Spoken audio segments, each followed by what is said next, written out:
Yeah. Fuck y'all niggas talking about, man. Fly shit forever. The ℙ𝕆𝕗𝕔𝕙𝕳𝕐𝕄𝔸𝕋⍵ DJ Muggs. With the pain away, I was bench pressing 2,000 pounds. QU to LA and back to QU, we swerving. We ain't no pain, no nigga, we with it. Yo. Word to the suede on the roof, I'm the truth. New York monument. Even if the Cubano top, my chain prominent. Time certified, clocking casually, your majesty. A king not reaching his potential is a tragedy. Nothing overnight, magically, did it gradually. Actually, will stop your battery for speaking cap to me. Salacious women leave saliva trails on my anatomy. Gold covered in sizes like I'm trying to fix a cavity. Defying gravity, every time I put a jacket on. Still walk on water even when I got my ratchet on. Came through, something brand new, Tanzanite blue. Ain't no fun eating alone, I need some bands for the crew. Fuck you talk about, chalk them out, on to the next. It's awful we flex, cop loose stones to toss with baguettes. Type of shit you cop on blue now, my outfit makes you boost now. I'm flying and I'm buying while you crying like a new child. Playing big, counting big money. Whip his big body, shout out to Big Body. Big money mugs, big money made. Big accounts, big amounts, bigger guns will spray. Playing big, counting big money. Whip his big body, shout out to Big Body. Big money mugs, big money made. Big accounts, big amounts, bigger guns will spray. Fuck y'all niggas thought, man. Yeah, I've been on a private island for a year. Shirtless, cooking lamb on the grill, swordfish and all that. I'll be back when I rap shit, you heard? Yo, niggas is built like wet cardboard. Real marks on omega-3, make sure it's charlotte at the wrong spot. If I'm feeling rich in the room, fiends will trade your sunglasses for a trip to the moon. I cop the worst prop on the best block and then build it. People beat the play presumptuous, this nigga killed it. Facts though, stacks grow, fast flow, really on some other shit. Ask bro, cash though, asshole. I'm still the grittiest, my bitch the prettiest, and my shorty looks better than my dog does. You fucking clown niggas softer than velour rugs. My team official used to looking for secure plugs, obscure drugs, Bentley whippers, Fendi slippers, Louis bags. Versace tag stacked up in my top drawer. Never speak to me about a drought, nigga, we got more. Cop raw, lockjaw, go ahead and test it. I'ma add you to the list of all the shit I'm not impressed with. Playing big, counting big money. Whip his big body, shout out to Big Body. Big money mugs, big money made. Big accounts, big amounts, bigger guns will spray. Playing big, counting big money. Yo.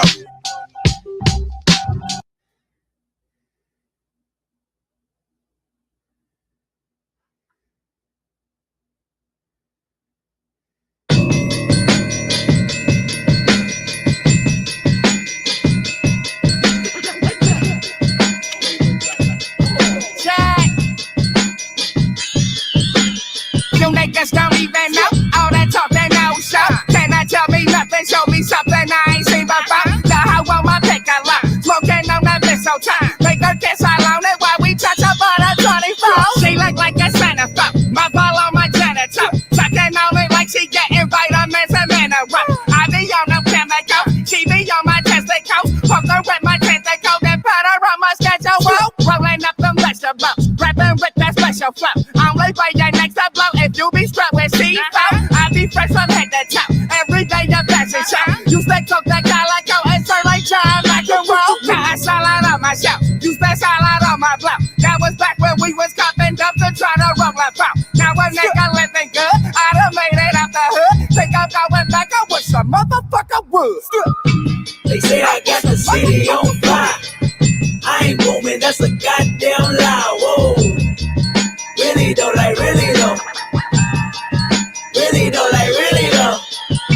They say I got the city on fire. I ain't moving, that's a goddamn lie. Whoa.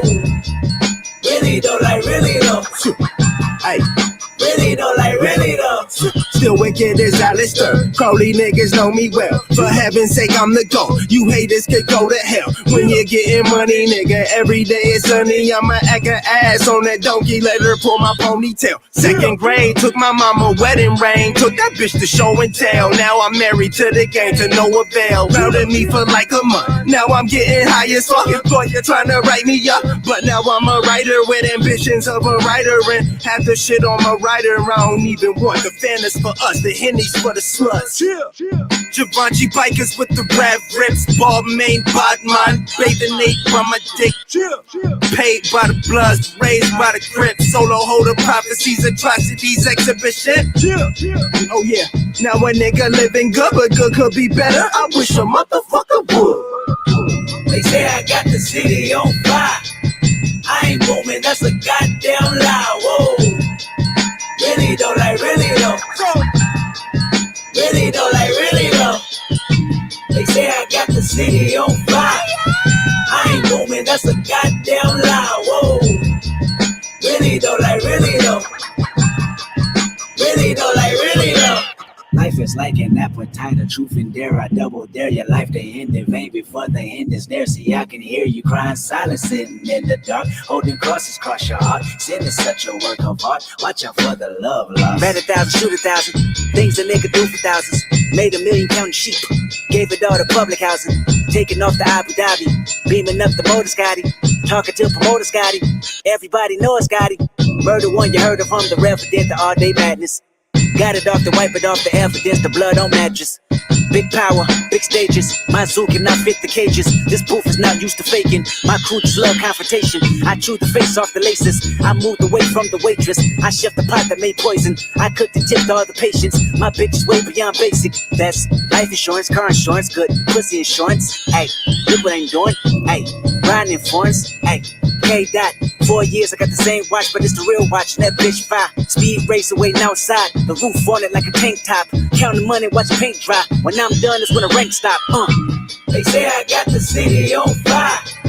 I ain't booming, that's a goddamn lie. Whoa. Really though, like really though. Really though? Really though, like really though. They say I got the city on fire. I ain't booming, that's a goddamn lie. Whoa. Really though, like really though. Really though, like really though. I could never figure Wish a out. motherfucker would, Brown. I had to put my foot down. It's like I'm popping a clutch. I could never figure out why they put this You gonna keep talking Earl's or we locking sweatshirt it up. verse. And I'm the type of nigga it ain't never been an honor to judge. You a mouse that the foul. I guess they're just giving the producer props. Getting You checked know, like saying, the all top right, of the we're gonna month. let Earl get a few bars now here at the end when nobody's listening. Ain't a radio station in the world playing a hip hop single that's got 4 verses. Fuck out of here. You ain't leaders of the new school, motherfucker. Name ain't Busta Rhymes, kid. Nah, Earl's all right. I'm just strike a birdie on him. I hit your Earl mouth with the club. Sweatshirt actually, Getting out the house he actually cried when he met MF Doom. So that's like, yeah, man, that's an anthem, like, that's a spiritual, like, hip hop, man. Earl Sweatshirt. Kyle Lowry the Punk. Motherfuckers. Guys, what did go on now with you? No. Patrice Rushen wants to play, and we're not going to listen to Patrice. Thank you.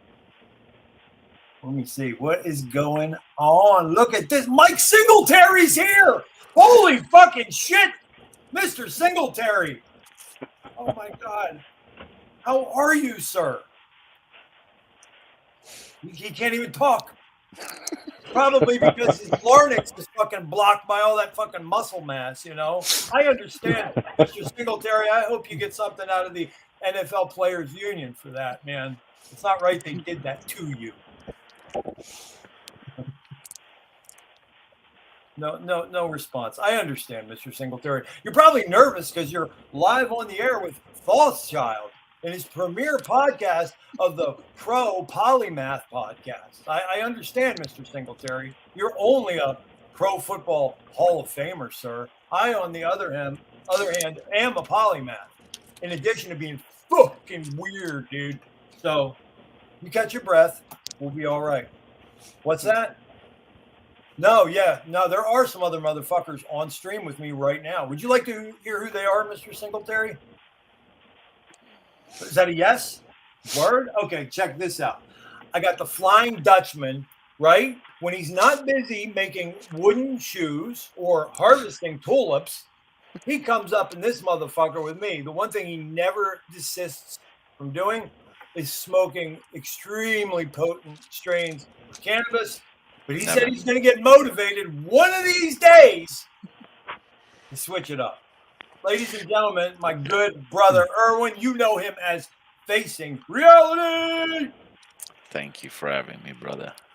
Always a pleasure. Man, thank you for being my friend, dude. Thank you for being in the squadron, dude. Behind Mike Singletary, he brought a bodyguard. You guys may know him as one of the most sarcastic, slappable motherfuckers in any YouTube chat. This side of who am I thinking of? Probably Children of the Corn. I almost said Children of the Corn. Whatever his fucking name is, you know who it is. On the other hand, this guy who I'm good friends with, I get to know him better with each week that passes, and I consider myself fortunate for that because he's got a crazy life story. He's the genuine article, and we love him. Alan, here's Ami, the friend of the children. Oh, thank you for that introduction, sir. Dude, you're a rock star. Now, speaking of rock stars, we're graced with a good friend of the program. This guy and I kind of had a resonant energy, since he came into the community. He hit the ground running. Brandon's a guy who came into Hexaco with about 500 motherfuckers on his back. So there's something to be said for that. He's got my admiration, and I would argue that he's probably one of very few actual journalists doing the real work. ℙℝ𝕆𝕙𝕆𝕝𝕃𝕐𝕄 would be proud. So, ladies and gentlemen, give it up for future Hall of Famer, our favorite ginger. It's Rags to Riches. Thank you for that introduction. Thoughts? Appreciate you, man. Dude, love you, dude. I ain't even half-stepping. What's good? What's good? I guess we're all just hanging out, watching the world burn and drinking coffee. I think that's about it. I feel pretty good, man. I mean, the coffee's good on my end. What about y'all? A little burnt, not bad. Dude, Alan and I were talking about it because he and I have had what you might call an interesting life. And from what I know of you and Erwin, you guys kind of have had interesting lives as well. I mean, I know it's hard growing up as Little Lord Fauntleroy in that mansion that you both grew up in with servants, at hand at all times. I guess, but my point is, when Alan and I were talking, is like, if you've had a life of any substance and you come from the streets or the ghettos or the trailer park and you've had to deal with some serious shit your whole fucking life, what is a cryptocurrency market, really? I mean, you can pretty much tell how entitled somebody is by how deeply they're affected by this. I was talking to Orca and Famous about it today. Pretty funny. People having meltdowns because of their NFTs. It's like, yo, bro, you got to get some scale. Speaking of scale, ours just fucking went right off the Richter because here's Mr. Wales Only. Boom. Let's go. Boom. What's good? What's good? Look at this fucking panel, motherfucker. Coming at ya. What's going on, Welcome, guys? welcome, Wales. How are you doing, sir? I'm good, man. How's everybody doing? Doing Good. great. Good, God good. damn. Rags observed that the coffee is drinkable right now. So, Coffee is always drinkable if you understand what's going on. ain't it true? Well, that's funny that you should say that because we were talking about having a sense of scope or scale. And I mean, I've been in this fucker for 2.5 years, and I can't remember a day that ever went by where I didn't exhale and go, damn, this shit's crazy right now. And that's like every day for 2.5 years. Yeah. So, today, the last couple days, I guess to some people it's particularly insane, but I don't know. What do you think there, Wales? I think I think a lot of people are getting exposed, man. Ooh, well said. Yeah, because it's this is opportunity time, and a lot of people are not treating it like that. I don't know what they're thinking, but they're not. So yeah, man. Yeah, the pulse X in particular, I was geeking. When I saw that chart because I was thinking, here's my chance to make up a bunch of ground, man. right. Like it's exciting. Yeah, I mean it's a beautiful thing because here we are. If you don't have capital, but you got some coins, you can provide liquidity and get some more. Because the USD value of your bag is going down anyway. Help yourself out, you schmuck. But people are so busy trying to complain instead of trying to find solutions that's what happens. They don't have any vision. They can't see what's going on. They're not playing the game. They're just on the sidelines crying. Not realizing they're actually on the field getting knocked the fuck out by somebody. And that's a microcosmic example of a phenomenon we see over and over again in life. You are allowed to grab this bitch by the balls wherever you need to and affect the changes. And if you run up into a corner, a wall, an obstacle, an area of your life where you can't affect the change the way you want immediately, guess what that's called? Adjustment time. I'm going through it right the fuck now myself. I'm not speaking out of a bag of idealism. I'm fucking boots on the ground with the motherfucker. So I don't know, man. Some people got it really twisted. Yeah, I mean, it's unfortunately a lot of short-sightedness. People don't understand what's going on. They thought that this was gonna be like everything else. Okay, yeah. Well, expectation is the mother of disappointment. Yeah. When everything else is paraded, everything else is not like what we got going on. What we got going on is real, so it can't be like everything else. It has to take time. It has to be. That's why when everybody was making all these ridiculous strategies that none of them are being deployed as we speak, and I love to mention that because it was 2 years of stupidity, and I just sat back and watched like these motherfuckers really don't have a clue, and it's evident now more than ever that nobody fucking does. So clear, anybody from project builders or whatever have you, nobody has a fucking clue. And if you're not fucking straddling the line that's being laid down by those that do, you're going to definitely get left behind because you don't know either. Really simple. And the rules are simple. It's not like they're even complicated. That's the crazy part. People make it complicated, and that's why they get left behind. That's what's sad. Yeah. It's the hardest, simplest rules that were ever made. Yeah. That's irony. Extreme. There's a shortage of irony. I mean, I myself even made a bit of it wasn't frustration at Richard or the markets or even these products. It was frustration about just some things that I'm having to contend with right now.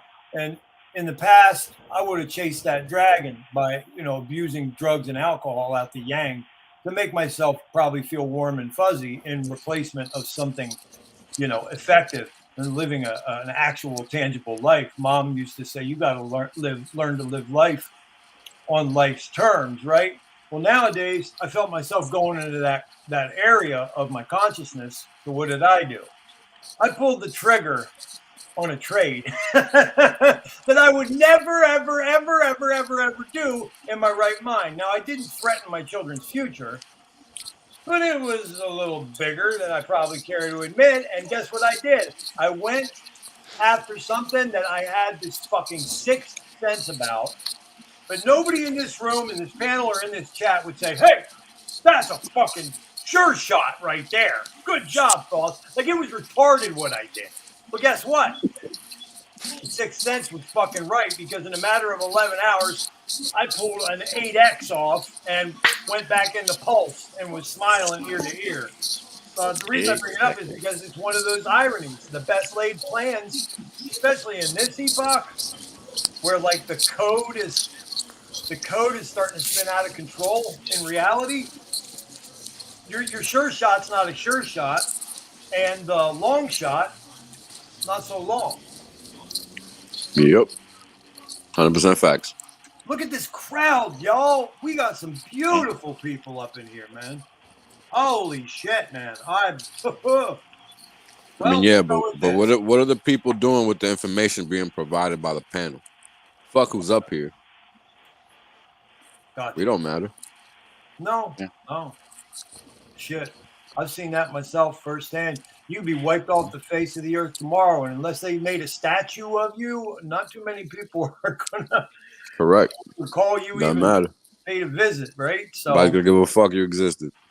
And we're not being dark making that observation. No, it's just a fact. It's just a matter of fact. Yeah, it's just a matter of fact, kind of. It's one of those days where I'm glad that I owned a business for almost 20 years. One of the first things you learn when you start a business is to manage the expectations of your customers. And once things go sour, know how to manage those disappointments. So, you know, I gotta, while I agree, I gotta disagree, because I think in this arena, expectations have been set. Yeah. And people are choosing what they want the expectations to be. So I don't think it's the same. Does that make sense? Yeah. That's why I disagree. It was just for myself. So even though I had expectations, it didn't met my expectations. Yeah. Like, put it that way. But here's the thing: you're sensible. You already understand what's going on, so that doesn't really apply, right? Like, you already got a brain, bro. You're already using your head. Huh? So you can't really come from that angle and think others are doing the same thing. Not the fucking case, because that's really thinking backwards if you think about it, right? Like, think about that. Like, everybody in most cases has never done anything, and I've been thinking about this a lot lately. It turns out, like, the average person has really done nothing, experienced nothing, gone through nothing. Like, this is the worst experience for them. Oh my God, dude! Dollar Cost Crypto pointed it out last week, and it was a salient a poignant observation he made. He's like, if you think about a lot of these so-called adults or men in crypto, if they're in their 20s, they literally have not lived any adult life. Look, hold on. I called this out a long time ago. We got grown that the internet age has created a bunch of dudes that follow betas, bro. Need I say more? We got dudes following dudes online. Son, what the fuck you think is gonna happen? Of course. I'm talking about a swath of the population. Not even just internet motherfuckers, because if you think about it, what were you guys talking about before I jumped on? People like just no coiners and how they react to crypto. Right. It's all the same. You know, we can't really. There's one thing I would like for people to do at some point in the future, because I've been trying to get people to do this, but they just like try not to. When you speak about what we're doing, you got to speak about it from a holistic perspective. Because crypto is fake. Like, people here, they don't respect the rules. That's why they're out here crying about some bullshit that they don't have any reason to cry about. That's why they're all in fake crypto and looking to do fake crypto. So we can't act like there's an actual industry, because there really isn't one. Yeah. That's a fact. I mean, why are folks so impressionable? That's something I struggle with, you know, because I don't want to believe that it's a personality feature of my DNA strand that caused me to be so obstinate to certain things that I wouldn't accept. You know what I mean? I don't think so, because there's too many of us on this side that are not impressionable. Right. All right, here's a general question for everybody. What do you guys think? I think it's like 1 out of every 2 people are impressionable. That's what I think. So, fitty. Right? I'd say like 8 out of 10. Really? Yeah, I think that. You're in New York, from a city change. Yeah, New York changes the dynamic, I guess, a bit. Yeah, that's crazy. I'm thinking about where like Rags is at. Rags will go in a parking lot and say, "Hey, put this in your mouth," and they'll go, "Okay." Yeah. Fuck. Well, that too. That made life easier. Even Alan came out the woodwork on that one. Yeah. Hey, Rags, can you give us a little bit of juice on your volume, sir? Yeah, you got me. Yeah, Yeah. you're excellent. Thank you. All right. So this is actually a question, not really for crypto, kind of like what he pointed out, but it's a global question. How are governments able to get away with what they get away with 80 or 90% of the population on Earth? And there's a very few. Now, here's the other thing. It infuriates me when I think about that one Oh, question. no. But here's the thing too. Our results are skewed right now because just by the nature of what crypto is, that attracts a certain type of people. So maybe in our community it's 50-50, but the world at large, I would certainly say it's way up there in terms of being impressionable. And history has shown that and proven that time and time again. Many people have. You're right about that. You're right about that. Yeah. The fact that communism and socialism has presented itself in numerous societies in our history is fucking insane. What's wild is the amount of money that you spend on education is directly proportional to how stupid you are. Yeah. Yep. Yep. Fact. Right. Yo, that's why after it took me 8 years to get through college, because by the time I got to like junior, sophomore year, I realized it was stupid and a waste of time. Sounds like that dude from Animal House, John Belushi's character. Yeah. Except for college, I mean, we talking the 2000s, so college wasn't cool like that when I was going. It was whack. Bunch of fucking squares, and I was an adult. So I was an adult that wasn't a square with a bunch of fucking squares that thought they were cool. Who could throw a 98-mile-an-hour fastball, motherfuckers? Irrelevant. I went to college after the military, so that shit was out the fucking. That was out the question. Yeah, I was an adult, so I wasn't doing none of that kid shit. Oh, the point God. is, all the kids were fucking squares, and they thought they were cool. It was the crazy, because I went to some school in PA where it was a bunch of preppy motherfuckers. They didn't know nothing about anything. You know, a motherfucker like me scared them. You and Immortal Technique have the duplicate story, man. Bro, a motherfucker like me scared them. You know what I'm saying? I'm a light-skinned dude. I'm not even menacing looking. You know what I'm saying? Like, how the fuck I'm scaring you? Yeah, The whales, menace to society. Exactly, right? Like menace to society, Wales version. One of the nicest motherfuckers on the planet. Fuck out of here. Got time to be fucking with you. All right, slow down here. Anyway. Point is, people are very gullible. You're right. I'm in New York so much, I don't think about that shit. But you're right. When you really look at the broad population, they definitely are, yeah. Well, and what I've noticed is, like in our community, like imagine being the 50% that is impressionable, but not realizing that and being very aggressive with your opinion. Yeah, there's a lot of that. That's a lot of that. That's the damage. A lot of that. That's how I started. Matter of fact, check this out. Many of us Alan, did. I think you might have been around Twitter back in the days, but check this out. I don't know if you guys remember this. Back in the day, I don't know. You definitely wasn't around yet, Rax, but maybe the other guys were. As Thoth might have not been, but maybe the other guys were.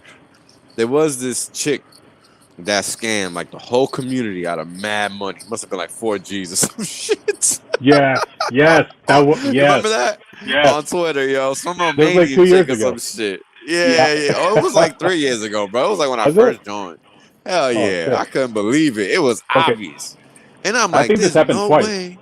It happened a couple times. Yeah, it was first a regular chick talking about a tattoo, and then some other chick after that. I don't remember. Yeah, the details. I got the V2 version.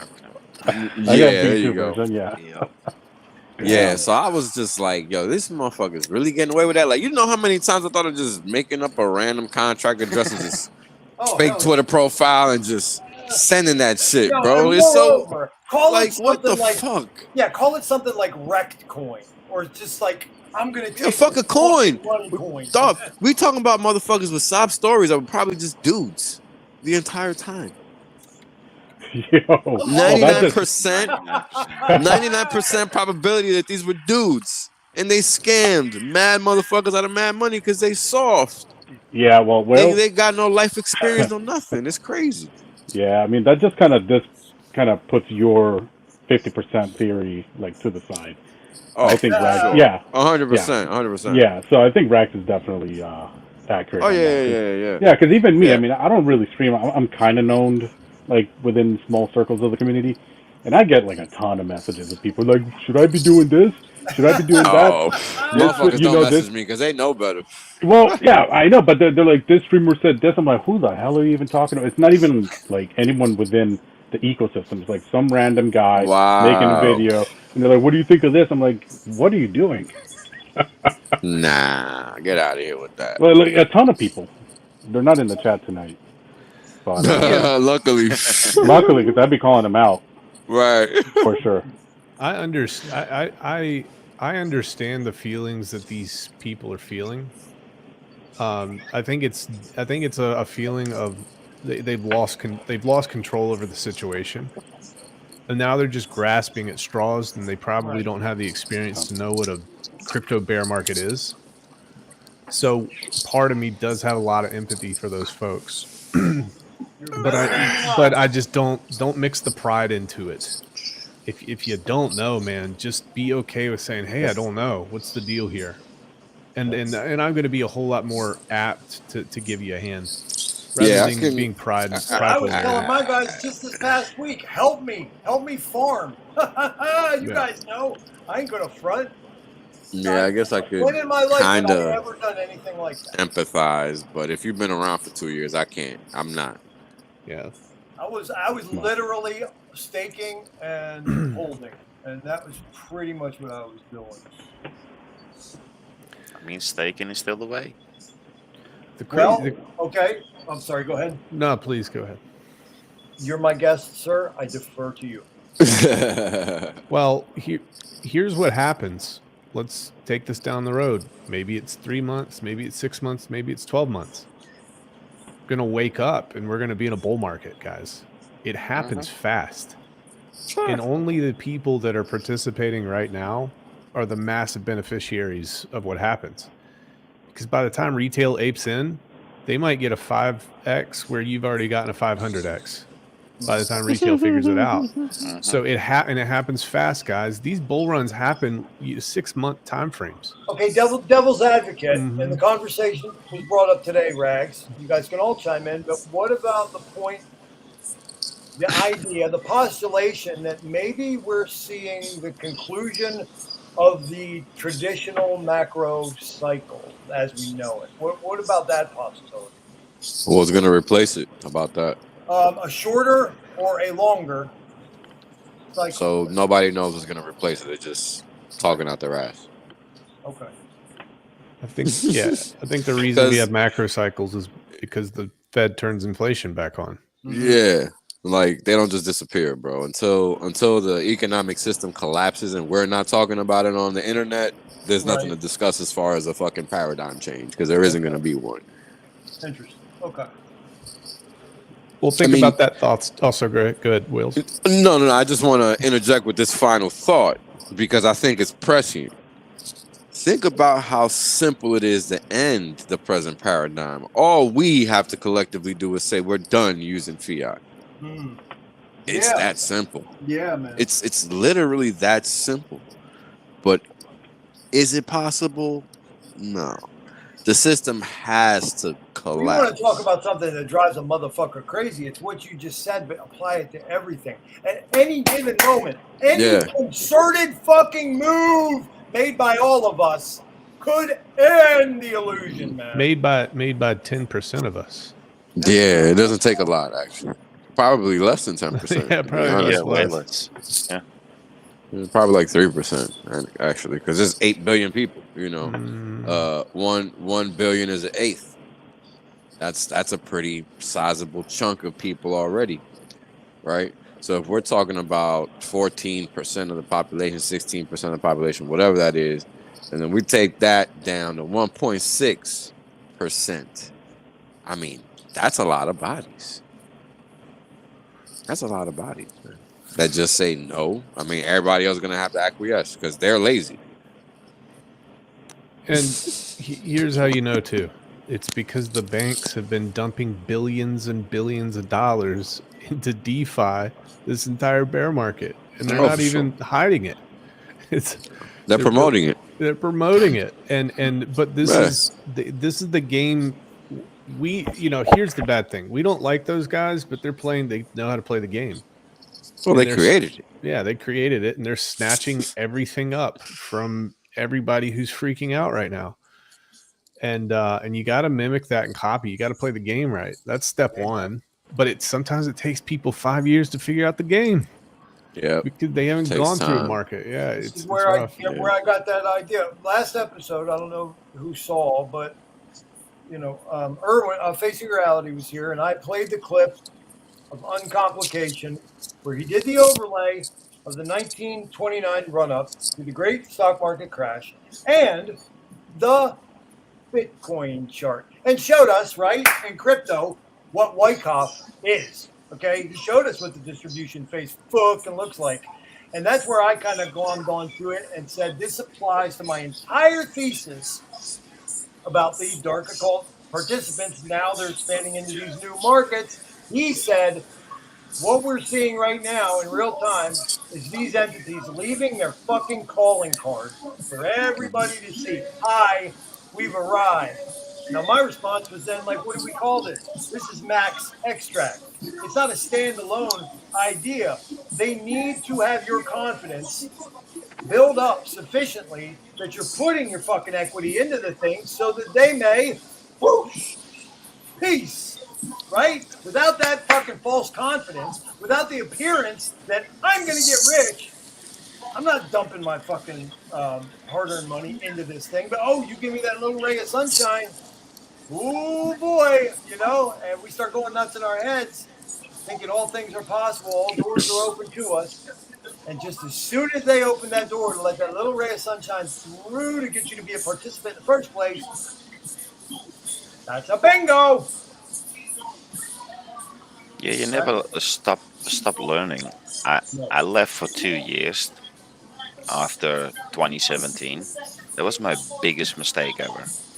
I should have stayed within it, even if it was once a week. I just left it for 2 years. And once I came back, I was still early. But I missed the first 300 days of Hex. That's a big difference.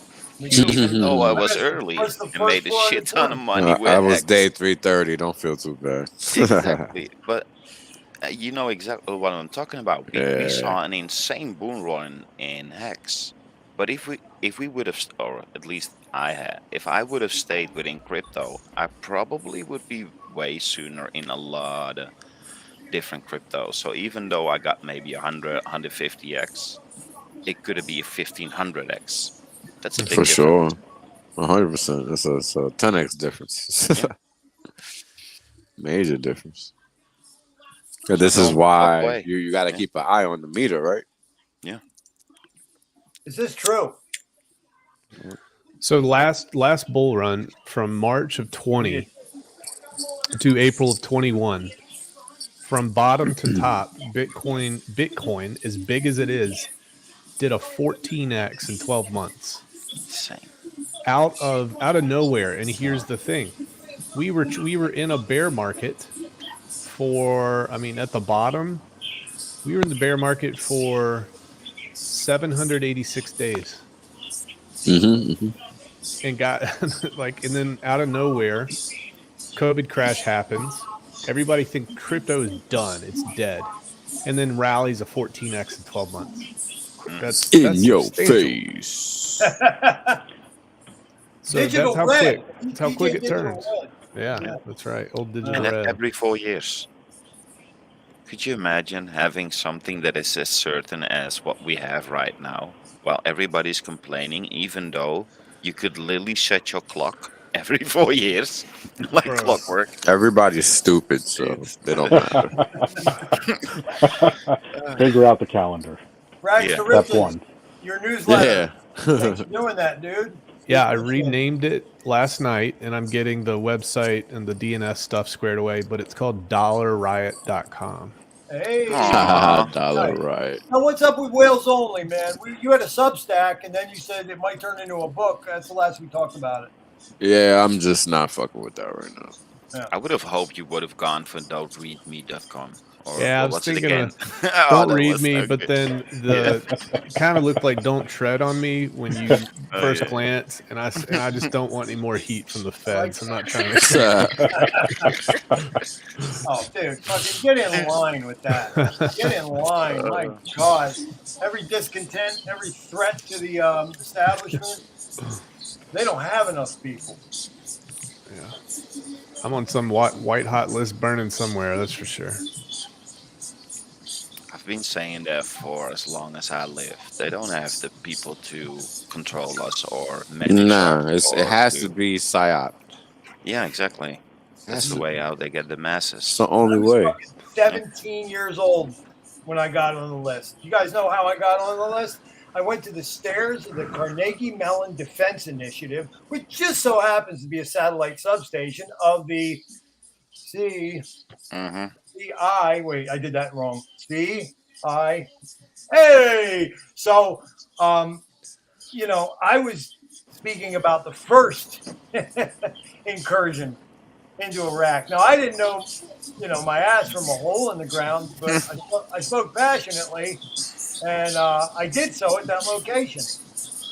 Didn't find out until afterwards what it actually was, where I was standing delivering that speech with a microphone to a crowd of about 3,000 people. Got me on the front page of the Pittsburgh Post-Gazette. That speech did at age 17. But I think I've had a pretty healthy file since then. So what's that? 30-some years. Point I've been is, driving a car for 30 years. I've been pulled over once. Damn. You're the outlier. You're also still happily married. So you definitely don't live in America. Nah, he definitely doesn't live in America. That's what that means. Like literally once in 30 years I've been pulled over. Based in reality, with you being white in America, you would have been pulled over at least 80 times by now. Yeah. Nah, everybody gets pulled over here. It's a misconception that it's just black people and Hispanic people. It is every fucking body. Period. Oh my God. I've Guys, seen the YouTube I got to videos. turn It's you all insane. onto this if you haven't found it.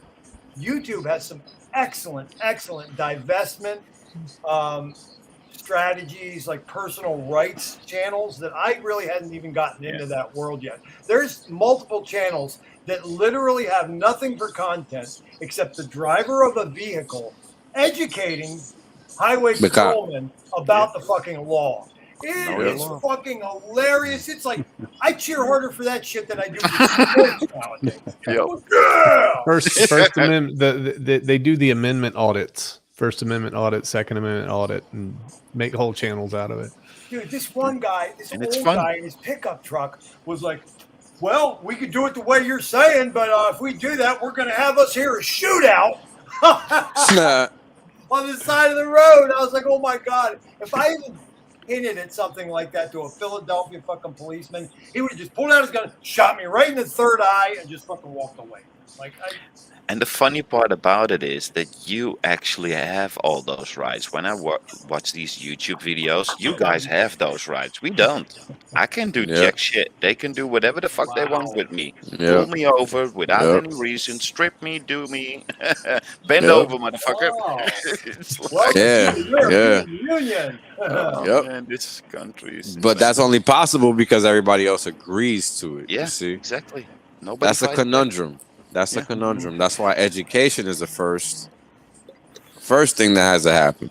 Like, lie agreed upon. Yeah, exactly. What's the update on the farmers up there, Erwin? They are gonna strike again. So are they making any headway? I gotta tell you guys really. what. It's gotta get violent. There's no other solution, unfortunately. Like everybody wants this kumbaya shit, but they're not gonna stop until they wipe us out. What are we supposed to do? Literally just sit there and let them? Like, it's just not realistic. I don't know. I don't get it. There's so many of us and so little of them. Doesn't even require an actual army. Correct. If you look into the technology that the Netherlands has been developing for the past 2 decades regarding aquaculture and doing it controlled and like synthetic, are now so far that they don't need any greenlands anymore. And this is how they can force people literally to sell their land to the government, because they already have the factories full with robots planting horizontally. It's insane. If you see Under the live climate and change. that tech is like 10 years old. Yeah, it's like if not older. already 2 decades. Yeah, if not Hey, older. for the record, Dougie, Bars and I have made contact. Just so you know, we're trying to get it set up, but he's on the other side of the planet. and the funny part is that they create all those factories next to big factories that produce CO2, so they can use the excess CO2 of the factories to make the plants grow bigger. But they want to make the whole world believe that CO2 is the problem. But they take the CO2 from the factory to grow their food. People have no common sense anymore, man. They just hey, Hex Glenn, welcome take back, whatever. my friend. Common sense died a while ago. Yeah. I think What's this that now? has been the coldest winter in 40 years, or the coldest spring and summer in 40 years on the East Coast of the United States. Yeah, it's never been this this mild as long as I've been alive. It's always 90s. Yes, We have 90s, one of the 100s. warmest. That's Yeah. funny. Well, not today. I'm sweating my balls off over here. Yeah, Where are same you, here. where are you at? In Boston. Boston. Yeah. It's been warm these past couple of days, but for 2 months, man, like Yeah, it's not really humidity's that up. hot. It's just humid lately. That's all. Oh, Yeah, well, big- At least we didn't here. have any. We didn't have any rain for like 2-3 months, you and me, and then all of a sudden it's done nothing but. Yeah. yeah. This channel's way too good, and the panel's way too good to be talking about the weather. So, you guys are just kicking the can down the road. All right. So what does Alan want to talk about? So I gotta how about tell you this. How about single-sided staking? How about No, that? well, listen, Fuck that. Fuck single. No. No. I was gone for a fucking week. I thought that was like my lifeline to crypto. I'm like, oh, shit's falling apart. It's like, I don't give a fuck. It doesn't matter. Like, Dakota's out there, they'll I add said shit. shit's falling apart. I might have said shit's entertaining watching people think shit's falling apart. But Oh, okay. Fair enough. yeah. Fair enough. Yeah. But I wanted to ask you guys this. I just came back from San Francisco today. Ooh, fabulous. Yeah. Went to see my mother. How shitty was that? So okay. So mixed feelings. By the way, I'm gonna get to a really good point at the end. I promise. This is not just me talking shit. So, not that many homeless people. Like, it was just about the same that I saw when I was living there, and I drove every inch of that city for a week. Like, I went to visit my old spots. I went everywhere. I don't know what the hell they did to them, but they're hiding somewhere in some factory. I don't know where they have them. Soylent Green. Yeah, they had to feed all the illegal people coming into the city. Yeah, so they fed them the homeless. Yeah. So yep, Sacramento. Yeah, like this is like 20 years ago. Oh shit! Sacramento used to give one-way tickets to all the homeless people, send them to San Francisco, and I think San Francisco did that and got rid of a bunch of them recently. But I was there for a week. I drove all over the city, and I saw one pride flag. That's it. And I saw a shit ton of American When have flags. those people all found gainful employment? Huh? Got their lives together. In San Fran, only one. Yeah, I mean, you go to the Castro and it's like, okay, you're gonna. I don't know shit about everywhere. San Francisco, so that So don't mean it's nothing just to me. all right. So the Castro is just like the game. It's, like Chappelle said, it's the asshole of the country. Like that's where it all is. It's like a 5-block radius little community, right? But outside of it, nothing. One pride flag, bunch of American flags, no Ukraine flags at all. A whole week. Bro, like I went into like my old neighborhoods. I went everywhere. I was like, what the fuck is going on? So that 5-block radius is what actually runs San Fran, basically. Exactly. That's interesting. Yep. Not a surprise. Not a surprise at all. In Philly last week, I couldn't fucking believe how bougie some of my old neighborhoods were, man. They gentrified the fuck out of everything, man. I was like, seeing these fucking like 5-star eateries with people out front and like their flip-flops and their jams sipping on like mimosas. I was like, man, that would have been fresh meat back when I lived there, dude. It'd be like, oh my God, I am sticking this motherfucker up like right now. They're sitting out there all chilling. I was like, what the fuck is going on here, man? Very, very disconcerting. Yeah. Progress. Oh, yeah, and the last part of that, as nice as it made it sound, there was gunshots like right outside our window, like the night before I came here. Like 8 just popped. Cops came. Somebody got plucked, and within like 15 minutes, it's like nothing happened. You had drunk people going down the street. Like, that's just the city for the most part. For the most part, Very nice. But it's an interesting mix, and I think that Rags is correct. It's a very small minority just driving everything, and it's when you go to these places and you actually like, oh, this has to be what the news is talking about. Like they do this and they do that, and you get there, it's like, nah, it's not what it is. That's how much horrible information they're feeding to everyone every day, pitting everyone against each other when there's like no need for it, obviously. But that's the point, though, right? The divided yeah, of course. Yeah, exactly. And it couldn't have been more obvious to me, looking at that contrast of what everyone thinks and is said about it versus what it actually versus is. the reality. Yeah. Yep. And you see that everywhere you go, too. Everywhere you go, it's the same thing. Yeah, and as soon as that veil gets lifted, that's when that small group of people, that 5-10% of the population says enough, because we get it. Like, you guys are fucking around with us. I think that's all it really takes in the end. I don't think you need 100% of the people. You don't need 50% of the people. Like, you really don't. You just need a small group. If those loud-ass motherfuckers are being, controlling the narrative, and it's such a small group, imagine what a bigger group can do once they... Well, they're focused at the top. They're focused at the top. They're making decisions for the city. Right. And they're the teachers' unions, and they're the community organizers, and they're the city council, and then they're the people on the school boards. And I think that's where all the rot comes from. It's a top-down approach. Yeah, 100%, 100%. Yeah, 100% agree. They weasel their way into those spots where they can control and exercise and wield their power, or the power of that role. Because they really don't have any power. It's just that role that has that power, and people allow it or allow them to continue with the motion. Even though that whatever actions they're taking are actually detrimental to society. I mean, it's crazy. It doesn't make any sense, but people just let it rock. Dude, and it's bad because it's like 100%, a surgeon goes in and tries to scrape out a stage 4 cancer tumor. And they can never get it all, and it's metastasized, and it's all over, and that's how these people are, man. And that's why it's so dangerous, because you never get them out. Yep.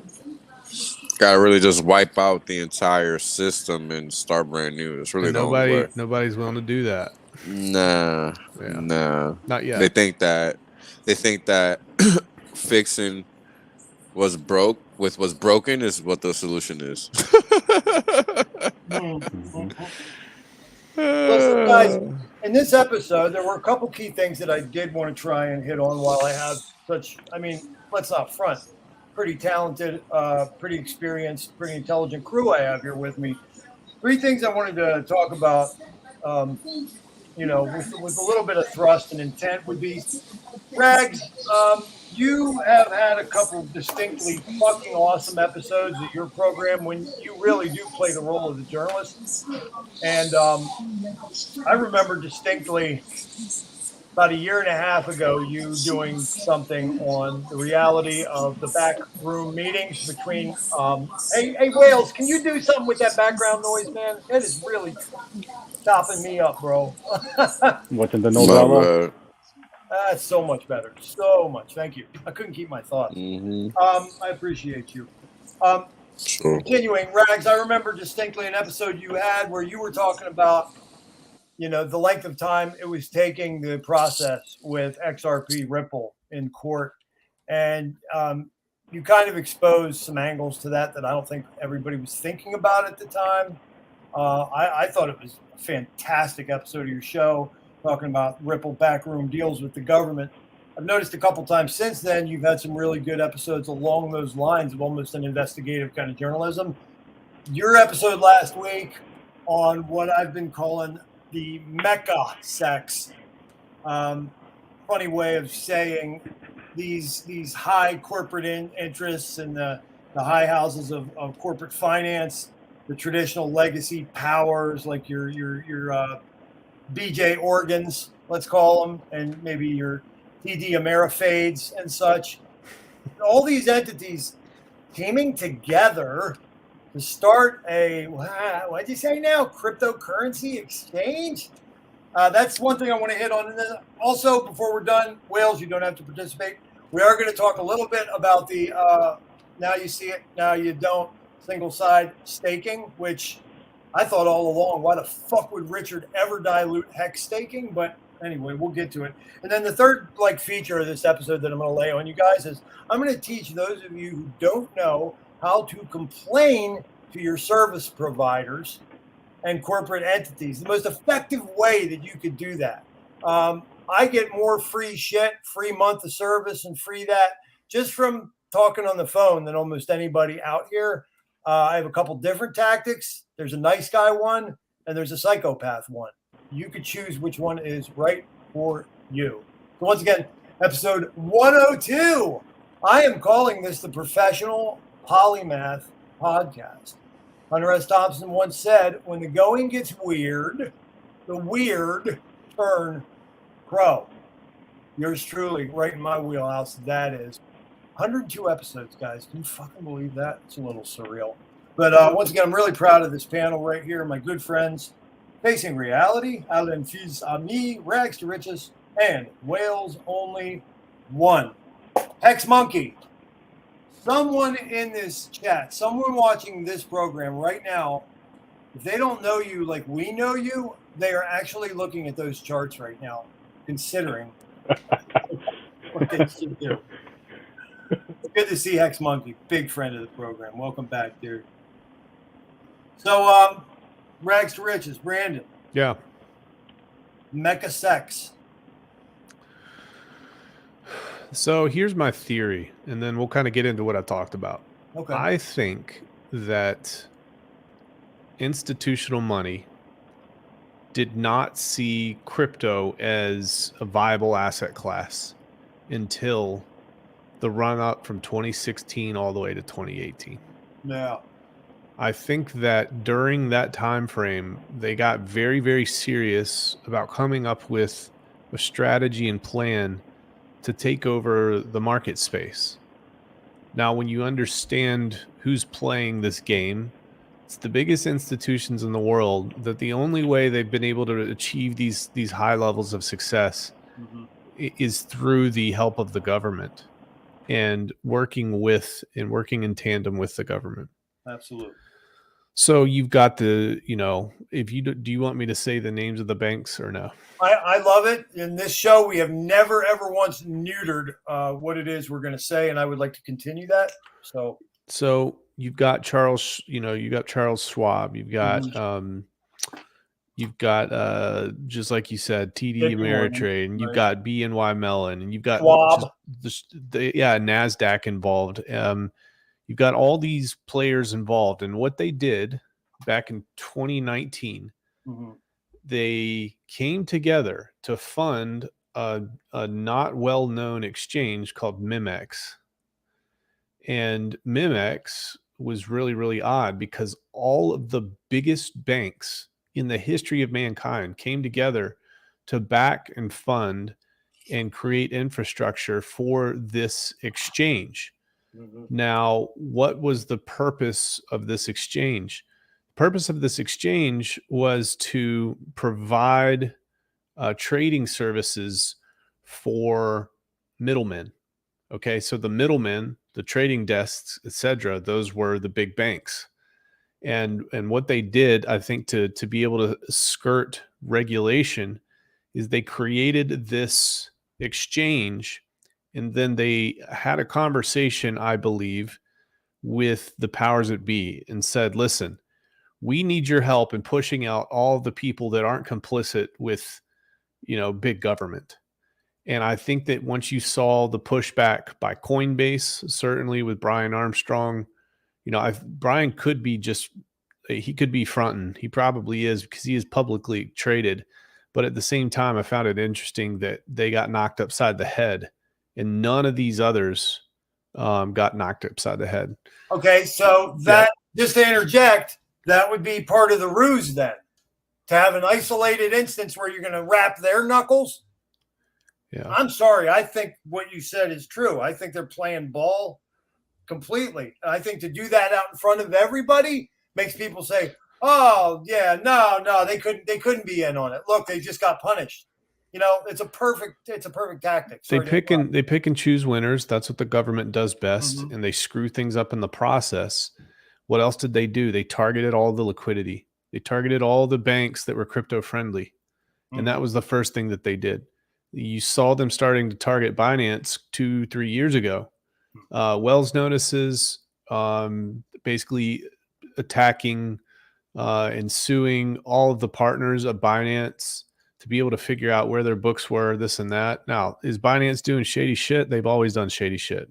I'm not debating that, but I am saying that there is a coordinated effort, and there was a coordinated effort between the Treasury Department, the OFAC compliance, between the SEC, between the CFTC, to target all of these institutions. We saw the FDIC take over a bunch of banks, and a couple of them they didn't have to take over, but they forced the issue anyway. We saw the liquidity from the stablecoin providers via Paxos not able to provide liquidity to Binance anymore. We saw the attack on stable coins. We saw increased pressure on USDT and USDC. I think USDC, however, has done. I think they're they've done deals with the devil.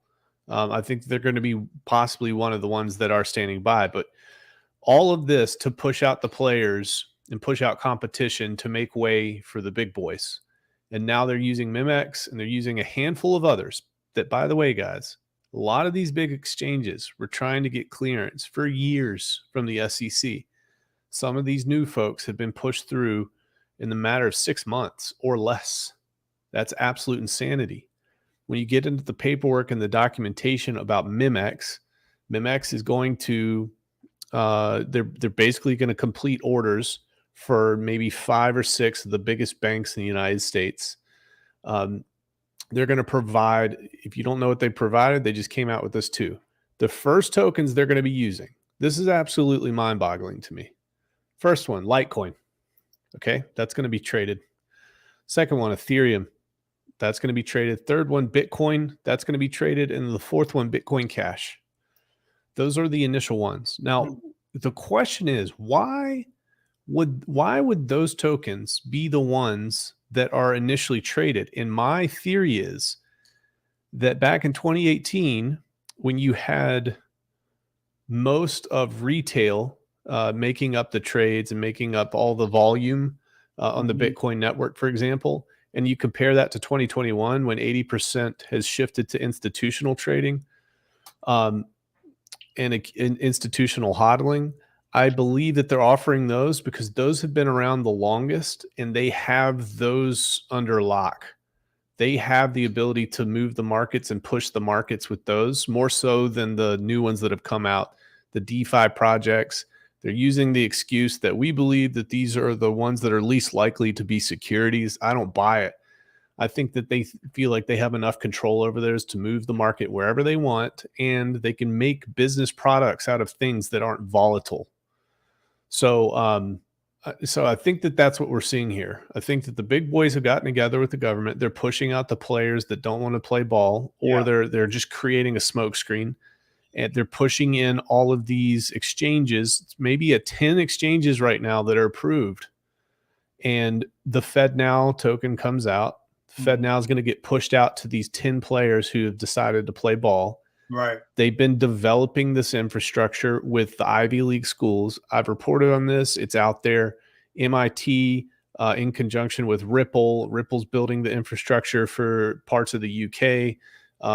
United States. I think the SEC versus Ripple thing, that was all BS. Yes. Until they could get all of this pushed through to make it seem like they weren't in cahoots with Ripple.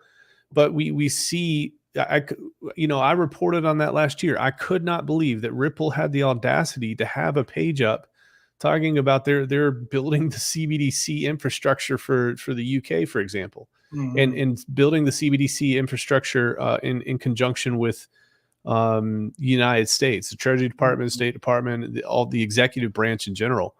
So this is a massive takeover of what crypto was intended to be. And now it's not even speculation. All the information's out there for people to see. And they're executing this plan right now. And they are turning cryptocurrency into something that it was not supposed to be. And they're turning it into the traditional financial system. And all of these Bitcoin bros and these DeFi folks are just cheering because they're like, $10 trillion of assets under management are going to pour into Bitcoin now. Okay, yeah, at the expense of your freedom and liberty, which is how that always works. Let's make them fat and happy, and we'll take away their freedom. And then when everything dries up, we'll shoot them first. So that's my theory, and I'm sticking to it. Hey, man, I like it. And I have to share the observation that as we go through the stages of seeing the world for what it is, it's pain. It can be painful sometimes, but I think that one of the key moments that you have is when you're strong enough to accept that any vestige of care or trustworthiness, okay, that these systems, these individuals, these governments, these people it ever had is completely null and void. It sounds like a negative exercise, but I have to share with you, and it's clear to me that Rags has fully gone through this. You disavail yourself of any of these lies that are going to hold you back from arriving at the actual truth. Now that's a painful thing for anyone who is psychologically and emotionally wed, okay, to the idea that, I'll give you an example, America cares for them, or the Congress, somebody in Congress gives a shit. Any of these systems care whether your wife and children suffer interminably and die a horrid death. I have been able to live in the reality that if my body was on fire and one of these people representing one of these entities only had to urinate on me a little bit to save my life, they fucking wouldn't be fucking bothered. I disavailed myself probably because of my life story and my background, something about, my people. Some of you guys have heard me tell you the truth of a great uncle who was shot in the head and killed by the Pinkertons. Okay? Not hard for me to take that walk of unplugging from the faith that these people give a shit. And I'll go one further. I will share with you the fact that it's not just denial of fucking compassion, care, empathy. Okay? If you don't realize it, I'm sorry. They take fucking delight in your suffering, in your wife and children's suffering. It's not just that they couldn't be bothered. Okay? Get that fucking out of your fucking heads and grow up. They fucking delight in your suffering. It's actually, ready for this? The guy who studied fucking esoterica and the dark occult and hermetica, okay, for 30 years is here to tell you it is their religion. It's their fucking religion, guys.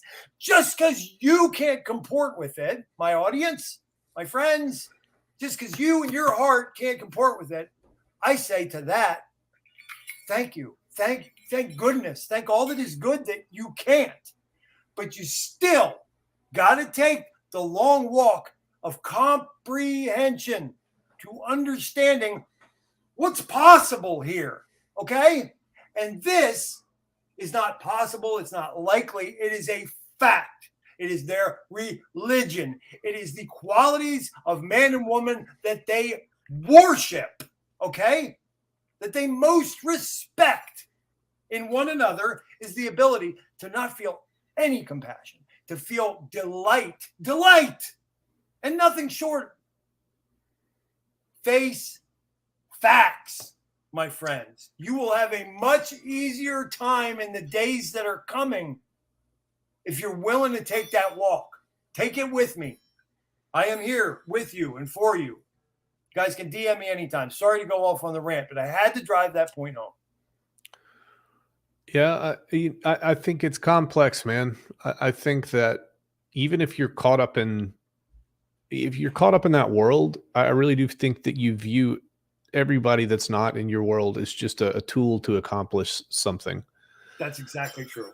Yeah, and also, but if you are in that world and you do have a shred of empathy, it's kind of like being out, like Irwin, he takes his unicorn float out in the middle of the northern Atlantic Ocean sometimes.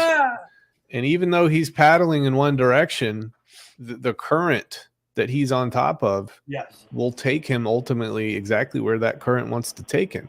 Yeah. So that's the sign, and that's the overtones of corruption, which we do see, and that's human power concentrated. Yes. Human power concentrated for whatever reason, for whatever religious reason you want to say, it turns bad. Listen, I got to say this too, and people who can't jibe with what I say to begin with, you're never going to be able to wrap your heads around this one, but it is equally true. Okay. After all that I just said, I want you to know something else. There's nothing to fear. Like, somebody's going to take what I said and be like, oh, I'm powerless. Guys, if you think that, you're missing the greater point, okay? You're missing the greater point. Well, it's not about crypto. That's for sure. Yeah. What now? yeah. It's not. It's definitely not about crypto. I was guys. never able, though, to just say, okay, just this, because to me, the interconnectedness of everything, makes for barriers between topics for me that's just always been movable, because I see distinctly and clearly how thing one and thing two are just inextricably connected. It's a little bit more subtle, I guess, for some people, but to me, it's right there. That's why I feel so comfortable talking about all these things on live streams. To me, it makes perfect sense. But anyway, I digress. Love it. Shout out to Side Effects, TMF. What's good? Crypto King. Good brothers. Some good folks here in chat. Sam, I am. What's up, Sam? Hey, fuckers. What's up, Doors?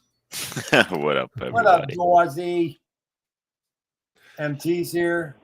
So fresh and so Kang. What up, brother?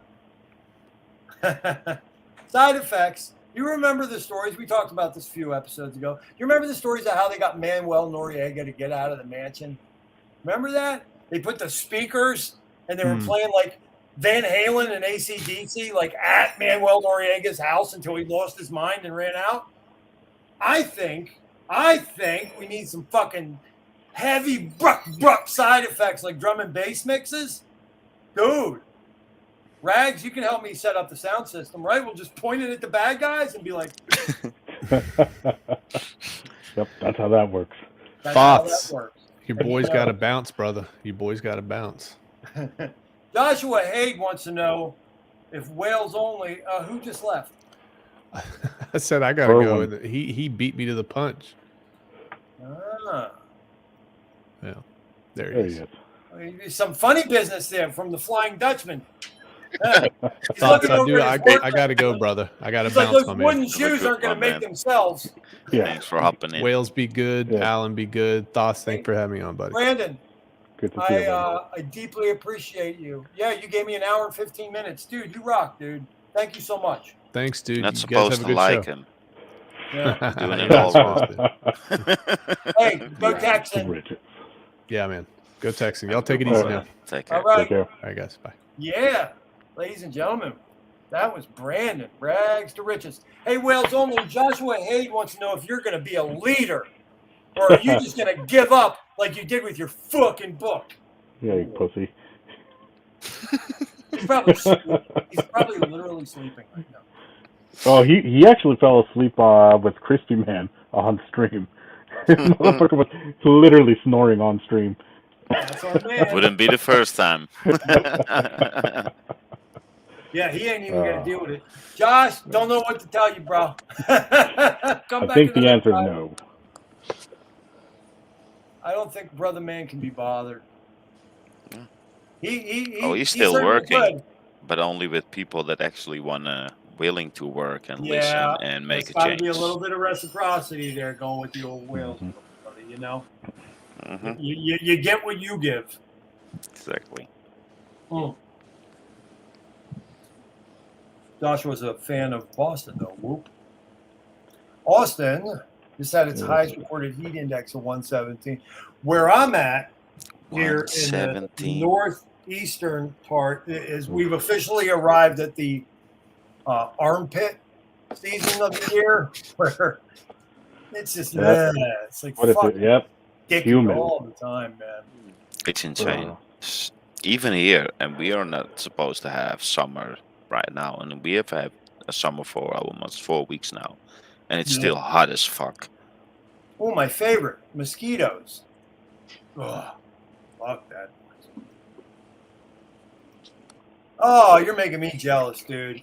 Everybody knows 13 years as a biodynamic organic gardener. This is the first year because of my situation. Can't grow a garden, man. It's killing me. I can't wait. 2 more weeks and then I'm gone. Hopefully in those 2 weeks I have a home. That's what my goal is. We will get them in. Thothschild, type into YouTube, audit the audit. Oh yeah, those guys are fun. Oh, those are so good. Yep. We all watch the same videos. Yeah. It's so funny. Everybody's on the same level, man. I leave comments there all the time. Exactly. My wife loves this one as well. With all my responsibilities and 4 little ones, you know, dual custody shit, like this is what I need. I need somebody like Paul to be like, okay, Ian, this is what you missed. It gets me up to speed with you guys. Because I don't be knowing what be going on. So our boy Bars, he's in Guam. Pretty interesting. I used to know a World War II vet who was in Guam and Saipan. Told some pretty interesting stories. Japanese throwing motherfuckers off cliffs and shit. Gang says, same amount of tents as in Texas and Florida. Watching the Watchmen. There's another good channel. Okay, this is regarding the policing the police idea. I get you. Yeah. Yep. Oh, Dougie, I just threw up in my mouth just thinking what you meant by that. But yeah, that was some weird shit, man. That was some weird shit. In case anyone got a hardware wallet, I want to remind you to send any NFTs you have too. I totally forgot. Hex Monkey brought up SHIB and reminded me I have a land. Isn't that beautiful? Crypto. We actually understand what that means. Crypto. You know, I was also thinking I think people just don't know. Crypto in itself, how are the hex charts looking like? Boy, that's a hex fucking cards. Stupid question. They look great. I don't know. Yeah, but I think crypto in itself I don't look at charts. I think there's like, what's that? Oh, I like looking at charts. I said I don't really look at charts. I don't even look at prices like anymore. It's fucked up. Oh, it's becoming a sport now. Can we get 1 penny lower? Can we please, please? I was loving when I saw Paul Sex tanking. No, I didn't expect us to go. I just bought 3 days ago, and then, god damn it, every single time. Man, Fran, sick out. Just buy some more. Man, I would say our boy is definitely sleeping. You know what, everybody? I wanted to read you a little something. This can be our entry point into whatever you guys have to say. I'd love to hear your thoughts on this. This is going to be, as is my nature, way, okay, more of a causality kind of macro spiritual based angle. But in this, I will mention the fact that there was a little bit of kerfuffle, shall we call it, about, we're not getting the single side staking. I mean, I do know that Richard has said a lot of things that haven't necessarily come to fruition. I also have said publicly that Richard Hart is persistently dancing to a tune that none of us can hear. He's playing fucking 670 chess, okay? So you guys that want to take everything at the face value and then use that as a basis for complaint, you sound really stupid. You're like bucktooth, mouth breather, crayon eater, mulleted sister fucker version 7.3, dude. Like, and you say, and it's funny too, because motherfuckers be like beating their chest, like Richard Hart said this, and he's not doing it that way. That makes him a faggot, man. And I'm just like, dude, you just told on yourself. Like you are that dumb. You do realize how many things happen in crypto for appearances, right? No, you don't. Okay, well, Yep. all I can tell you then is prepare yourself. Don't be surprised. Guys, a lot of times my impetus for my writing, of which I'm one of the best out here, although not as good as Nerd Girl, okay? Love you, dear. No, I'm being serious. She's great. Well, she's a professional. I'm a hobbyist. That Taylor guy's pretty good too. What's his name? Taylor Kennedy. He's a professional writer. I'm a hobbyist. But as a motivating factor for any art that I do, you never know where your muse is going to come from. I found a lot of times that for me, when it comes to articulation in the written form, I get it from actually DMing you guys. Like I'll be writing a missive as part of our correspondence, back and forth exercise, right? And I'll look down and I'll notice that the piece, it's developing into fucking something more than just a letter to my buddy. And a case in point was about 3 months ago, I wrote what ended up being a really cool piece on Texan Token. That started out as a letter to Pelican 369, is what it was. And then it just grew into this other thing and took on a life of its own. When Matt, Crypto Heartbeat, got to hear it, he thought it was excellent. So I was like, this is cool, man. I'm going to run with this. So it was this morning that I found myself in the DMs, I think on Twitter, not Telegram. And I was talking to yours and my good buddy, who is known in the community as Paul Sachs. Paul Sachs.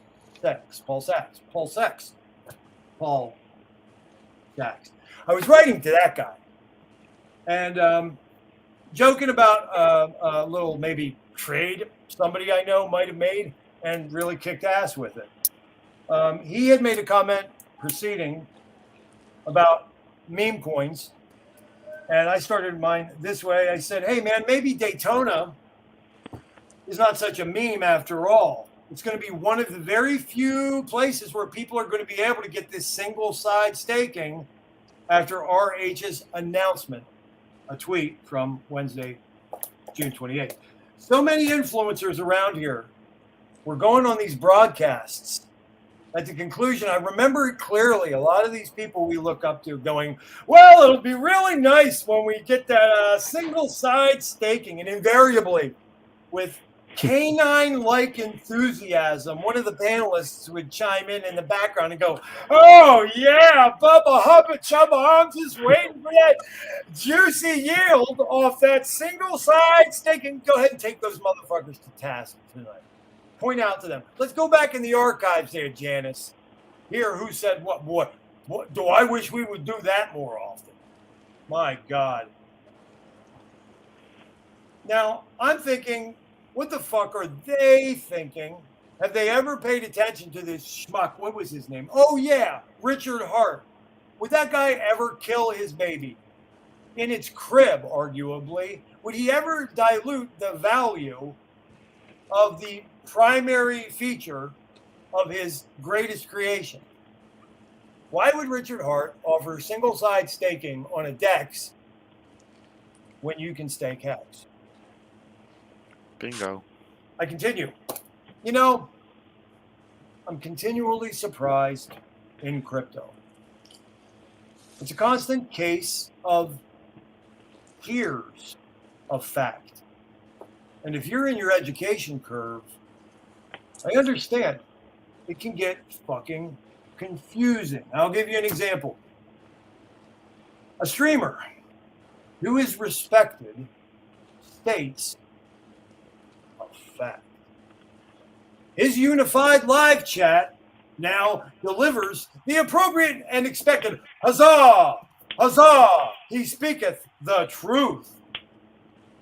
Now after that live stream, there's some Twitter commentary on what we just heard, and it's going to now bring to light some additional angles, some rubs to the fact, F-A-C-T. So now, because of that commentary, bringing those things to light, we're going to now have, we'll call it F-H-A-C-T, fact, phonetically, same as fact, fact, right? Now we're going to have a Twitter space. In that Twitter space, there's some conversations about F-H-A-C-T, fact. And a couple rock star hexagons show up that motherfucker. They make a bulletproof case that we simply must amend fact to fact. From F-H-A-C-T to F-H-A-K-T, fact, phonetically still, we're in fact. Fantastic. We have finally arrived at the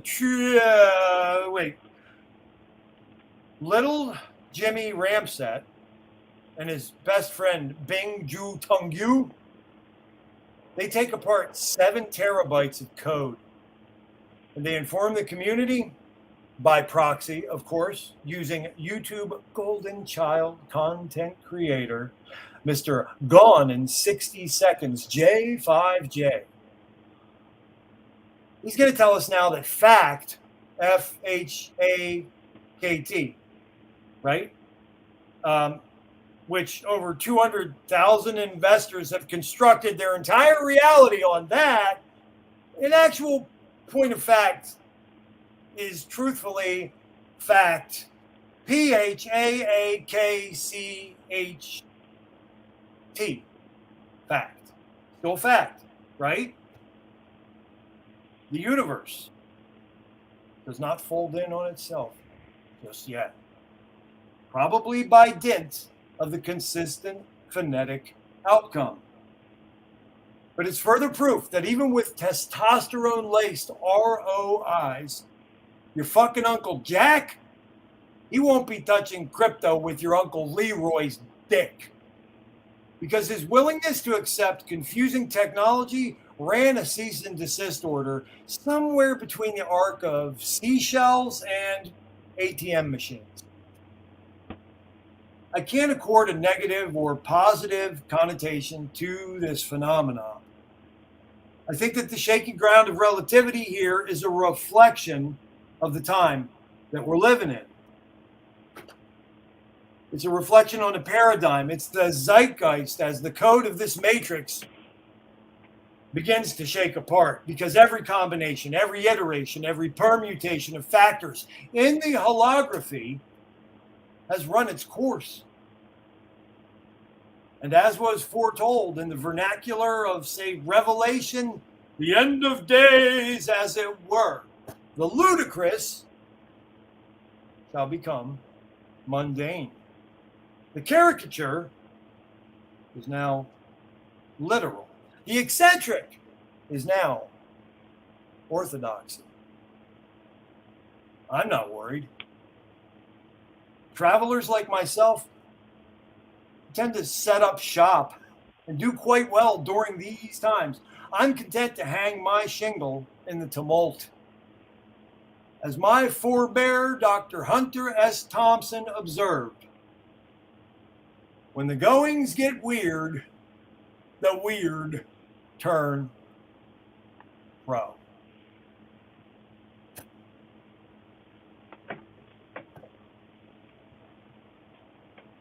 Welcome to the Pro Polymath Podcast, ladies and gentlemen. It's episode 102. Channel's still fucking here somehow. Live and kicking. Alive and kicking, yeah. Alive and kicking. How do we think Richard got at the position that he is right now? Yeah. What does he always say? Why did he got to a position? Because he updated his worldview. Yeah. What if he just was testing out the whole single-sided staking, looking how it would be accepted, see it with other projects, how it's implemented, how it's not working, how it's not being used. You know what? Maybe I should update my worldview and do what's actually working. Dude, that's that might be some advanced thinking you're employing there, Mr. Facing Reality. We don't want to tread in those waters. Let's be careful.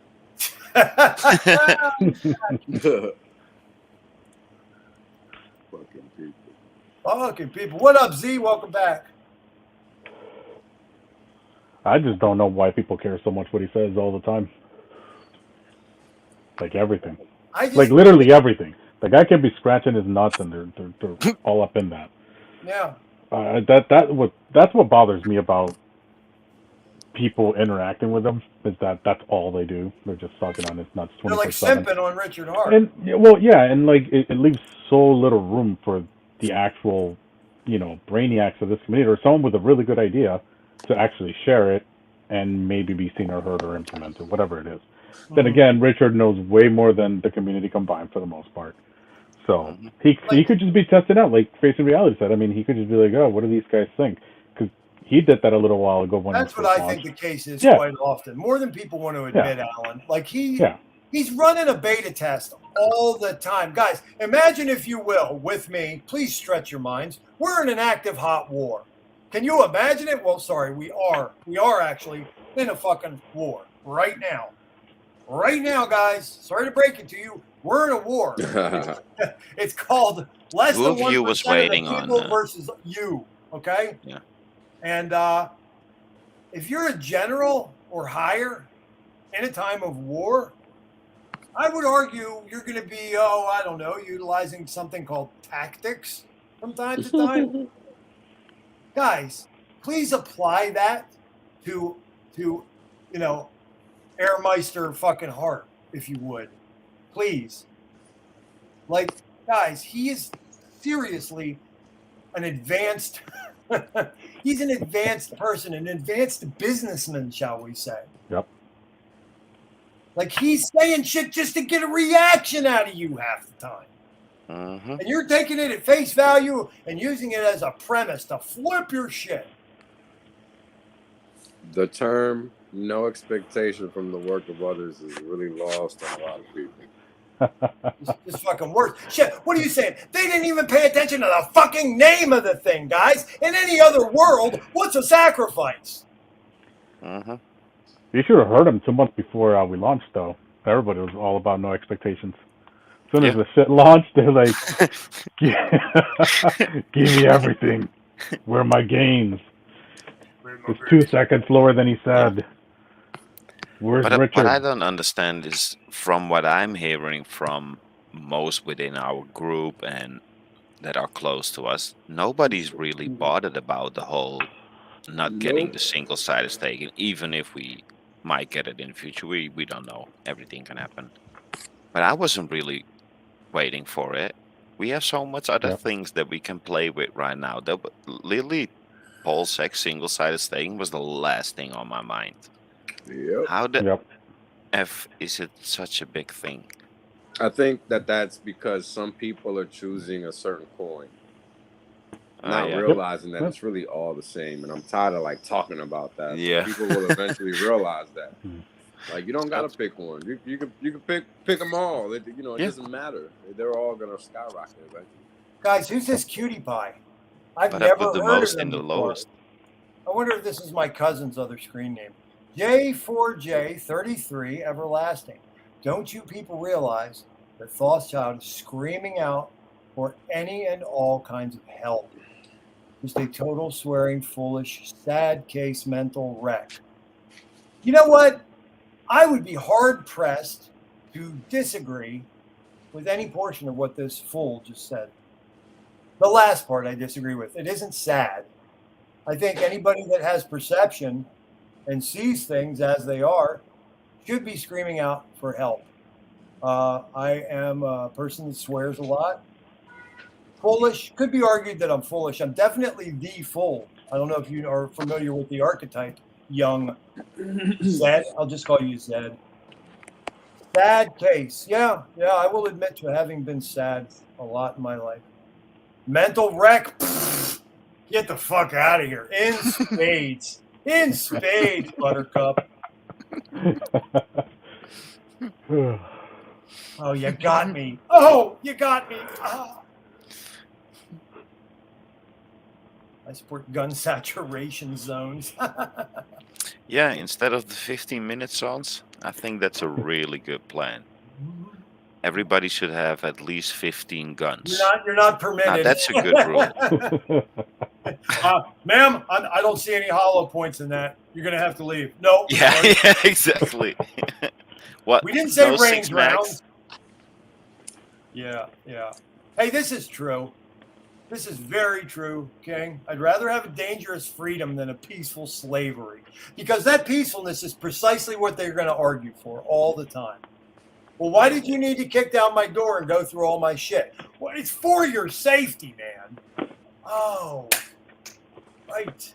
Got it. You know what I started noticing is that most people that are willing to say those things that, like he just said, it's always the people that don't believe they're on a spinning ball.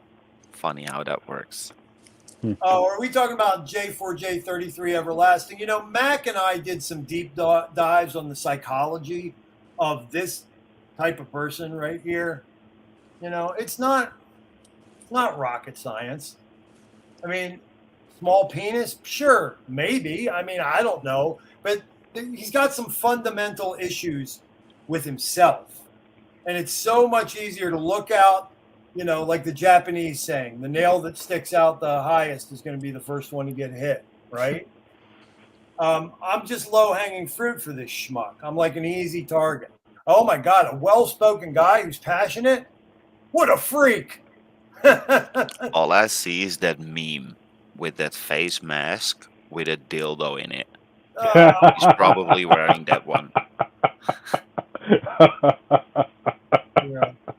Because everyone knows that J4J33 Everlasting is the most normalized, at peace with himself. I mean, he's got a grip on it all, okay? And he's come to warn you guys, not me, look out.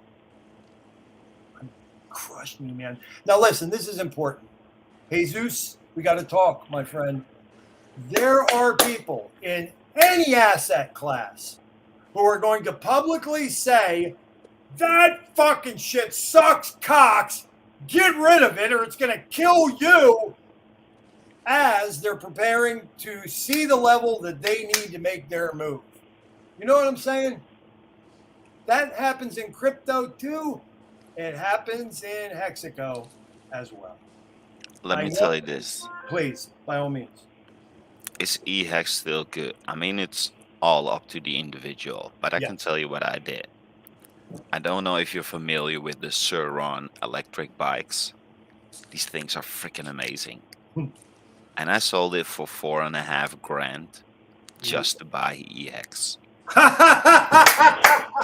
Yes! Oh, I love it. There you go, Jesus. Well said, fucking well done, fucking facing reality. And when blood is in the streets, then is when you take the mop and mop it all up. Who said that? JP Morgan, right? Or was it? I have no idea, but I loved it. I think it's JP Morgan who said that. Hexographer Orez! Orez is back. What's up, people?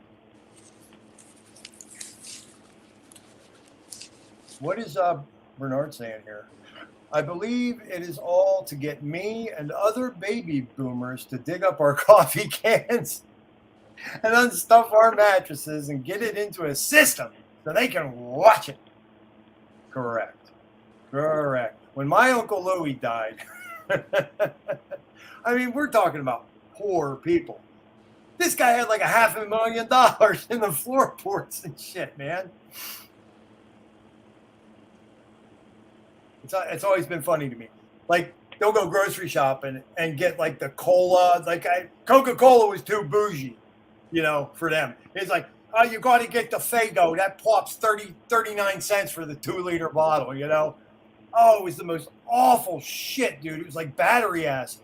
But he wouldn't spend the money, you know, on Coke or Pepsi. I used to get RC Cola. RC Cola, I remember Yeah. that shit. Yep. Yeah, that was actually good and cheap. A nice alternative. Have you guys looked at the back of any of these fucking corporate food labels lately? Like any Unilever or ConAgra distributed products? Have you guys noticed the shit that they're putting on this stuff now? It says, what's the verbiage? Samantha, are you still here? You probably know what it says. It says, contains a bioengineered food, and then they put the quotes around it. Food product. Now everything has a label that, what was it again? Everything is with rainbows. It's annoying as fuck. Why? Every allowed to eat kid, it? yeah, every kid's cereal or whatever it is that you have in the stores, everything has at least somewhere a rainbow in it. It's You know annoying. what? I am so happy, dude. Oh my God, you're a good man, and I know you have your heart in the right place, Erwin, because you knew it. You knew this was going to bring this back into the forefront of my consciousness, and I know that that's why you brought it up, my friend. And I'm proud of you. I'm proud your mind is so open, you know, about these things. Guys, it's really important, man. I recently discovered, this is our third jump into this feature, by the way. This portion of the show, my friends, is dedicated to an entire month. That's right, my friends. I recently discovered, okay, that there has been in existence, apparently, for some time now, an entire month that is dedicated to a powerful characteristic, feeling. This is something that I'm trying to teach my children about. I'm trying to nurture it in them so that at all times they feel it. Guys, apparently, June on the Gregorian calendar is also known as Pride Month. That's right, ladies and gentlemen, Pride Month. We're all proud. Facing reality, are you proud? Heck yeah. Fucking Alan, are you proud? Hell yeah, I am. Fucking Will's only's got to be proud. Wills, you proud? Proud of this joint I'm smoking for sure. Got it. Exactly. Ladies and gentlemen, it's a great time to be alive, and I'm here to tell you that I am proud. You know what I'm proud of? I'm proud of my kids. That's right. Did you know that my eldest is looking like he's going to be an NCAA Division I football player at the rate he's going? That's right. He could knock your faggot head off. Oh, man, that makes me proud. I'm proud of my daughter. Ain't no man ever going to tell that little girl nothing. And I'm proud that she has 3 brothers that'll whoop your ass. Man, I'm proud. Proud of Lucky. He's like into like mythology and legends. The kid's only 8 years old. How is that even possible? Chunk? Dude, Chunk is chunky. He'll just step on your head, and that'll be the end. I am proud of my kids, guys. You know what else I'm proud of? I'm proud of me. That's right. I haven't sold any of my firearms. As a matter of fact, I've been buying little aftermarket shit and extra magazines for them. Boxes of hollow point ammunition. God darn it, I'm proud. Huh. Jeez, man. Facing reality, what are you proud of this week? My kids. I'm proud of my kids every single day. For not believing exactly. For not believing the nonsense, for having an open mind, for being just honest kids raised properly. I love it. They they're never like, argue. We never yeah. have an argument. They can say whatever the f they want If to you me, as lived in the long as they United do it with States, we would think respect. that that is mentally dangerous. But I Yeah, I believe know. you, and it's like sounds like a good thing, man. God, you must be like a good parent. How strange. Yeah. So let me ask you another question, real quick. These children of yours, they have like an understanding that there's two sexes, what they can now call genders, huh?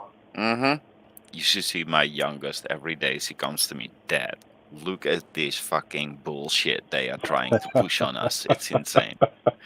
I love my it's yeah. Well, But you I did know, it from the age of 3. proud of them. Yeah. I'm proud of them, and I'm proud of you, dude. Well done. Thanks, man. Dude, Alan, your last name literally means friend of the children, dude. What's Alan proud of? Dude, I'm proud of my kid. I mean, I told you this last time. And then I'm fucking proud as hell, for being alive, for being around. But my kid just takes the cake. Questions everything. I love it. Like, it doesn't take, no for an answer. It's like, well, I got to break shit down. Like, she kind of like emulates me in that sense because I ask questions, I break things down, and she picked up on that. And she's like, I want to know every nook and cranny of it and attack it from every which side. But then she does it to me, and that's kind of fucked up. But it's amazing, and that's something that yeah. Next up now, right now, no, don't be now. But usually, out in the world. Yeah, not now. I love it, man. I'm proud of you, everything you've overcome, and the fact that you're a good fucking dad. I'm proud of you. Yeah, bro. Yeah, fuck that, dude. I'll toot my own horn. I think we should. Fuck it. I think, yeah. I mean, like I told you, I think it was last time you were streaming. It was like, we're born with a responsibility just by being men. Fucking goddamn right. How about and people, that? Yeah, and people fucking ignore that fact. Well, I would imagine, or at least I would hope, that these other people who created or are celebrating this Pride Month, they agree with you. Right? Yeah, probably. Wales only, what the fuck are you proud of, dude? Proud of still being alive at the age that I am, because it's an accomplishment. No doubt, dude. Like minority.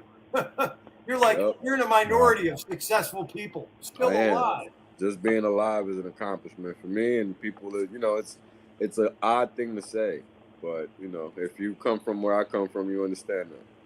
Like when I walk around, people don't fuck with me just because I got gray hair. I'm not supposed to. I'm not even supposed to be alive. So, as simplistic as that sounds, I'm sorry. Crazy. No. I was just gonna say, as simplistic as that sounds, it's an accomplishment. Well, no, I think it's kind of brilliant because once you cross that line of perception, every day is a miracle. Correct. Every day is a gift. Yep, that's right. Grateful every day. I got no reason to be sour. You guys, I'm proud to have you all as friends because each of you in your own way has taught me how to have more of that in my own consciousness. Okay? Like we create our realities.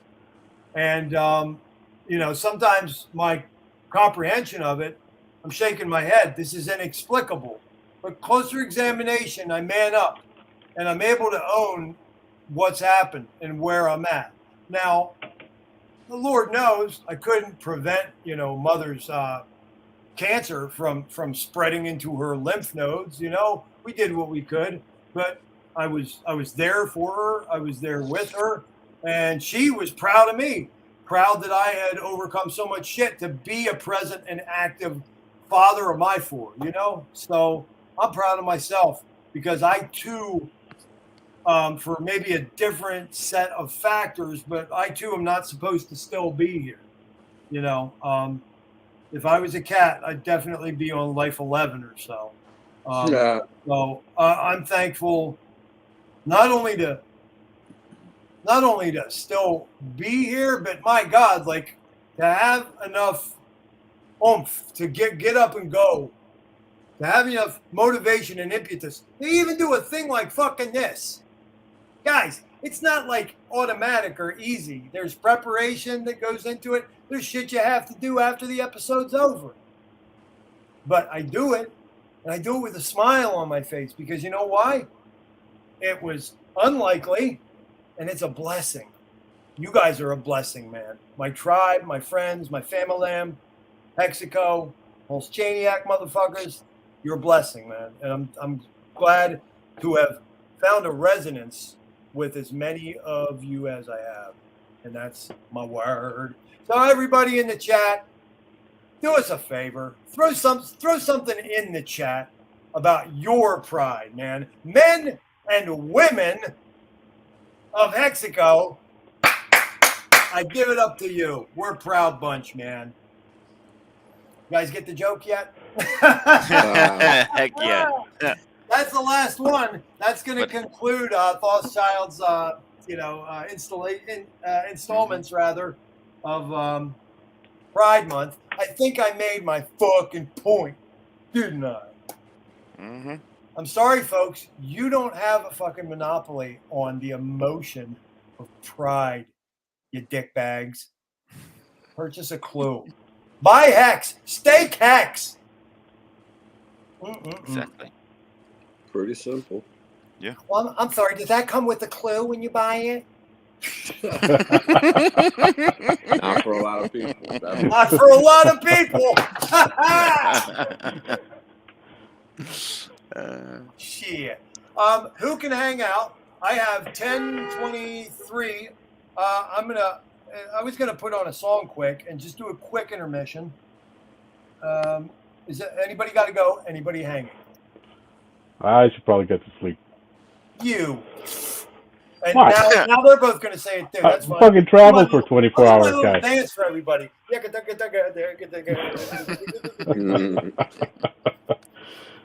Nah. All right, I'm gonna give you guys. Are you out, Wales? Or are you hanging?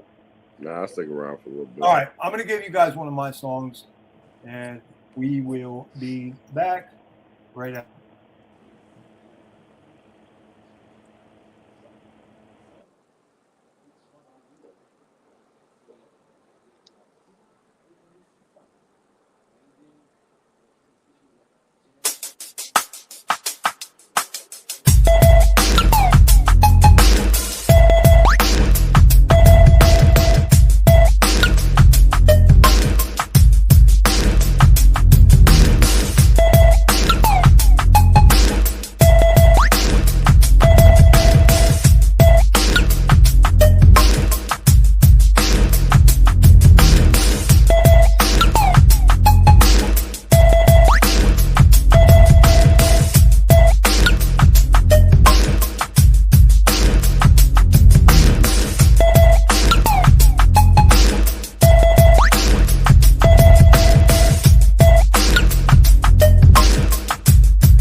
Good things.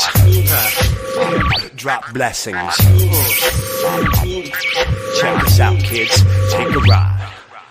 Ready in the room, I'm the rocket to the rafter, champion, the tribes and trailer parks. Fuck my captor.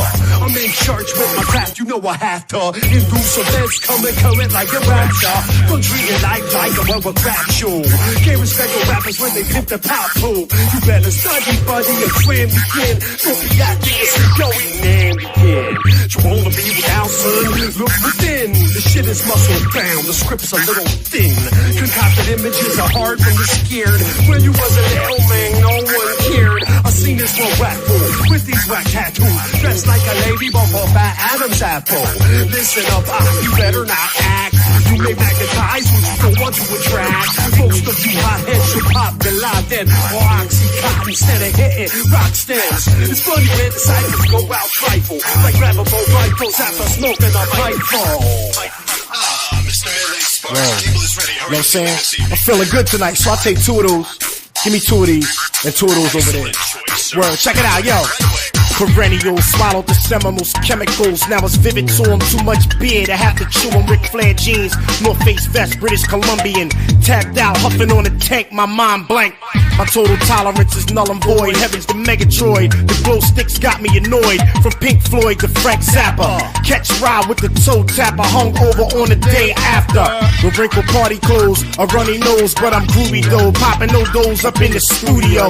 With the records you beckon, the selection you giving. If you ain't fucking with us, it ain't hitting. For instance, check sound scan, pre-order shipments. Cause mom and pop scores with a commitment to stick with underground heads who got equipment. Who face with making dope music from the basement.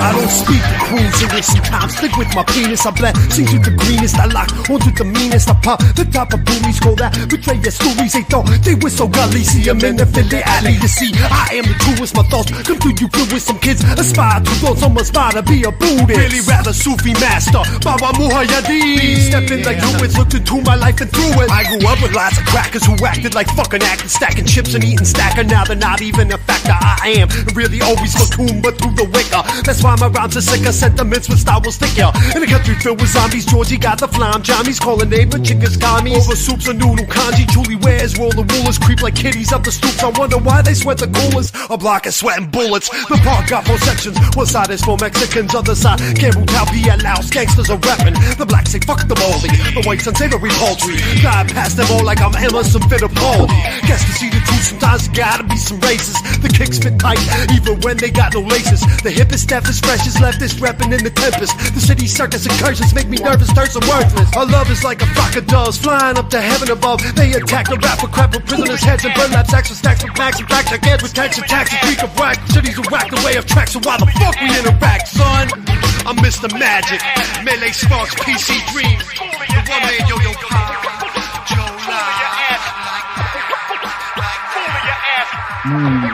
Yeah.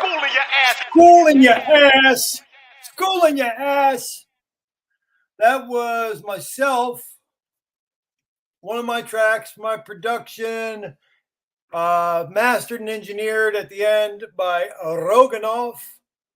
Has another name that he goes by, that he won some, I don't know, little schmuck things like platinum records under. And then the other rapper was Rashid. Rashid from Ill Advised, which was a classic kind of golden era Philly hip hop trio, but then he changed his name to Melee Sparks. Actually, you've seen the t-shirt that says "I'm big in Europe." I think they made that t-shirt for Melee. He was smart, man. He got a bunch of women pregnant in Scandinavian countries and never had to come back to the United States. Wherever you are, Melee, I miss you, brother. We're in the second half of episode 102, kind of the premiere of the Professional Polymath podcast. This is kind of the new title that's going to replace Mindspray for me going forward for a while till I get bored of it. Hunter S. Thompson once said, when the going gets weird, the weird turn pro. My panelists that remain here facing reality, and the one and only Wales Only one. Earlier, we were joined by Alan Fils Ami, and our buddy Brandon, who is interchangeably recognized as the one and only Rags to Riches. That was some pretty dope insight that he gave about MECHA CEX, which is, the Godzilla mega term that I lifted there. And then we all know that sex in crypto don't mean the good thing. It means centralized exchange.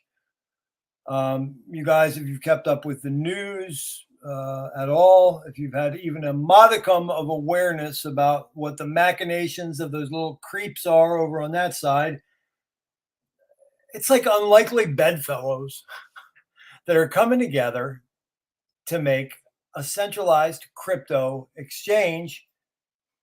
One of the postulates I heard out of Brandon's mouth is this is just yet another level in the introduction of what temporarily, I believe, is going to be Fed coin.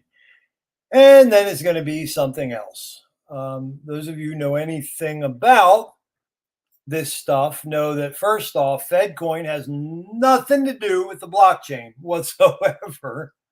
It's just more digital fucking ones and zeros, really. But they don't need any chains whatsoever in a world where that is the transactive means of exchange. Okay, that is all she wrote. I mean, they won't even need fucking police at that point. He'll just chip you up and shut you the fuck off, man. So interesting times we're living in. Somehow, I don't find myself lying awake at night worrying about it whatsoever.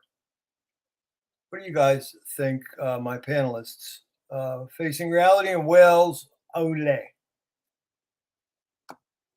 They're both away from the desk. They're both rolling a J. Almost fell asleep. You're dismissed here shortly. What do you think about Brandon's insights, his theories about MECHA CEX? I mean, over time, I'm starting to trust Brandon more and more in these kind of things. I'm not. It's the same with Wales. I'm not familiar with the legal jargon. A lot of words that is used within those documents and things. I have no idea what they mean. I have no idea what they.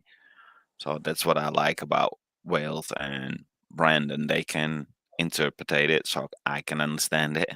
Yeah. What they're I get actually that, trying man. to do or say. I like that. That's a good assessment right there. They both do speak the vernacular of those Exactly. those realms a lot better than me. Yeah, because if I would read the same document, I wouldn't pick those things out of it because the vernacular is just not familiar with me. Mm-hmm. So I just miss the point completely. And then when Wales reads me something or he posts something and then he does it in his forward explanation, then it clicks and it's, oh, now I got what they're trying to say. Forward explanation. That's good. I didn't know I was that sharp. You only use a couple of words and then you give context to what they're trying to say and then it just clicks. Perfect.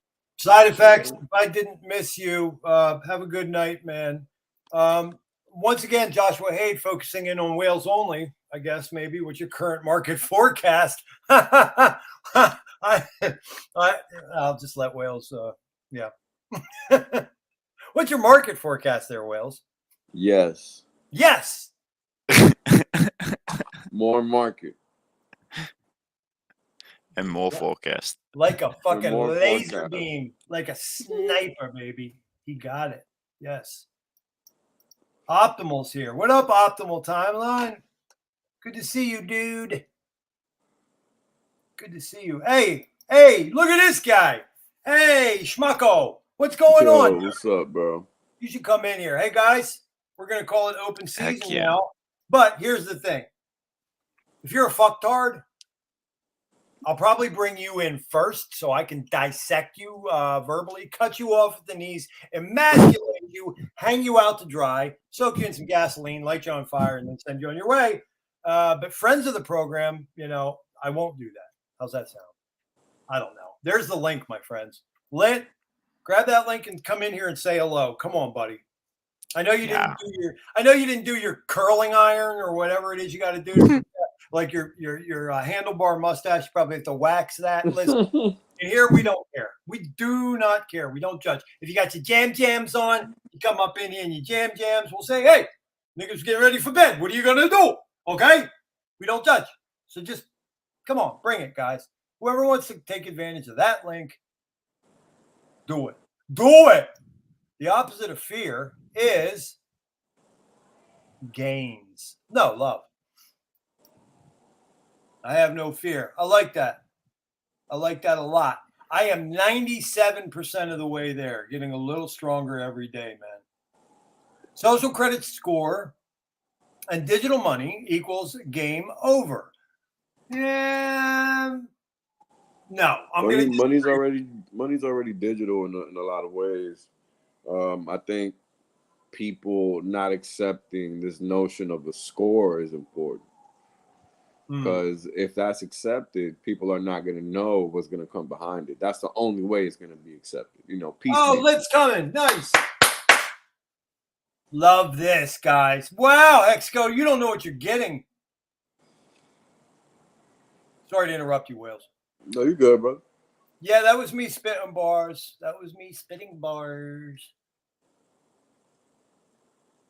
Yeah. Guys, if you don't know it, this is an accomplished keyboardist.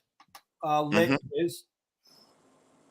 Yeah, I'm glad he's back, especially in the beginning, the hype and the energy that he brought. Oh my God. I loved it. He came out the fucking frame on motherfucker. The hex pulsing, the hex game. Oh, it's perfect.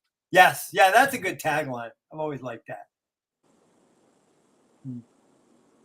Hex Wood. Good Wood. What up? Thank you. Well, geez, my God, that seems like the total opposite of what that 33 douchebag was saying. But thank you, Lit. I appreciate you. 33 who? Whatever that fucking homosexual. Exactly. Everybody got some beats. Everybody got some beats. Bring your beats. Bring your beats. Thank you, Optimal. I guess that. Oh, I got some beats, but only after I eat some chili. Oh, Jesus. Is that what you call them? Beats, huh? Richard Hart's brother says, cat. Well done, Shane Schuler. We appreciate you.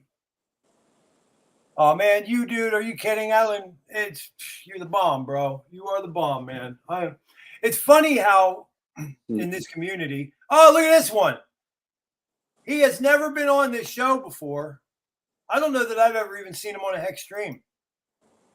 Ladies and gentlemen, he goes on the worst crypto show.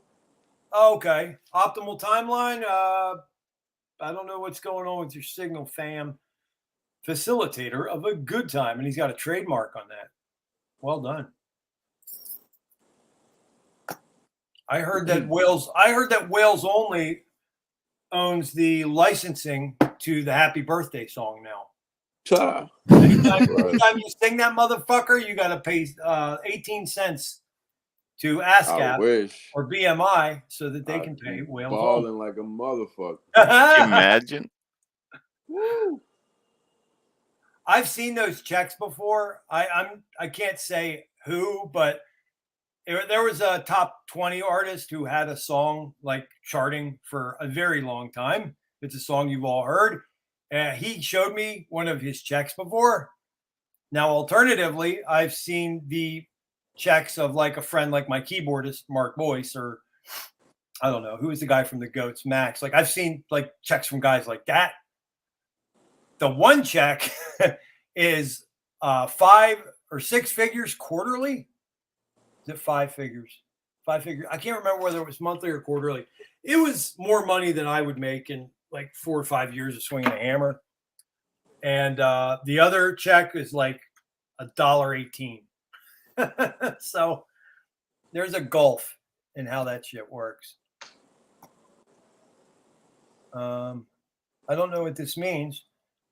Optimal timeline. Your signal's not working at all. I can get rid of this, by the way. Guys, if you can, we are a crowdfunded show, and I don't twist nobody's arm. I'm going to remove optimal timeline. Oh, my God. I see his grill. And here's the weird thing, guys. He's in Kareem's house. He broke into Kareem's house. What the fuck? Oh, my God.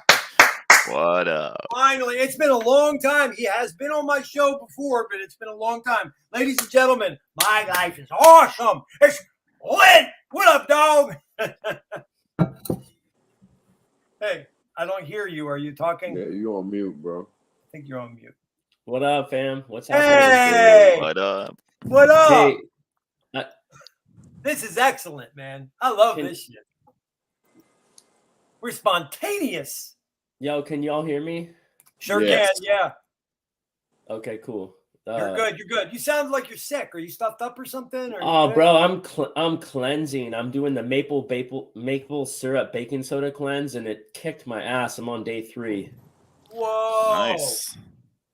Damn, I wouldn't be on no screen, dude. I'd be laying in the corner moaning. Is your mom still with you? No, we talked about this. Remember? No, okay, sorry, bro. Yeah. Anyone who's sick, try it. It's amazing. Yeah, man. Remember when your mama passed? I told you about what I had been going through. Yeah, I just remembered it all. Yeah, they weren't too far. It was like mine and then yours, which I was sorry from. But hey, man, you have come so far, Lit. We are so proud of you, and I know you've overcome a lot of shit that the people don't know about. But you're back, man. You're back with us, and that magnetic energy of yours, man, sorely missed. Sorely needed. I appreciate it. I was talking to Hex Mac and we talked about you, and that guy has so much love for you, bro.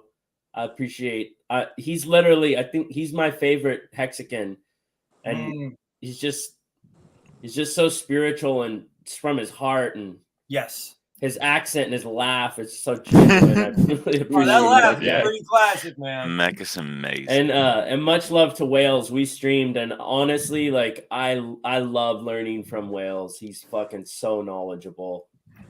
Yeah. No doubt. Word. Much respect, man.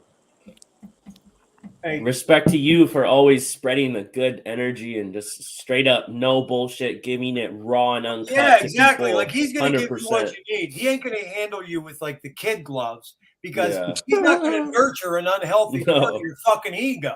He's gonna fucking give it to you raw. And I'll tell you another thing. It took me a long time to learn. He won't bother if he doesn't give a fuck about you. He'll just go on his way. So if he's taking his time to tear me a new one, it's because he cares. It's so true. So true, yeah. You said it. If he's cutting you up, he man. cares. You know it. Because he won't waste his time. Hey, since we're damn near got the royalty in here now, I'm going to have to change this color. We're going to go purple now. There we go. Look at that. There we go. Some royal purple for you motherfuckers. Yeah, it was, right? There we go. There we go. Switch it up. Yeah, guys, the donation shit is never expected. I would never want anybody to put themselves out or deny themselves anything in this life for the sake of this channel. But we do accept the help if it can be freely given. And to that end, that shit is in the show description. What do you call it? So, we must be listening to Wales, the Wales soundtrack now. There we go. Yo, the Joshua Haid talking about black seed oil. I'm currently taking that right now. Y'all check it out. It is the fire. It actually is proven to kill almost everything bad for your body. And is this where they get black salt from? The black salve, the stuff at the top? I don't know. Is it? I don't know. Dude, this one girl from out your way turned me on to this black salve. And she said much the same, like you said, it will go after and get rid of anything. We're talking like cancers of the skin. Yeah. You put that shit on and fucking in a week, it falls off. It's wild, man. You know what's really interesting about the C word is that essentially, like, you know how your microbiome is your immune system? It's like 70% of your immune system. Yeah, and your mood. There was none of that. Comes from it. Yes, because it connects directly to your limbic brain and your pituitary and your hypothalamus, directly connected. It's all connected. So your immune system is mostly in your stomach. Guess when cancer started? Like, it never existed. No tribal dudes died of cancer. It's a new phenomenon. It started with the advent of processed food, right? Antibiotics. Oh! Antibiotics killing the microbiome, and now there's no immune response to kill unhealthy cells. All cancer is a fungus, one cell and another cell and another cell, and it keeps adding up and it makes a mass, and then that mass shuts off a body function. So if you can restore your microbiome and then kill it, it's just unfortunately, like, we don't know. I've had it, like, people I know have died from it all over. It's so hard. And there you go. It's not even part of the fucking game plan, guys. Guys, do you remember? All my longtime viewers will remember, okay? James Corbett is one hell of an actual journalist. He did the documentary that explains to us how, at the turn of the fucking, 19th to 20th century, precisely the machinations of how Rothschild Rockefeller interests came up in this motherfucker and got rid of all the fucking home remedies, all the tribal fucking healing, and all the craft fucking healing. They fucking systematically demonized shit. Fucking, they put the okey doke on a bunch of shit, and then the main lever, they connected all that university money to compliance with their methodology, which, as you all know, ends up in a model of pharmaceutical treatment, which, oh yeah, was a fucking distribution fucking hustle. Jesus Christmas, are you kidding me? The fucking interests that got the fucking things the way they are had all their money in the means to make the things that they were pushing on everybody. It's an okey doke. Any of you who believe in Western allopathic medicine and the holy MD and the oncologist, city on, bow down. Like, fuck that. Fuck that. Fuck that. It's a lie, my friends. It's a lie. I'm to the point where I don't think I'm going to the emergency room if I chop off a fucking body part. So it's interesting. Like, I love your passion, bro. I love it, man. Love your passion. So let's break down what you said. It's absolutely on point. And the way that I see it as a natural health practitioner for a long time is like Western allopathic medicine was created for one reason. It was created to stabilize emergency patients. So if your bone is popping through your arm, that's what the doctors do surgery for. They want to get that bone back in the right place and stitch you up so you don't bleed out or get an infection and die. That's why it was created. What it turned into is the holistic care of the entire body. And that is not what it was designed for. Okay. Yeah. That what you're talking about the tribes, the ancient shamanism, the herbal medicine, this right here, the herbal medicine, that is the fire. All right. And let me break this down real quick. The way this medicine works, all modern scientific medicine comes from herbs, which comes from tribes. So it's human, there's a shaman, and they figure out the medicine and they give it to the people. Now modern society comes along and they take an herb, okay, or a tincture, and they need to analyze it and they want to patent it. Did y'all know how patents work? Patents in medicine have to isolate a specific compound. And the way natural medicine works is there's a multitude of compounds. There are highly efficacy, like highly efficient things in it, and then micro medicine. There's all these different levels. So natural medicine That's the true efficacy of it, is having big spikes on a chemical analysis and then tiny little ones. That is not how modern medicine works. Modern medicine looks for the active ingredient.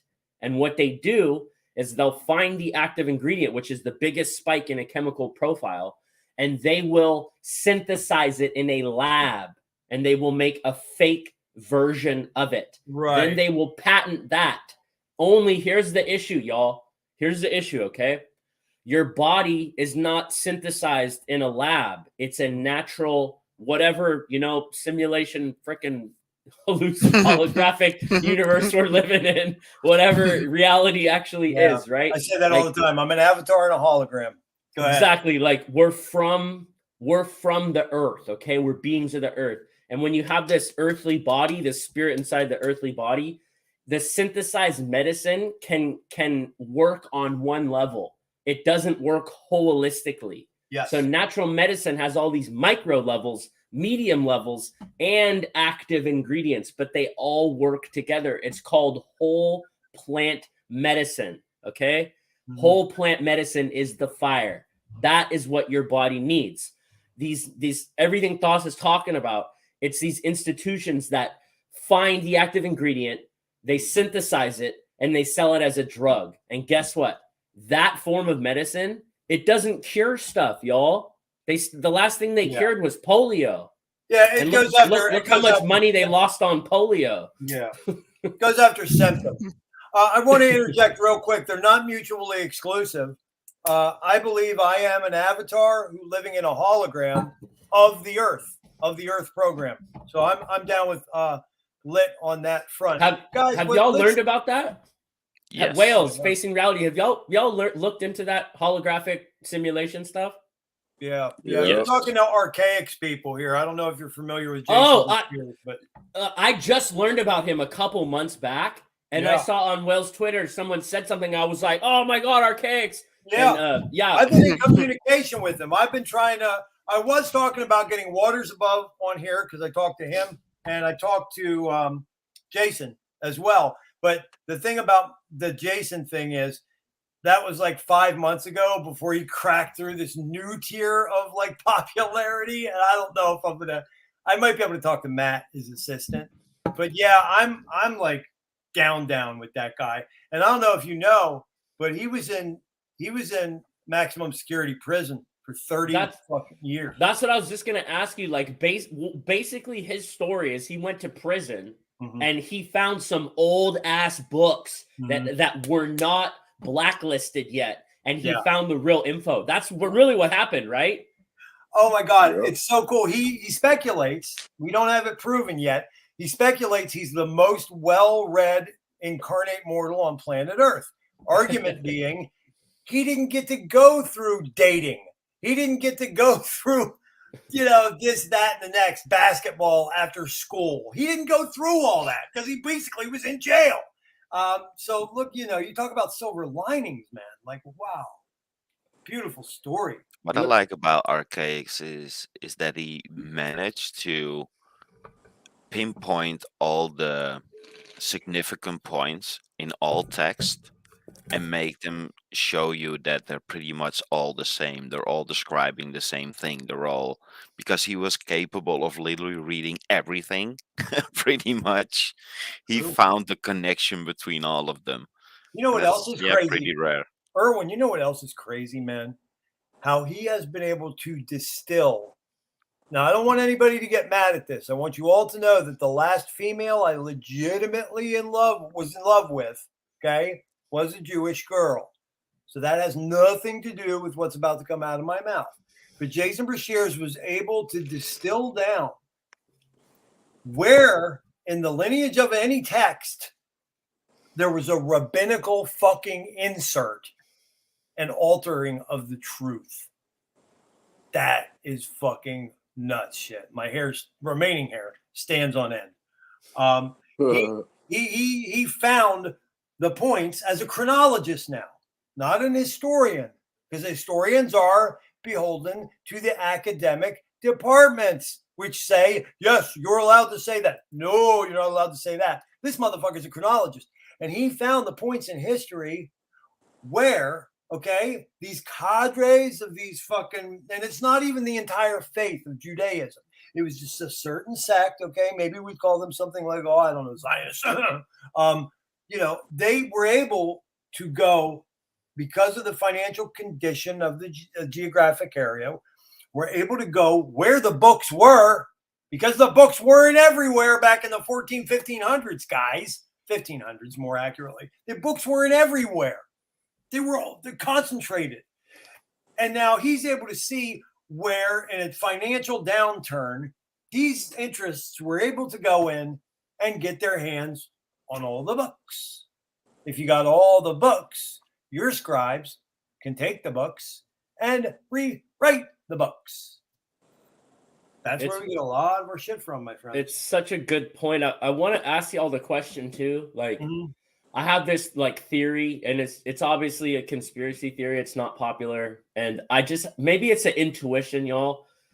Do you remember like the burning of the Library of Alexandria? That's not a natural event. Not a natural event. You're absolutely right. I have a feeling. Right. I have a feeling that library, like. Survived and they burnt it. I have a feeling like. Oh, you're right. I've been saying the that maps for probably 10 years. I've been saying that. I agree. Have y'all thought about that? Like, oh yeah, it's the tell same me as your thoughts. It's the same as the First and the Second World War. They immediately tell you that they literally burned every book known to man, pretty much. And then after the Second World War, we rewrite whole history, we rewrite the educational system, we make it all mandatory, and everybody needs to believe the same story. Yes, it's what Dresden was about. Why do you think fucking Dresden was fucking raised? It's because I can't remember what exactly, but that's the only place it was, whatever it was. Probably, it was an historical text. Anyway, it was the proof. You know what I mean? The proof. Now, guys, he's right. They're both right. Think about fucking Saddam Hussein. Oh, no, Mesopotamia. They'll say, what's the A story? The A story is freedom, 9/11, right? Okay, cool.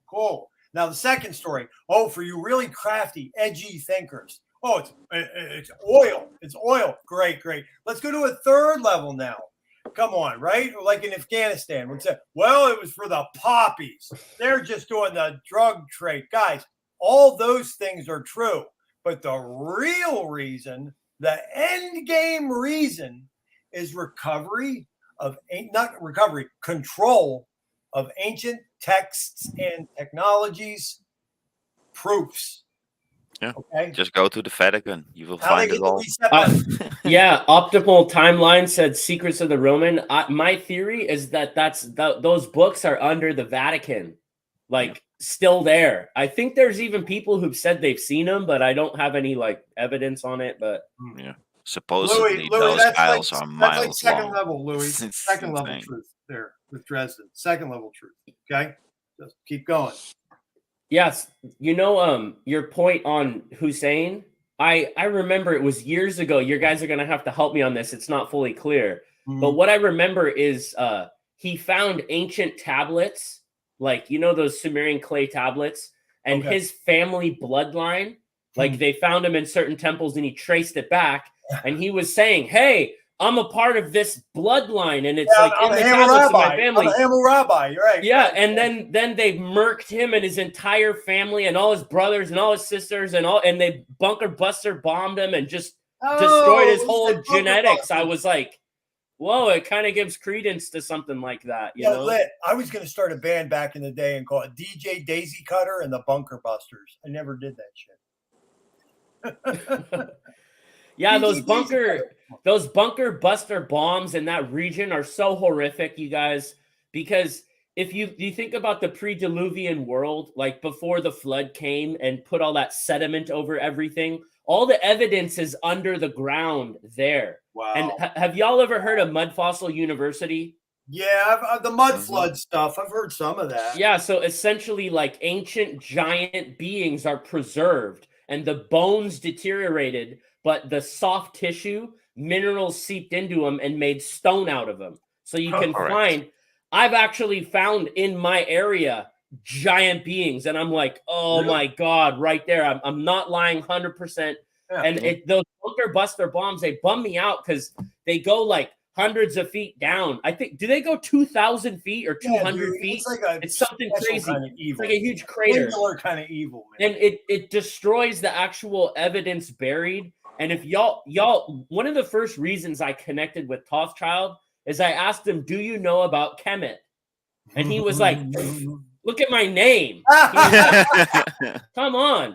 So I want anyone who's interested in ancient history to learn about Kemet, okay?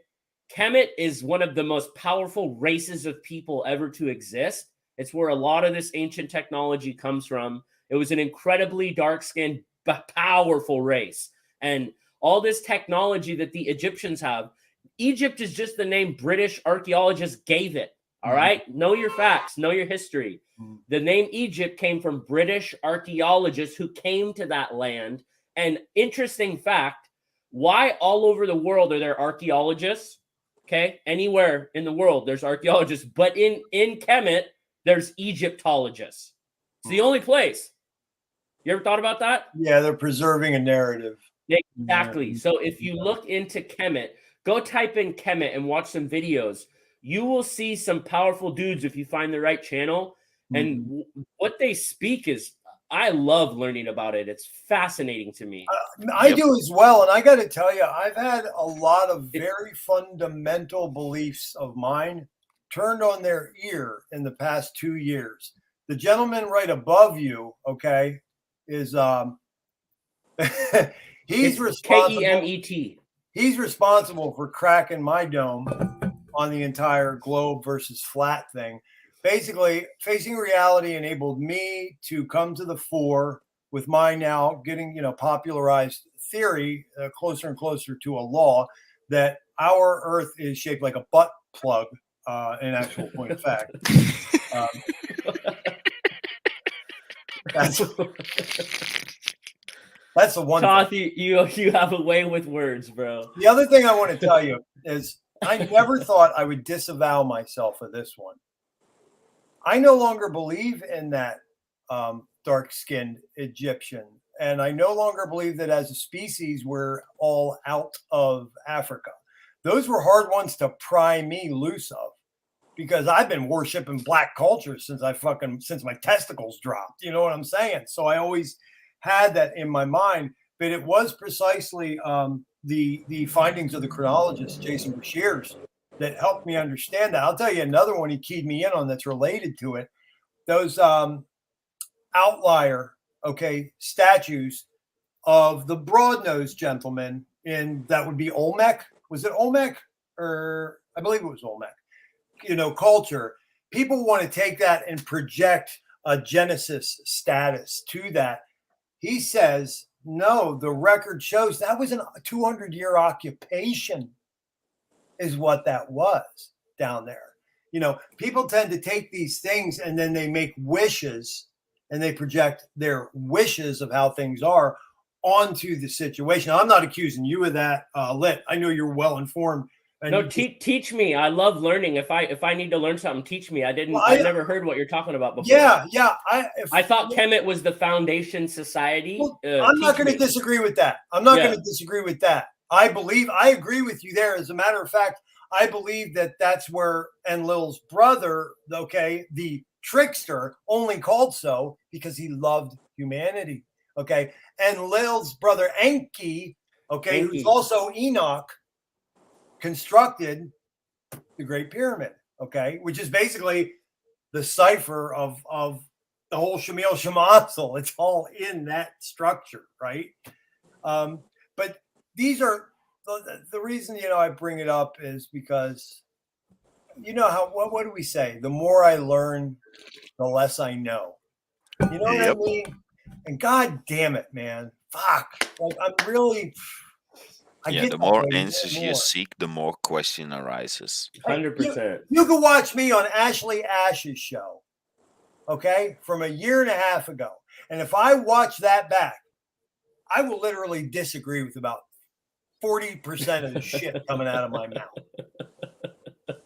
Truth. It's so genuine, bro. That's how you learn stuff, though. You know, we're gonna die one day, and you want to look back on a life of integrity. You know, he said, "You know, we're gonna die one day." When my mom was going, I told you what the deathbed thing was, right? She said, "Mission accomplished. Don't cry. Don't be too hung up on this, okay? It's as honey, it's as natural as taking a shit. You're gonna die." I said, "Well, then I guess I'll see you sometime between later tonight and 40 years from now." And she said, "Bingo, you got it." You know, it was a moment, man. Heavy moment, but yeah, you know, it was heavy. I was preparing my mom for death. I remember. Oh, my heart went out to you, dude. Oh, thanks, man. It's not easy. It's just hard because, like, it's not supposed to be. It's not supposed to be easy. I know, like, I've coached a lot of people with death, and for me, it particularly sucked because, like, the family that I have, like, that was my person. Yes, and I don't like the way I grew up was very rough. All right, I'll just put it that way. And there's not a lot of people that I can connect with. All right, let's put it like that. And my mom was like my person. So when she died, it was like, all right, I have no family type of deal. So it was kind of like a lot. And you and I are exactly the same, bro. Like, we're exactly the same in that regard, bro. It's wild. It's wild. It is. And, you know, liver disease, like, she didn't even drink. Isn't that funny? My mom didn't smoke, and it was fucking lung cancer. It's so... Same for mine. Really? Yeah, 63. Never smoked. And she goes on lung cancer, yeah. That's fucking weird. You know, Richard Hart popularized the quote, I think it was from Tesla, "Energy can neither be created nor destroyed." Yeah. Right? And I had a realization. And I wish I learned this. Thermodynamics. What is it? The first law of thermodynamics. Energy can neither be destroyed or created or destroyed. You can only transform it. So let me tell you what that did to me. It helped me.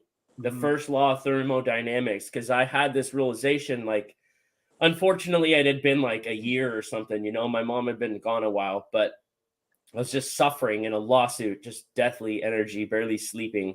Right. And what happened is I heard that quote and it smacked me and it woke me up. And I went, oh my God, energy is neither created nor destroyed. It just changes form. Yeah. And I started talking to my mom as if she was right there with me. Yes. Yes. And call me crazy. I don't even care. No. I felt different from that moment on. Yep. Dude, Karen is right here. She is right the fuck here right now. And I have no doubt of it because I understand the veracity of dimensions. It's not, people want to accord woo-woo to so much unnecessarily. Like, it's only wild and fantastic and mind-blowing because you are making it so, my friend. It is as vanilla and mundane and boring a fact. You know, but try that once. You know, you people who want to delegitimize and marginalize anybody who's different than you, you know, with that whole thing. Oh, he's crazy. He's weird. You know, I got an idea. Why not take what's so far out and wild and eccentric to you and make it vanilla and mundane for one moment in your mind? Just for a moment, do that exercise. If you're not capable of doing that exercise, well, then I would speculate the problems with you, honey cup. Okay? So, like, come on. I've never heard anyone called honey cup. Yeah, well, I got some good ones. Hey, I got kiwis too. Anybody need a couple kiwis? I'm curious, Toth. Like, you know how I know you have a lot of love for the Black culture. I do too. Like, Wu-Tang was my favorite stuff as a skater growing up. I listened to all the hip hop. It was the best in the 90s. Y'all know that. I'm in the Bay Area, absolutely like idolizing that energy and that culture and that lingo. It was just, I know I'm from that time. What was your introduction? Was it from the city you were living in? Was it the hood you were in? Like, no, how did you get exposed? By the way, I can't make it far away from me anymore because we got the results of the DNA test back. Okay, if I call you my nickel, it's because you're my nickel because I'm your nickel. Oh, I'm fucking North African, dude. My mom's the Sicilians have Algerian, Tunisian, Moroccan, or Egyptian in them. So I got that in me. That doesn't matter. That does not matter because it has nothing to do with melanin whatsoever. For me, though, okay, the key figures were more melanated, and they were my dad's students, okay, in the after school program. My dad, we were from Western PA. My dad got his first district job in Central PA, in Harrisburg, Pennsylvania. You guys will remember Animal House, right? He's from Harrisburg, right? 3 Mile Island. Might explain a few things. So fucking, I would go with him. And I was like the mascot at age 6, 7 for these 16, 17, 18-year-old brothers who were in my dad's after school program. Now, these were disadvantaged kids, man, living in the Hill District of Harrisburg, which is, believe it or not, pretty gully. I've always said small cities are more dangerous than the big ones a lot of the time because those motherfuckers got a chip on their shoulder, right? They got something to prove. First time I ever got shot at was actually not in Brooklyn. It wasn't in Philadelphia. It was in Harrisburg. They used to take me when Dad would give them a break because they were on like grass mowing crews lit, you know, and they would do things in the school district like trim the hedges or clean the sign, you know, anything just to get these guys proactively doing something that wasn't, you know, we're talking about, you know, crack. Well, that was more heroin era, but then the crack started coming then in the mid 80s as well, you know, and I was still working with my dad at that point too. But the influence these guys had, I mean, it had nothing to do with melanin. If you're a young kid and there's older guys who are treating you like you're cool, like you're one of them and you belong, man, you stand up straighter. You know what I mean? Yeah. You just like, you feel proud of yourself as a little boy. Social validation's huge. Absolutely. So when breakdancing got big, they showed me how to, you know, go find yourself a piece of linoleum, cut the linoleum, find ourselves a cardboard box and open it up all the way. And then we'd have the nice surface, right, for doing the dolphin and the backspin and, you know, popping and locking and everything. I mean, you were a breakdancer when you were young. Yeah, well, yeah. When I was made out of rubber bands, man. Fucking do that shit now. Wheelchair, dude. For real. Oh, But, I broke a lot of bones. Damn. Were you a skater, Erwin? No, BMX. That's rough. BMX, dirt bikers, skaters. You were a skater, Lit. BMX and dirt bike. I was an extreme skateboarder when I was young. I heard that one story you told about how you went to the neighboring town and busted that shit that nobody else could do and everything. I did. And awesome. I talk about like seeking social validation. When I was coming up in the game, I wanted the older boys to accept me and pump me. Right. So I was trying stuff that was hectic.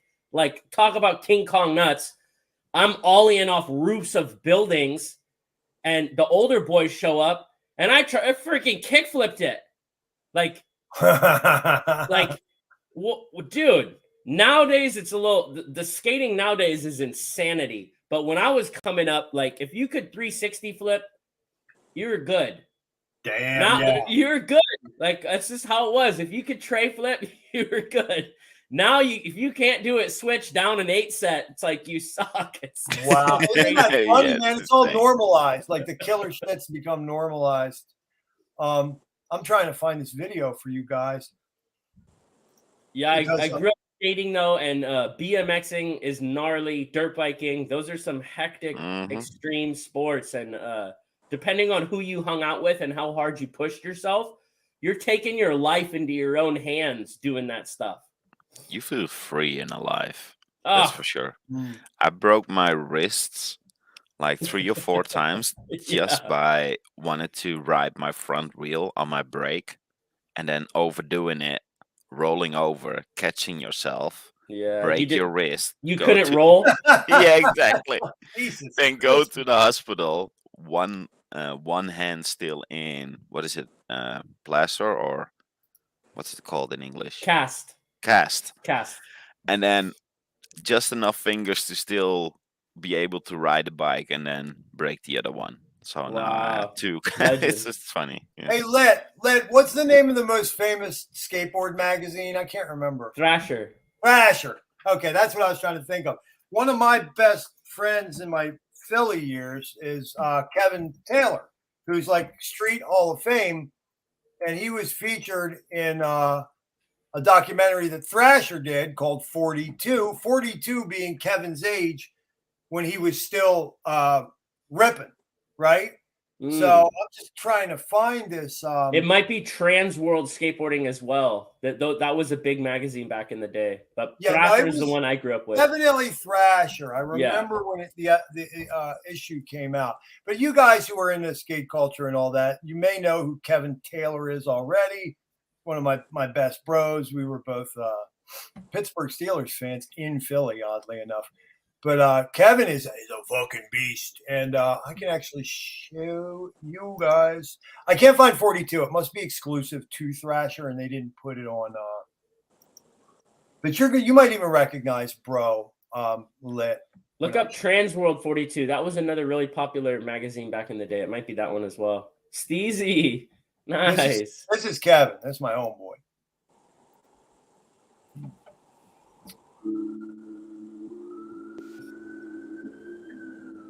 How old is this video? Nice. 1 year.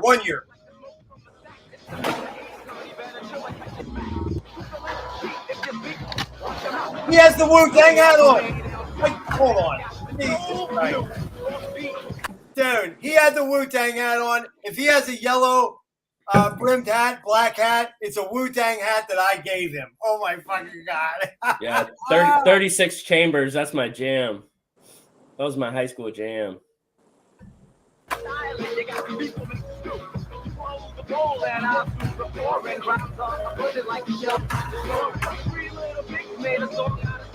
The big bad ace to go around town, man. You know I'm not a sailor and my name is not Chronicle Bill, but I run game like a carnival. Don't try to flex or you'll go like the timber. Still got a posse, just add another member like Lord D.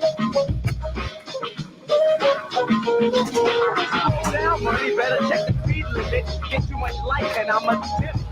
So you bust the butts and turn in your text to chapter 4 and let me break down the law. I stay away from blood, got respect for my dick. And plain eyes will probably kill my ass just as quick.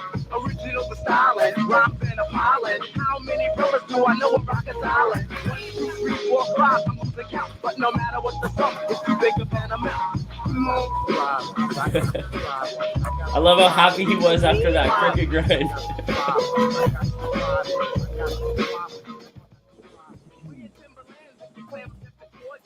Yeah, it seems this is mostly kind of tame stuff. Oh, I know that skate hall. Yeah, dude, that is built into an industrial building in Philly.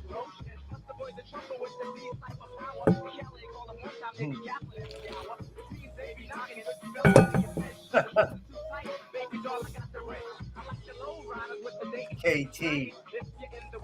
That's at City Hall. That's City Hall in Philly. I'm surprised the cops aren't beating the piss out of him there. Nice. Yeah.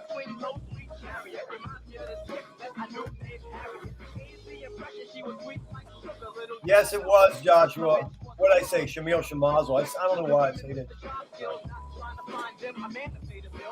When I see this, it's like I'm right back into the 80s. See, we got the soundtrack, right? With the boom box on the shoulder or the Walkmans, and oh man, good times. And the full freedom with no tracking apps. Exactly. Yep. Where literally the police and the fire department will sit together with all the youth and have fun instead of controlling them. It was just such a great time. You guys remember before the tech? Oh yeah. I was 21 when I got my mobile phone, so. Yeah, I was 18. It was like first year of college. You know, I got to share kind of a sad revelation that my eldest at 13 shared with me last week. In the little river town where they're with their mother right over here, he observes this summer that there are no children outside ever. Oh, wow. I mean, wow, video games and porn. Precisely. Yep. Precisely. You know what sucks too is like there's social aspects of the brain that need to develop at this time. It's necessary to function properly, or else you just get all introverted. Like, can you still remember the board games that we all played day in, Dude. day out? Yes. Oh, I love that. You want to talk about wisdom out of the mouths of babes? My toddler, the 13-year-old, when he was a toddler, explained to me and his mother how fucked up the game of Operation was. And we were like, oh my God, he's fucking right, dude. Like, oh my God. I remember like family game nights were the best. Yeah. And then game nights where neighbors would come. It was so fun. Yeah, dude. Oh, epic. And you know, like a lot of times that's where stories would get shared and people would laugh and you'd see stuff come out that wasn't normal. Yes. Like Yes. it was so powerful, like looking back on it. Yeah, sharing each other's frequency. We are social creatures. We are supposed to be in each other's aura. And if you don't do so, we pretty much die off. So fresh and so King. King says he loves Parcheesi, man. And life. Life was good too. Yeah. We used to play Sorry and Life. Back in the day, it was like 50 grand to be a doctor. So everyone was always trying to be a doctor to make 50,000 a year. Remember that how just shows when inflation. you had the kids, you get a kid, you put the little kid in the car, you'd be like, I got in the car. I like fucking mimic that shit, like on overdrive, dude. Like 4 kids in life, 4 kids in real life. Great. Wasn't there always a benefit to having more kids in the game? Like, yeah, look at tax write-off. Used to be, yeah. Oh, I remember that. That's such good memories. Yeah, too My classic. mom was happy. She was happy when we were doing that. That's cool. Hey, Lip, I have now a disturbing statistical anecdote that relates poignantly to a predominant theme of your stream with our brother ℙℝ𝕆𝕙𝕆𝕝𝕕. Yeah. There's a fella at this. I don't know if you know this right now, but I'm effectively homeless. Okay, it's a long story. Whoa! It's not what anybody thinks. I got in a fight with a Napoleonic drunk landlord who I'd been with for 3 years, and I objected to. He was taking shorts on me. Like if I had been in Philly and a man did this to me, he'd be at the bottom of the river. This guy was kind of a little bully who thought he could get away with some things. I wasn't standing for it. He arbitrarily decides then, at conclusion of my lease, that he suddenly needs my home for Aunt Becky. I'm like, dude, you can't do this to me, bro. I got 4 kids, man. This is my home, dude.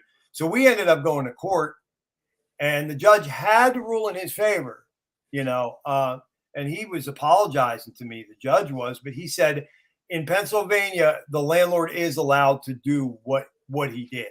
Like not in California. Yeah, well, it's all landlord weighted here. So being a responsible adult, I had parachutes, right? And the first parachute, I go to shake hands with the guy on it. I said, now's the time. I do need this place of yours to rent. He said, oh, I forgot to call you. I said, what? He said, yeah, I decided to get the septic system tested and it failed. The township will skewer me if I have anybody move in here. I said, all right. It's not the end of the world. Now you have to understand why I'm feeling anxiety. Where I live is directly between Manhattan Island, okay, and the city of Philadelphia. If you were to look on a satellite map, it's where the green is. When Coop hit in 2021, where do you think all the people as part of the diaspora out of the cities went and bought property? In a place where there wasn't much available to begin with. So now what would have cost me between 12 and 15 a month is now 28, 32, aka out of my price range, right? Same thing happened in my area, bro. Yeah. So now my last parachute is a widow who's got freaking 150 acres in the woods out here. She has an apartment above a garage. I had a private entrance, my own bays in the garage. We would have been able to work on the property. It was a dream, dude. She said it came down to me and one other guy. And I was sitting there like beating my chest, like everything happens for a reason. I was so geeking, man. She calls me up, and I had a bad feeling. She calls me up and she goes, well, I kind of decided to pick the other guy. And I said, why? I said, why? And she goes, he didn't have kids. Oh, fuck. What? Oh, fuck. So now, this was 6 weeks ago. So all the money that I had saved for my new place, I don't know if you guys know this, but being homeless is really expensive. It is, because you're spending more money on gas. Hotel rooms aren't cheap, if you want to get them. And then like food is an issue. You don't have a refrigerator in the vehicle, so food would go bad. Dude, it costs so much. So now all the fucking loot for that is gone, and there's nothing available here. So I've literally been I called it what do I call it? The Hindu hellscape chain of motels. I'm sorry to hear that, bro. That's wrecked. Have It is. Have you reached out to the community at all, or any community homies you it's trickled in. I'll never say Hexaco doesn't give, man. Hexaco's been so good to me, man. I can't complain about it, but the problem is like it just kind of trickled in. You know what I mean? And when it trickled in, I mean, I already lost 2 of my jobs in this. I work multiple jobs. I'm in business for myself as a contractor, biodynamic hardscaper, and gardener and all that. Plus, I do some like ghostwriting still. I do a lot of shit for my money. But like, because of the situation, I've had to bend over backwards to protect the children, because I'm not going to bring them into any situation that's ever fucked up. So when I get the kids, it's like, oh my God, we're going camping. They don't have any idea what's going on. They're like, oh my God, we're staying in a hotel. They're like, oh, party. The kids have no idea. So having to bend over backwards for the littles, it's created some tough times. And, this one lady who was my client, she just figured she's supposed to be first no matter what. And I was like, well, yeah, actually, my kids are going to come before you. Well, I'm going to have to find somebody else. Great. So it's been a lot of that kind of shit. But hey, man, I truly believe that I'm not going to be spiritual about so many things and then separate myself from it in this situation. There's a reason that I'm here. There's stuff I had to learn, and I'm getting more bulletproof. I mean, I really am. God, it's like I could be shook on so few levels now anymore. It's pretty funny. So, yeah, but anyway, that's me being transparent. You're obviously getting tested. I don't know how old your kids are, but is there a way to include them in like money making ideas as a family unit? Yeah. Like, how they're wizards with the phones and the texts, and they can do certain things, and just throwing it out, throwing mud on a wall to see if any sticks. Yeah, we don't have to do that. I appreciate that part. Like, we don't have to do the brainstorming thing. I'm a big boy, and chances are I've tried it. But if anybody wants to talk to me, like in private, God, let's DM, or I'll get one of my conference call spaces in Telegram going. I love talking to Hexicans, Pulse Chaniacs all the time. I learn shit all the time from you all. For real. Sorry to cut you off, but I really need to go. Yeah, dude, you are such a trooper, man. 5:30. 5:30 in the morning? Okay, that's good. Yeah. Much love, bro. Dude, you rock. Ladies and gentlemen. You're all amazing, man. He's a hardcore divergent. He's a true earther. And he's my brother. He's a Hexican. He's a Pulse Chaniac. He's that motherfucker. Facing reality. Thank you, man. Let's all just stick together. Sorry? Yes. I just thought it was funny. He said, did you say Pulse Chaniac? Yeah. I'll never be at peace with Pulsicans. I don't think that's creative. I'm kind of offended by that. I think it's dumb. Pulsicans. Hexicans is brilliant. What's a Pulsican? That's funny. Have a good one, everybody. Yeah, much love, bro. Peace. Yeah, I'm yeah. mob too, guys. Mob All too. right. Yeah, you out, Wales? Is he out? What's up? Did you say you were leaving too? Yeah, I'm a hot, bro. All right, my brother. Thank you so much for coming, dude. Of course, man. Anytime, Yeah. Have a good day, bro. Have a good one tomorrow. You too, guys. All right.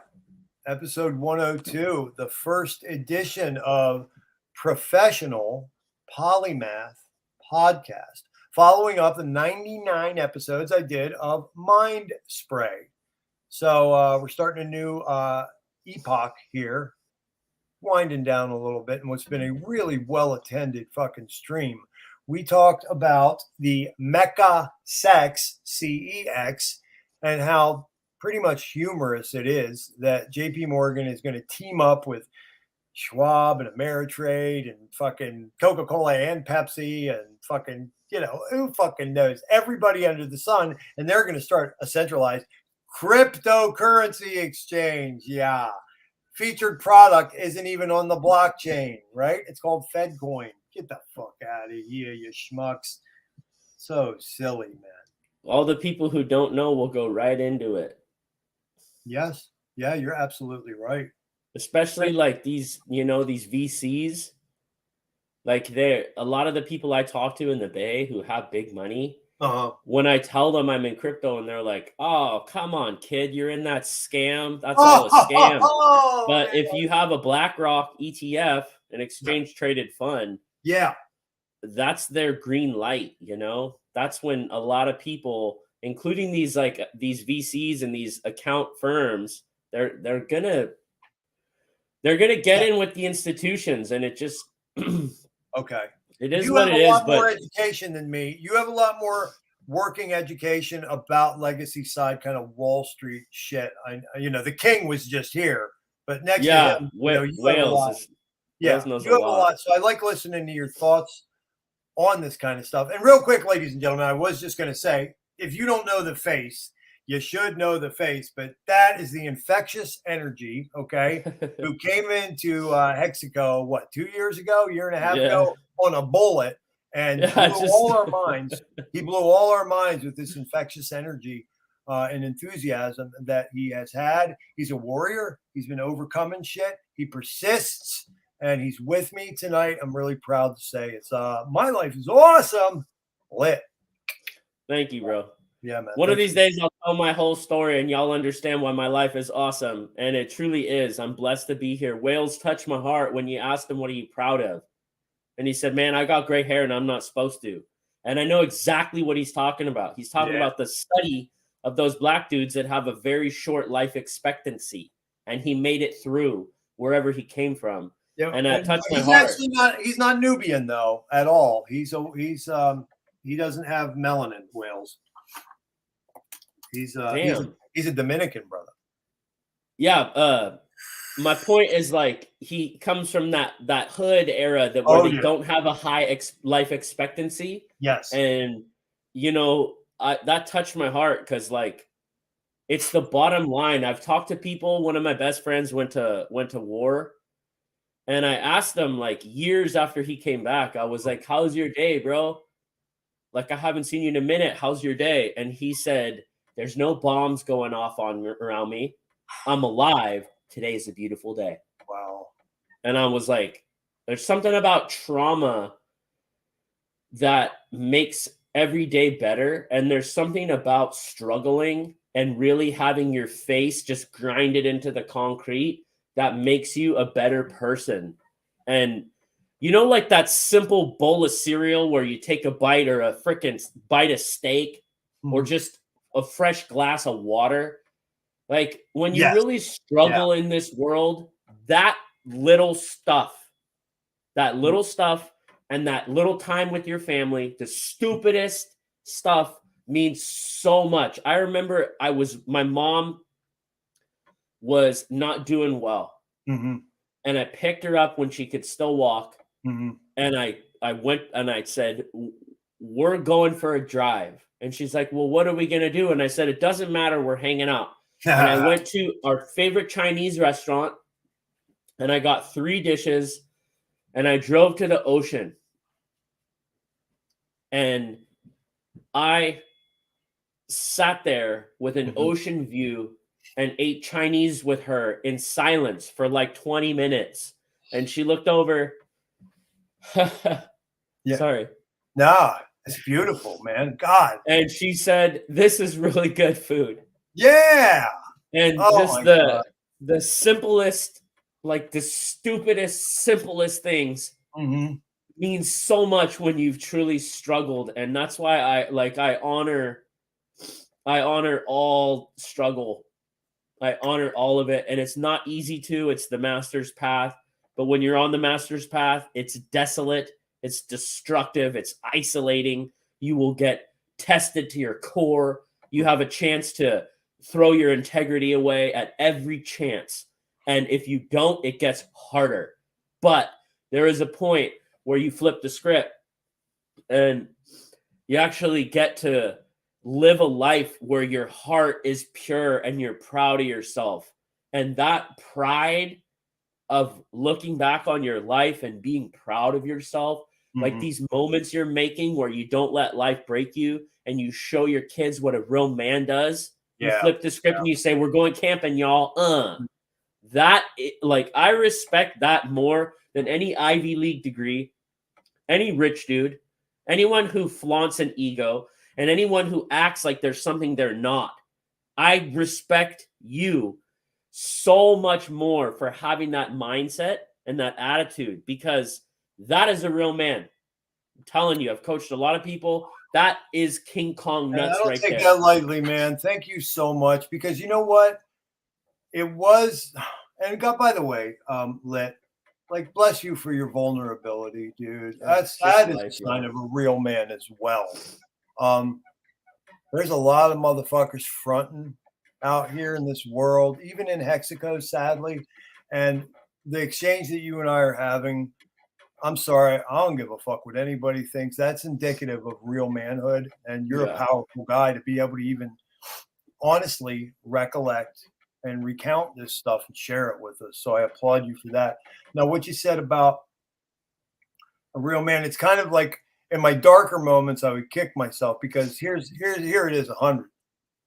What I was trying to do was demonstrate to my boys specifically that daddy will never, ever abide, okay, another man treating me as they caught my old landlord treating me.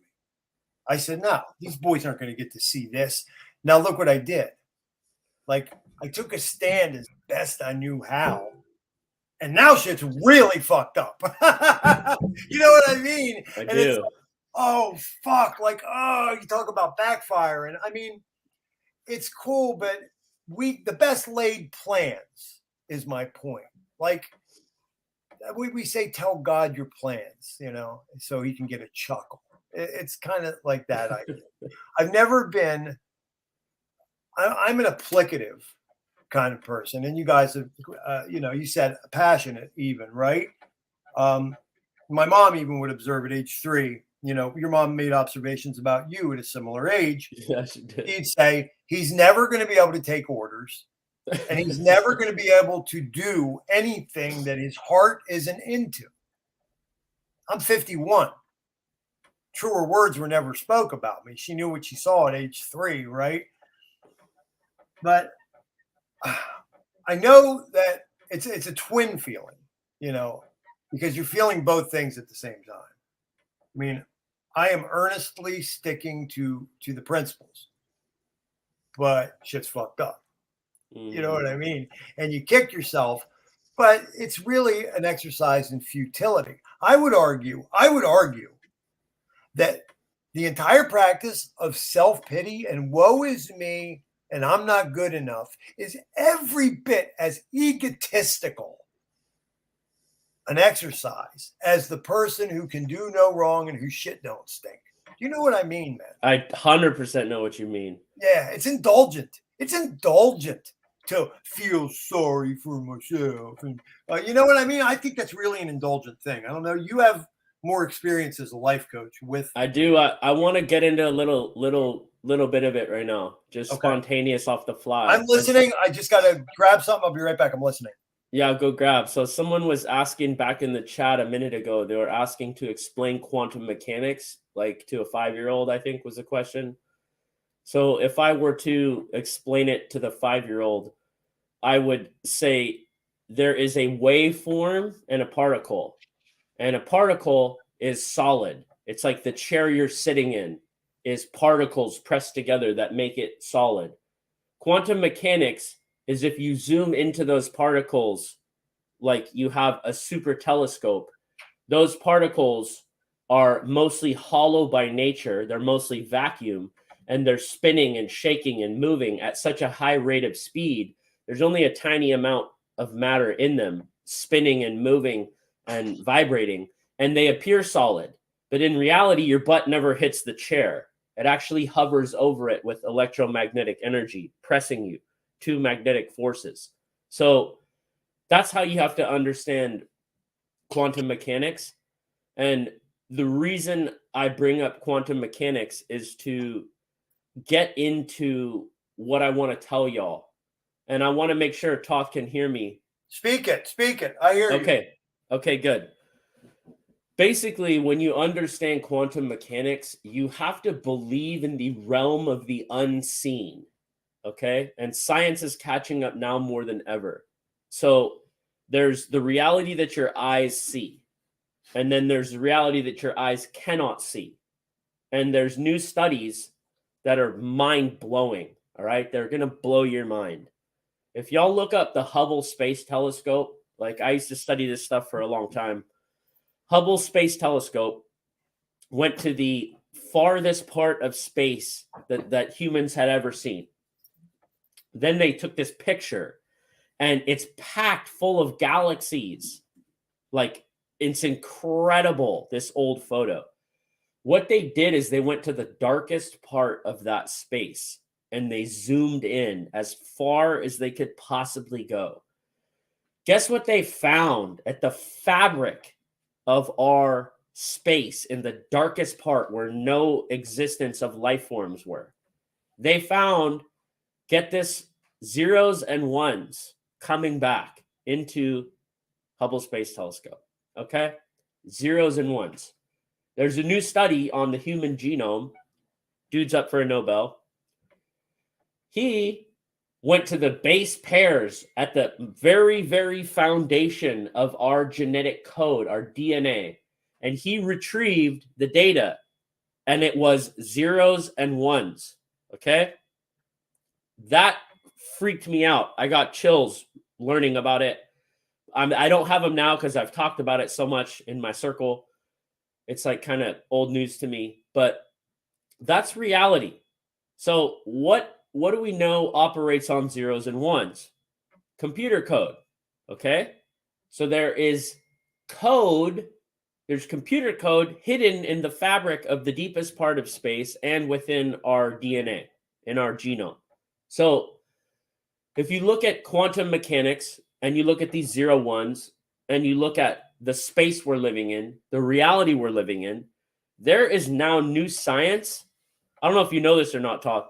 There's new science that's coming out where the hottest dudes, like the hottest dudes with the biggest brains studying this stuff, and these are like academically funded university dudes, like the heads of universities that you never would think say this stuff because they're all, part of that system where they can't say certain things. The heads of these projects are coming out saying, I don't believe in brain chemistry when I used to believe in brain chemistry. Right. And I'm like, well, what does that mean? So I went in a rabbit hole. What do you mean used to believe in brain chemistry? That's science. These dudes said your brain chemistry, everything happening is just the headset. They're just calling it the headset. The headset is what articulates the vibrations and numbers we're perceiving. It's the code coming in. Your ears perceive it. Your eyes perceive it. Your nose, your mouth. Okay? So we're perceiving reality. And Hubble Space Telescope finds code. There's code in our genetic chain. Quantum mechanics shows we're not actually sitting on the chair. We're hovering above it electromagnetically. Now, why am I saying all this as a foundation? I'm saying all this as a foundation to lead you into this. A study done on Olympic runners. Olympic runners were studied. They had EKGs and all the pads hooked up to them, and they're on monitors. And they ran a race where they checked every single muscle that fired. And they cataloged it in a computer system. Then they had them sit down in a lab. And they said, close your eyes and visualize your race. Okay. These are Olympic athletes, okay? They're the best trained athletes on the planet. They know every step of their race, okay? Guess what happened in their brain? Exactly the same brain patterns fired. Muscles were twitching in exactly the same as when they ran it. So they determined the grounding factor was mirror neurons. Mirror neurons are the secret sauce. What's a mirror neuron? A mirror neuron is a part of your brain that doesn't know the difference between running the race and sitting down and visualizing the race. No, wow. So here's the coaching. Okay, this is nuts. Yeah, I'm almost there. So now that you understand all that, fact check me on all of it. I've done a lot of research over 20 years. That right there leads me to my most effective training with people when they're actually ready to break out of the box. What you do is you take 5 minutes in the morning and 5 minutes at night, and you activate your mirror neurons, and you don't buy into any of the current life circumstance you have. You simply reject it. And you say, I'm living in a temporary reality. Everything around me is impermanent by nature. Yeah. The water, the trees, the body I'm in. It's all impermanent. That's a teaching from the Dharma, from Buddhism. So if you're living in a temporary, impermanent reality, that means your current reality is like a cloud. It's going to change shape when the wind blows it. Yeah. So if you see the shape of a cloud, you don't invest all your heart and energy and money into that shape. Why? Because the wind's going to blow it and change it. Yes. So the best thing to do is to say, my current reality is a cloud and it's going to be blown and changed. So I'm not going to attach anything to it. I'm going to take the energy into my system mentally. I'm going to put it down into my heart, because the heart is the biggest electromagnetic conductor we have in our body. That's where the biggest electromagnetic force they made it all about the brain. It ain't all about the brain. And exactly, and connect it. So you connect your heart, you connect your brain, and there is an energy that starts moving back and forth. Once you build that energy, now you hold a vision, understanding everything I just shared. And that vision is 5 minutes at night and 5 minutes before, right when you wake up. And what you do is you think of the man you are going to be for your kids when all this works out. When everything is solved, how do you wake up? How do you feel? What do you eat for breakfast? What do you taste in your mouth for breakfast when you look over? It's belief, it's emotion. Anything without emotion, with passionate belief, it's why I'm not apologetic or shy about the shit that Half a Hexaco wants to demonize me for. I've had these motherfuckers from some projects who I will not name literally try to tell me I have no authority to speak. And I'd be like, what kind of dream sequence are you living in, motherfucker? I am loving everything you're saying, dude. You know who agrees with you? I hate to bring him up again. Jason Brashears is teaching an operative manifestation right now. I don't know who that is. That's *ʄ𝕗𝕋. Oh, okay. This is the guy who took his life from jail to a wooden shack. His first stream, wooden shack. I mean, that's even harsher than this. Although I could do that because I've been out in the woods and parking lots some lately. But the point is, okay, he took himself from there, okay, to where he is now, which is arguably, as far as alternative modalities of analysis and thinking, conspiracy theory, whatever. He's the rock star of this shit. And he took himself from that to where he is now, using precisely, okay, these modalities that you invoke right now, man. Right now, what you're saying. Yeah. If you were to take something like no, listen, follow me, guys. Corporate publishing house, The Secret. And what Wales is saying and Jason Brashears is saying, it's like pre-K, okay? Meaning not that effective because they don't want to see us shine, okay? The Secret, pre-K, okay? Exactly. Graduate program, Lit and Jason Brashears, okay? What they're talking. I'm digging your science. I'm digging your science, son. And I want to share like the people I've had in this situation, like that you're describing. I'm taking on like decades of people I've talked to, and I want to share like the nugget, the biggest gold nugget I've ever had from people in your situation. Hey, we're lucky here. Episode 102, the first pro polymath podcast, Thothschild. I got Wales only rags to riches, Alan Irwin, and now, this is all like extra. This is all it's extra right now. Holy shit, Lit. Yeah, I just want to share like the gold nugget from these dudes I've worked with who have been in your situation and some, much worse. Like, bless their souls.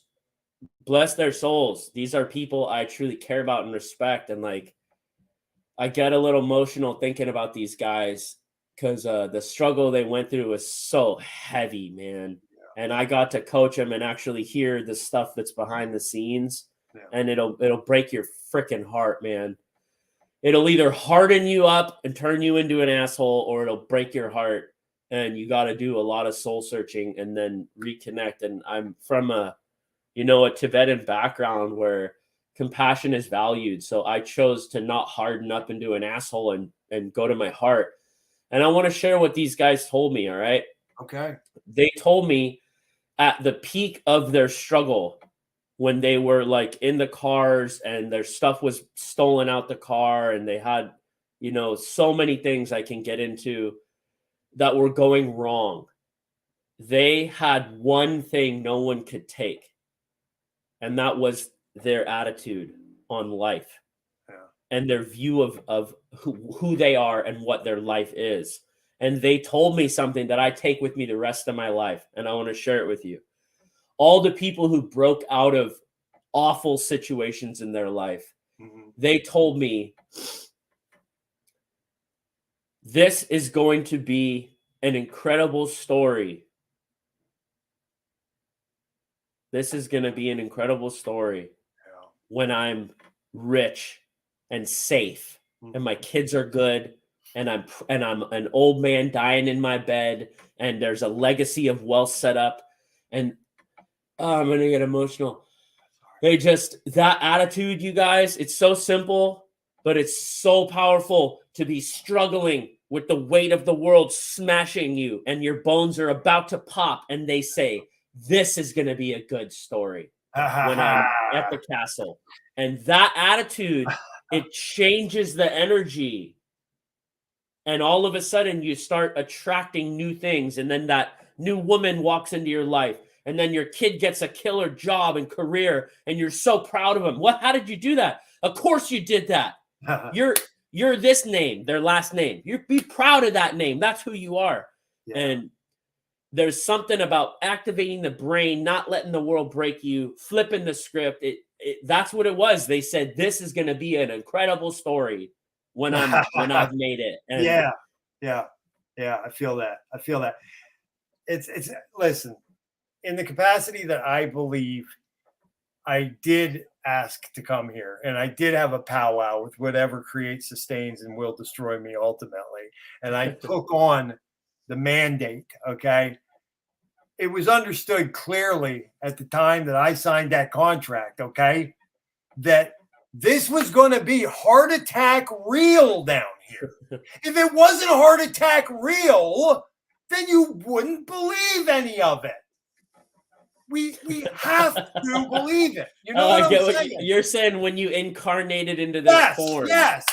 Thoth speaks really deep, y'all. You have to decode him, but he's got a lot of knowledge to share, and he's very hyphy. So part of my job is being able to understand people, to connect with them as a coach.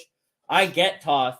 A lot of people in the community, I think they misread him, or maybe you pissed them off or did something. That's obvious. But I really I get it. It's why I choose to put time and connect, and I just really want all y'all to know, who I don't know how many are in the chat right now, but I want to do a quick exercise where we just take 30 seconds, okay? And we use our human energy, okay? And human energy is real. Human energy is incredible. And I believe a man and a woman coming together in harmony and using that polarity of masculine energy and feminine energy, when they're polarized and they're individuated and they're not equal, they're different, but equally beautiful in their own right and their own power. That force coming together is the most magical force I've ever experienced in this world. And the other force like that is connecting with self. When you can connect with self truly on your mission, who you are, why you're here, that is the only other thing I've seen rival that force in beauty and magnitude. So you have an energy in you.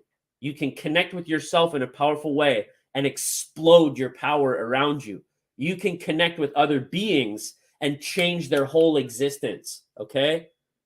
I want to do a real exercise right now with everyone in the chat. I want all of us real quick, just do it for 30 seconds. We're going to close our eyes and we're going to imagine and visualize Thoth having a beautiful home around him, his favorite food, and I want you to see his children smile. You don't need to know what they look like. You don't need to know how old they are. Just see it right here in your mind's eye. And I want you to have his children look at him and say, "I'm proud of you, Dad." And I want all y'all to hold that vision. And I want you to hold the vision of Thoth having all the money he needs in this physical plane to be okay. And I want you to project that at him right now, okay? And just take 10 more seconds and project that vision at him. Take a deep breath and let it all go, okay? And now go back to your life and wish the same thing for yourself, whether you have kids or not. I want you to see yourself happy at a table with all the food you like and all the money you need, and an open heart connected to an open mind, able to do whatever you desire in this world, because those of you who have good hearts will thrive. That's it. It's that simple. And Very nice. The first 5 minutes in the morning and the last 5 minutes of the day, I want you to hold that vision, Thoth. And what you do is you put it up, okay, and then bring it down into your heart. It's very simple. Yeah. My mom used to teach me something really cool. She used to tell me, call upon the universal source of energy from the universe. Whether you believe in God or Allah or Krishna or Jesus Christ, whatever you believe in, okay? If you're an agnostic, Richard Hart. Yeah, if you're agnostic and you don't believe in anything, you know something created the universe. Okay? So whatever created the reality you're in, call upon that infinite creative source, okay? And pull it down through the crown of your head, okay? My mom used to teach me this. Pull it down through the crown of your head and shoot it down into the earth. And she told me that there's these things called the gold veins. There's veins of gold that go down into the earth all over the planet. And she said gold is a vibratory enhancer, and it enhances vibration more than any other molecule of material in the world.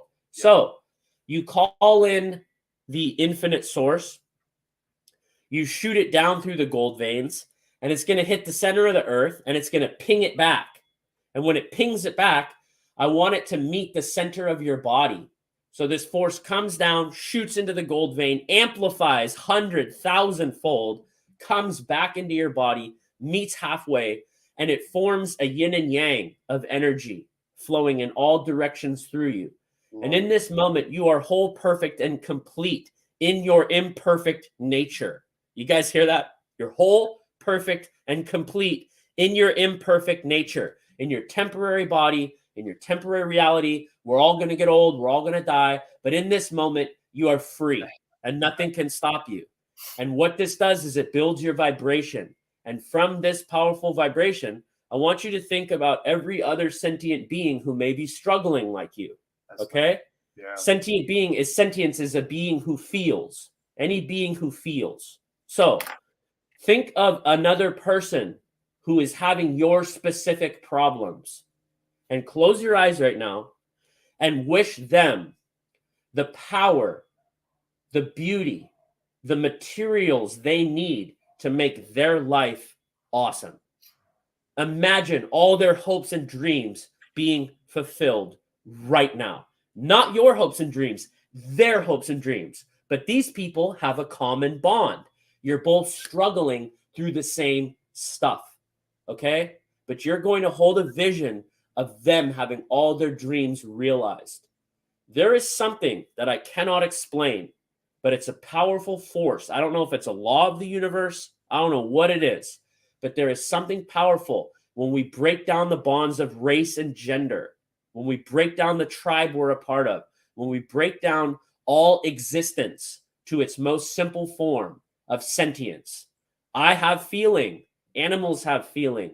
Other human beings have feeling. Bacteria probably has feeling. If we just get to a point of understanding sentience, yes, to that fundamental level, and you have compassion and truly use your human energy to see those beings have all their problems melt away and be solved. Every being who feels anything that is in the situation you are in right now, see their problems melt away, and take a deep breath, and then see your problems melt away. And now you have this energy, and I want you to seal it. I want you to seal it. This is Mama Awesome's teachings. It's called a hermetic seal. I want you to wrap yourself in a bubble of white light, okay? My mom used to teach the same thing. That's so funny you're saying that. Exactly. So the white light, yeah, the white light of protection and robing. Oh my God, you give me exactly. Close your eyes and circle yourself in white light. It's called a hermetic seal.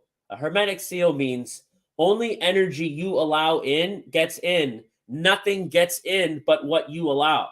And your energy can go out. Nothing can get in. So in this state, you are protected. Okay? And you will be protected until you forget everything we just went through. And guess what? You're human. You're going to fuck it up. All right? But in this moment, you are perfectly imperfect in your hermetic seal. You don't have to be perfect.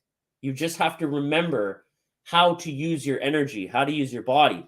And what happens is you're going to forget. You're going to F it up. All right? But when you do, you just remember this and go, oh, yeah, I remember how to do that. And you do it again. And you do it again. And pretty soon it becomes habit. And before you know it, when something happens right in front of you and your life falls apart, you say, this is going to be a good one. This day is going to be a good one when I'm lying in bed and I got a castle around me and the whole of society loves me. My kids are successful and I have this beautiful legacy I'm leaving to them. I'm so proud of my life. And I would have never been able to make this steak taste so good if I didn't struggle. The steak tastes good because you struggle. There you go. Yeah, man. I love it. I hope that makes sense, y'all. I love it. I love, thanks for bringing that energy up in here, man, and lending some of what you have and the impetus that drives you, man. It comes off of you, the depth, not only of your gift, but your lineage, okay?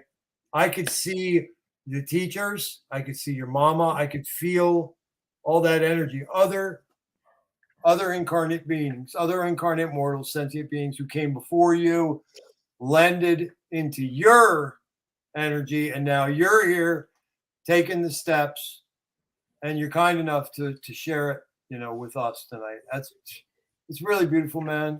I want to be a mirror right now to everyone here. All right. Yeah. What you said is it's so powerful. All right. Like I come from a lot of abuse. Okay. Like a lot. Like there's a study for 40-year-olds who kill themselves. It's a psychological study. I can't remember the name of it right now, but it's people who end up at the age of 40 and commit suicide. That's so tragic, man. And there's 8 key factors of abuse that play into it. They found the 8 key factors. All right. I have 7 of them. The only thing I don't have is like sexual trauma and rape. Like I have all of those factors. So I want y'all to know when I'm telling you this stuff, it's from personal experience. And when you talk about lineage, I want you to know I come from abuse. It's where I come from, okay?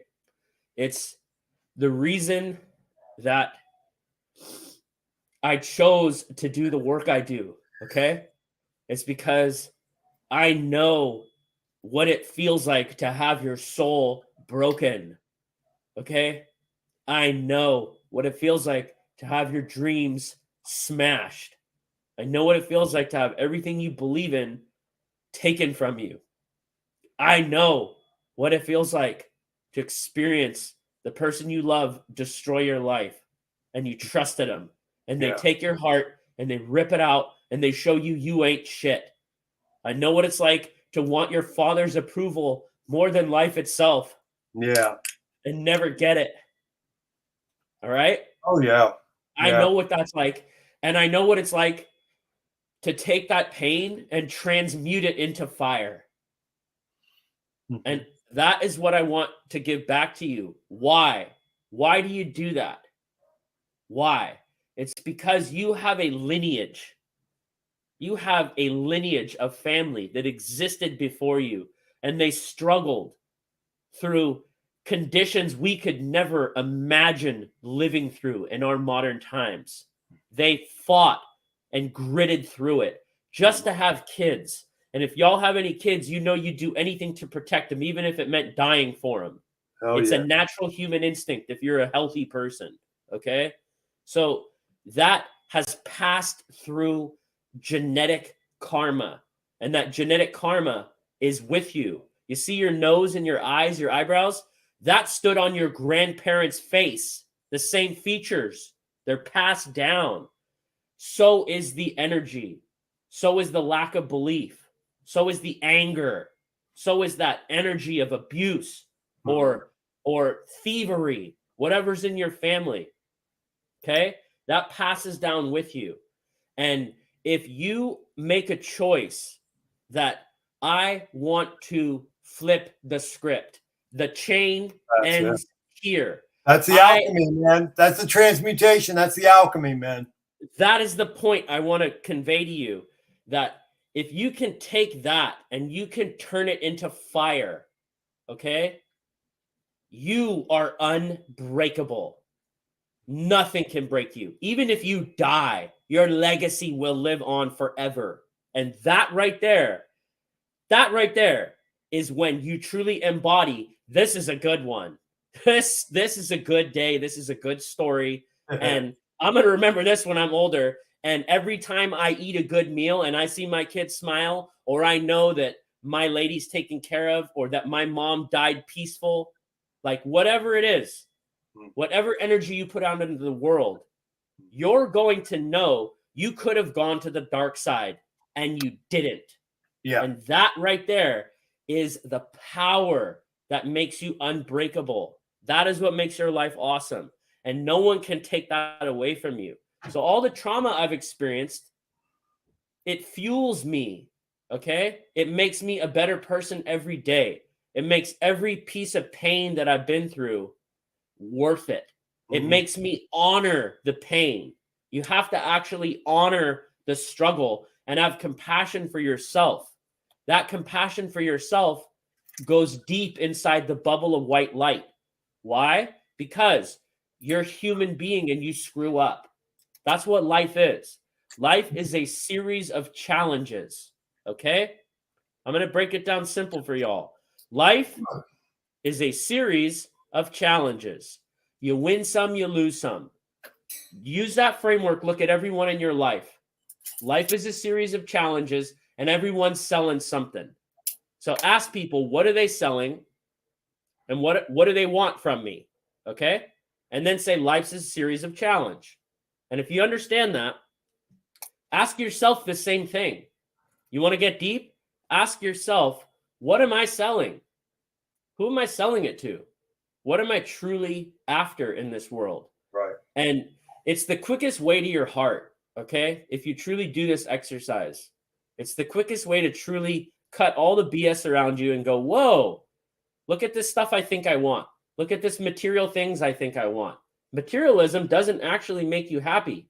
I've coached enough rich dudes to 100% tell you all the money in the world, it doesn't make you happy. What makes you happy is those stories I shared with you where I picked my mom up and I bought Chinese food and we ate in silence and she looked at me and said, that's good food. I like that place. She meant so much by that phrase. She meant so much by that phrase, man. That's, yeah, dude. There's a lot more than that. Was a lot more than this is good food, right? Yeah. Thank you for understanding that. Dude, this is that lineage, like that lineage exists in you. So if you allow that lineage to be with you and say, whoa, with this comes a fight for survival I never imagined possible, but it also comes the karma of struggles to work with. It might be addiction. It might be hedonism. It might be something else.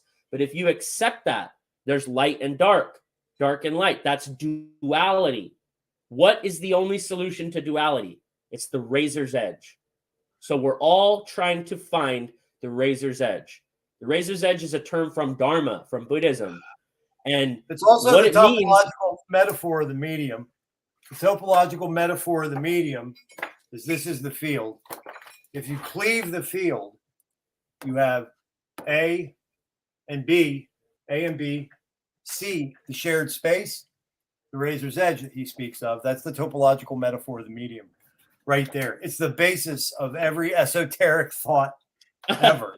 That simple thing right there, I got to share with you guys. I do have some things I would like to say or interject, but I don't want to. Yeah, please. I don't want to. The last thing I want to say, just to wrap it all up, is that if you understand those two forces, right, your lineage, karma, and all the beauty and the pain they've been through, so you exist here to have the opportunity you have for life, and what came with it is the dark side of what they were working on and they died with that was irking them. If you can understand that and accept yourself at each end of the spectrum, it's called radical acceptance of self. You can genuinely form a razor's edge and understand you're going to fall off. You're going to fall off. But if you can remember this foundation, that it's okay to fall off if you pick yourself up, dust your pants off, and get back up again. If you can do that, it's a recyclative pattern and you end up growing your power every day. You become a magnetic human being that others look up to, and you'll end up looking up to yourself and you'll end up proud of yourself just for what Wales said, for being alive. Yeah, man. Yeah. I am very appreciative and I'm hearing you, but I do have to. I would be doing the crowd and you a disservice if I didn't say a couple things that are 110% honest. Now, it sucks in a little way because what I have here are a bunch of brothers who are fixed in a belief that A and B equals C. And you might not want to believe it. Like, you really might resist what I'm about to tell you guys. But I'm merely responsible for speaking the truth to you, and then you do it what you must. You're all guilty of making some assumptions. You are. You've taken now what you look at as a situation that's occurring outside of yourself. And without really understanding all inputs or factors, you look at my situation, and every one of you to the man most likely, has now formed up a bunch of assumptions. And this is a perfect example of what I mean. I do not mean this brother any malice whatsoever. Yeah, go ahead, bro. I need to believe that I'm destined for greatness or I will never be great. How do you know that I never lost even a thimbleful of my belief that I am great, I will be great, and that I know who I am very clearly? I don't think he's talking to you, bro. I think he does what I do sometimes, where I talk to people and I say, you need to focus. Like, you need to focus on yourself like this. And they're like, what do you mean I need to focus on myself, dick? And they get mad at me. And I'm like, oh, no, I meant as a human. Something that I've noticed a lot. Like, I have a unique position in this whole situation. I'm living it. I'm living in it. And whether somebody's lived through something similar in their life, or they've had a cushy life, which none of us really have, right? If Optimal is still here, like, let me ask a question and then he can respond, and then you can talk all you want. Okay, but dude, you're not letting me finish. Like, it doesn't matter if he's being direct towards me or not. Like, it's just, you guys have to understand. You have to wrap your head around the idea that every step of the way could have been laid out perfectly. Every decision that was made was the right one. Every firewall was installed. The brakes were checked. Like, everything was copacetic. And I'm here to tell you, sometimes shit just fucking happens. Like, for my part, like, I'm not perfect. Nobody should ever think that they're fucking perfect, but I do know that my shit was locked down as close to perfect as it could be as a father of 4 innocent incarnate souls. And I don't see anywhere in my life that I was lacking, that this needed to happen. You know what I'm saying? Like, everybody wants to believe in a cause and effect. And to be able to understand where this brother's at, I have to be able to encapsulate it and understand it. And I'm here to tell you guys that there's some shit in this world that just isn't just and doesn't make sense at all. Like, I know that's hard. Like, people want to believe, well, he must have not gone to work enough, or something must have happened that was just, because I don't want to believe that this could happen to me. Guys, I'm a living testimonial, okay? Sometimes it just doesn't add up. Sometimes you can't put it in a box of your comprehension and understanding. I know that sucks because we want to believe, but I'm the breathing, living testimonial to this shit. I didn't do wrong by nobody. I didn't not work hard. Like, yeah. I hear you, bro. I do that a lot. It's like a philosophical point. Hey, as a human being in this realm, you have to watch out for that. Yeah, I'm accepting that with the optimal timeline thing. Yeah, sure. He said it right there. Like, and like, I hear you, bro. I hear what you're saying, and be authentic with where you're at. It's the only thing you can do. Like, be authentic with where you're at. Some of the people who meant the most to me. I mean, I cannot tell you, like, and you'll know, most of you guys will know, if you're of a certain age, you've dealt with death. You get to a certain point. Like my father used to say, he'd say, your phone book only ever gets smaller, right? So we contend with that. And we contend in our younger years, maybe, with this growing apart. Ricky was my best friend in 5th grade. I don't even see the motherfucker anymore. You know what I know? He's still alive. Yeah. That kind of thing. And we go through these changes. And then I went through the period of the Facebook diaspora, maybe, you know, where it's like, I know what the coof is. I know what the jab is. I know it's okay to defend your family. I know that transgenders people are suffering from DSM-5 psychopathy. Like, and they'd be like, no. And okay, so there's the end of a friendship, right? I call that the Facebook era. Hadn't been on there in 3 years. And now in ℎ𝑥𝑖CO, I mean, I've gone through the most wild shit. You guys know I have had, 2 or 3 right-hand men. who are no longer my right-hand man. Like, it's very hard for me to describe, but this estrangement, okay, that fucking sometimes takes place.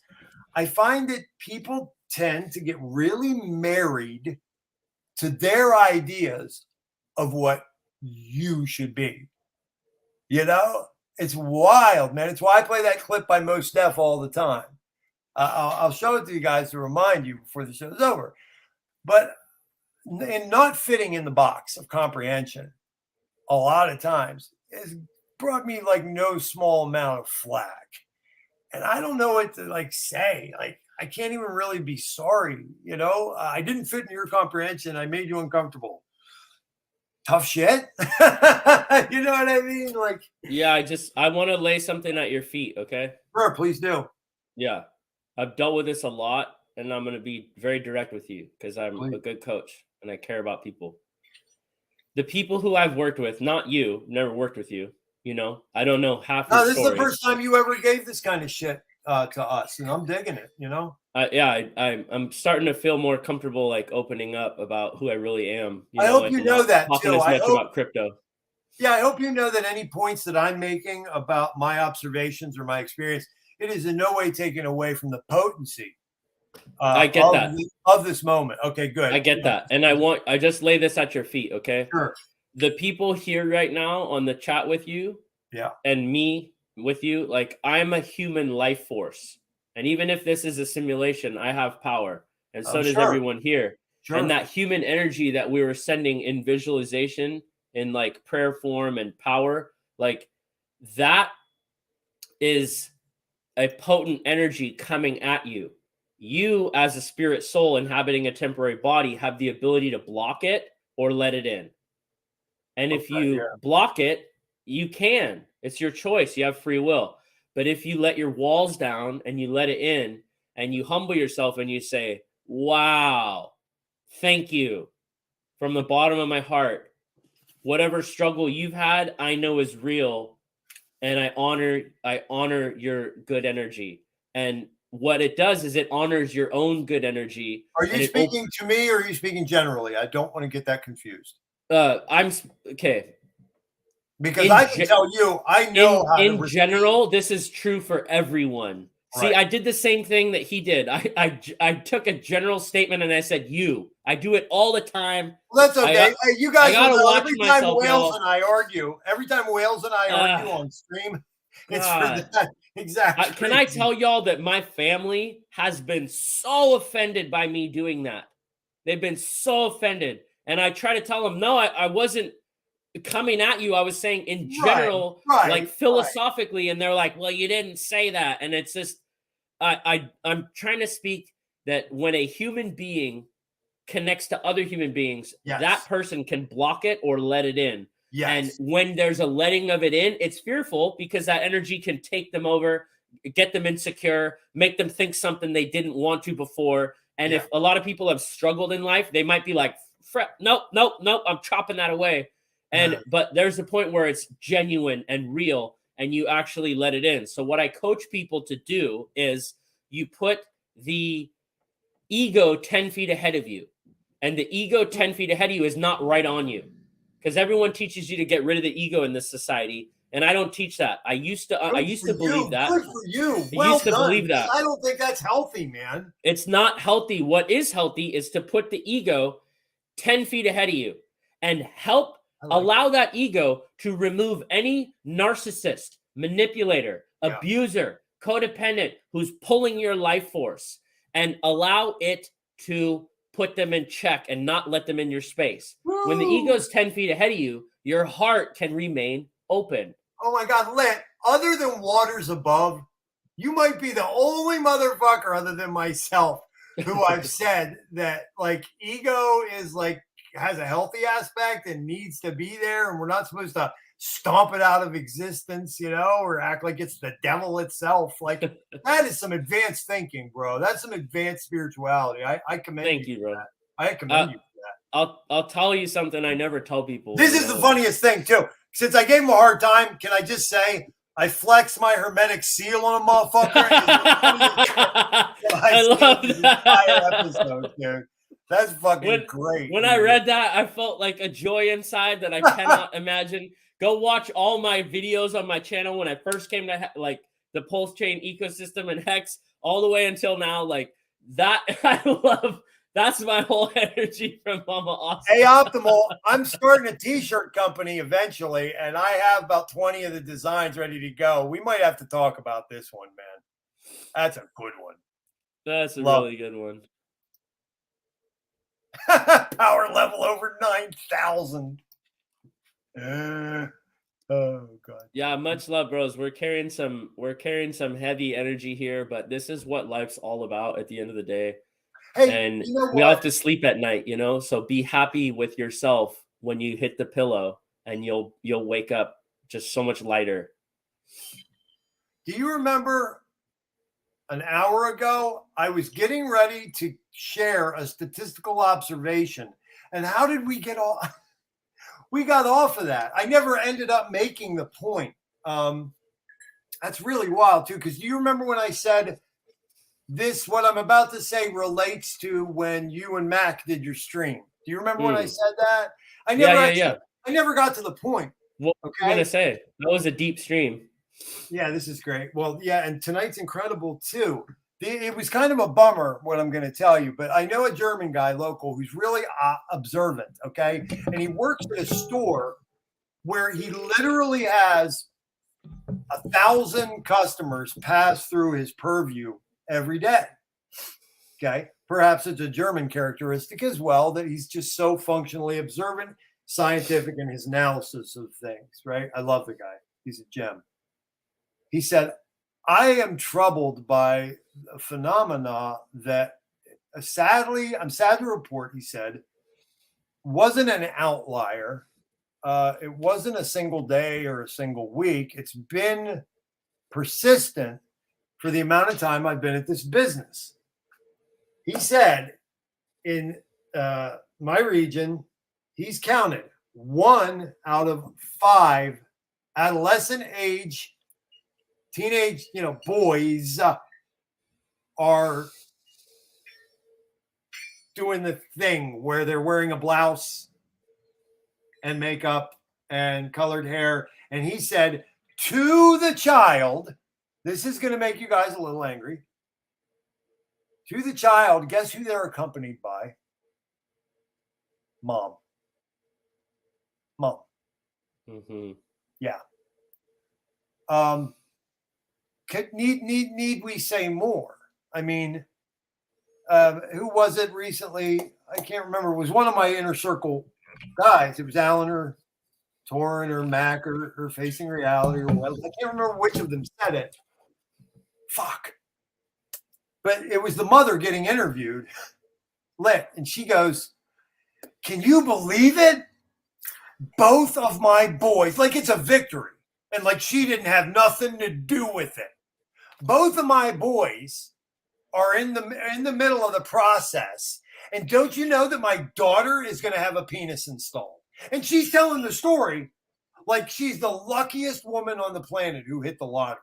Meanwhile, it's her dysfunctional psychopathy spraying all over her innocent children that's causing that to be the case. I mean, ℙℝ𝕆𝕙𝕉𝕗𝕗, what? The Hopi word for world out of balance, man. ℙℝ𝕆𝕗𝕗𝕗, bro. But that just, it blew my mind, man. It's heartbreaking because as well as I do, the guys who go all the way with that, guess what?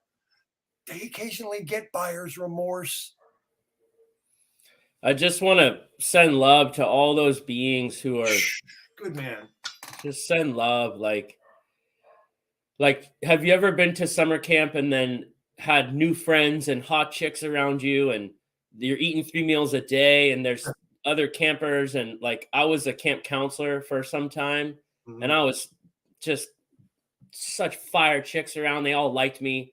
I had a good vibe with them. I would just go one area to the camp to the other, and it was just constant good energy. And I wove this family of people. And then I went home and flatlined. And I'm like, what the hell is this? And it was such stark realities for anyone who is going into this idea of changing themselves, it's like that times 10 million. And it's such a different reality because you're in an environment where it's socially acceptable to do that, and the schools are like that, and the modern society is telling you that's okay. And there's one thing that I see people not doing, which breaks my heart as a coach. They're not doing one thing. Okay, the one thing they're not doing is they're not accepting themselves. That's how I see it as a coach, helping people my whole life. You and They're Mac not went accepting up in this themselves. topic. Yeah, you and Mac went up into this topic as deeply and authentically and honestly. It couldn't even be Hexagon, okay? It's that I've ever heard on any live stream in my life. Even if there was a Rogan show that had that as the topic, what you and Mac talked about when you were on the topic of the whole transgender thing, dude, you in particular were blowing my fucking mind, because it's quite obvious that this is something that you have thought very deeply about. And the fact that Jesus Christmas, the fact that you default to compassion with a lot of it, it blows me away. I mean, you're a better man than I, dude. I just. Well, you have that in you. It's like a light, and it just clear it off a little, and you'll touch it. It, like, everyone in this chat has that in them. And if you can actually like meet these people and talk to them and tell them, hey, who you are is okay. And yeah, but what about the mom? What about the mom who inflicts that? Do you have the same amount of compassion for the wicked? Honestly, I do, and I'll tell you why. God bless you. I'll tell you why, right? It's very deep, okay? Okay. It's very deep, but you gotta really think with me. Okay. It makes me a little emotional because it's such a deep teaching, and it's very to the core of our reality. Do you get mad at the stick that beat you? No, it's just a stick. Right. Do you get mad at the hand that held the stick that beat you? No, it's just hands. Do you get mad at the body those hands belong to that grabbed the stick and beat you to near death? No, it's just a body with hands. What you do is you get mad at the anger that caused that body to grab the stick with those hands and beat you. And that anger is a human condition that we all deal with, and it is delusional by nature. Someone is delusional in their anger. It's one of the 5 poisons. So that poison that is being put into you, that's what you actually get mad at. And when you truly understand that, you realize, wow, that mom is suffering from something. Yeah. And she's not understanding the implications this could have for her kid. And it's so. I'm cleansing. I think I have to go, but like, I want to leave you with that and like, kind of spread some love. And I don't know what Richard's brother's typing in the chat, but he needs. He was having some spelling problems, which would indicate an indulgence, maybe he needs to use the restroom. This is a word plaque. No, hey, Shane. Yeah. Shane, go drink some water there. All right. Give me some love, bro. I got a piece. Guys, man, this was fan-fucking-tastic. It wasn't even pre-planned. It just happened, man. It's like, wow. Dude, you're a genuine article, bro. You're a genuine article. Bro. I love it. And thank you for just stepping fully in your truth. Because I know that you had to draw back for a time, man. And I was bummed, but it's the process for us all, you know, man. Oh, was he talking to me? What's my @ My @ is My Life is Awesome on YouTube, and on Twitter it's Lit Gains. Oh, right. Yeah. So I just like, there's a reason that I feel comfortable sharing this stuff on your channel with you, and it's energetic, you know? Yeah. I know you've been through dark night of the soul. I know you have shadow files like I do. And I know you're not scared of those files, and you'll dig deep and you'll break through. So I just want to say, like, that energy that you've amassed in the earth plane, the power that you have hidden underneath that flesh and bone temporary body, that's what drew it out of me. You understand that? It's like, that's beautiful. Omahong, bro. Much love to you. Namaste, dude. You were a rock star in my book. Keep going, Lit, okay? For the benefit, like the Bodhisattva, right? For the benefit of all your people, man. Just and know that you're appreciated, okay? Yeah, thank you, brother. I'm happy to come back with HEXMAC and we can chop it up deep style. And so much love, bro. Hit me up anytime. All right, be easy. Much love, fam. Crawling out a window in Kareem's apartment. It's lit. Holy whoa, what just happened? 4 hours, 7 minutes on my mark. Beep. 4 hours and 7 minutes exactly. What the fuck just happened? Do I have any moderators here? Shane, stop typing. No more typing from Shane. I love you, Shane, but come on, man. Brotherer. Yo, we all brotherer. I mean, look at this here. What? Shane, stop. Drink water. Goodness gracious, man. Holy shit. Oh, well then, thank you for translating. We did get that. Thank you, Elliot. It was. Lit's awesome. Tobes, you come in at the end of these a lot, and they go long, late. How do you do that? That's a skill. Yeah, My Life is Awesome is the stream. Lit, L-I-T, is the streamer. Okay?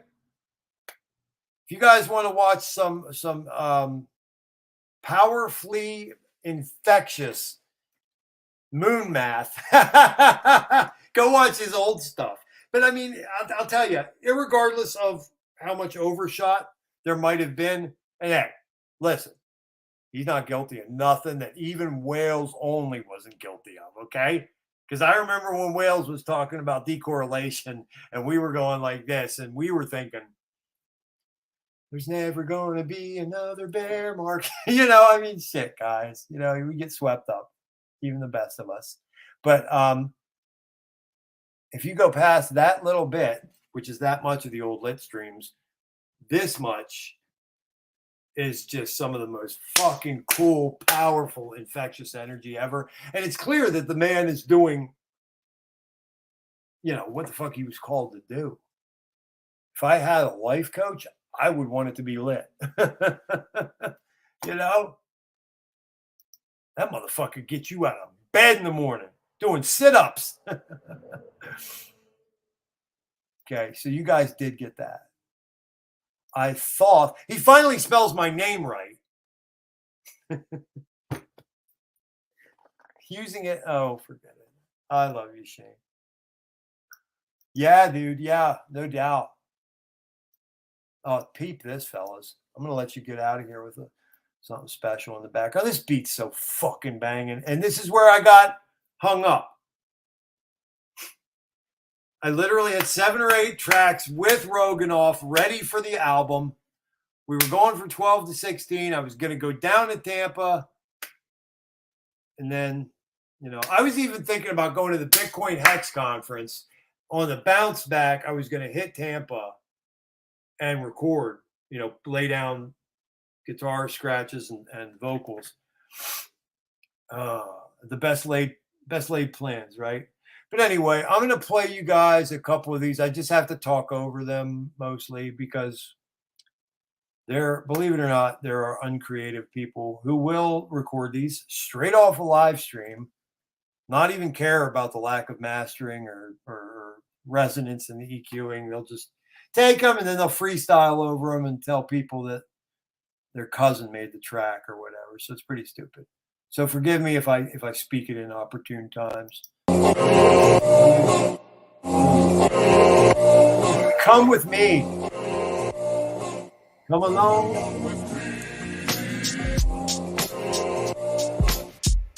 I got to remember, this is out of sync. What I'm hearing is it's 4 beats. It's a measure behind what you're hearing. The StreamYard has to process it and then kick it back. Banger though.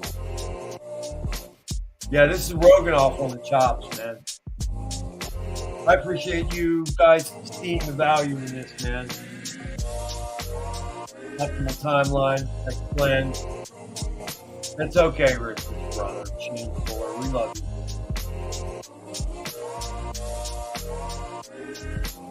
Elliot, brother. Next, Glenn, OG motherfucker. Walking the Master's Path. Interesting that he invoked that. There's a couple times I wanted to interject, but I didn't want to disturb him if he was in a groove. It's the Jungian archetype that Mac had invoked a few times during this period of my life. I pretty much have been the fool a lot.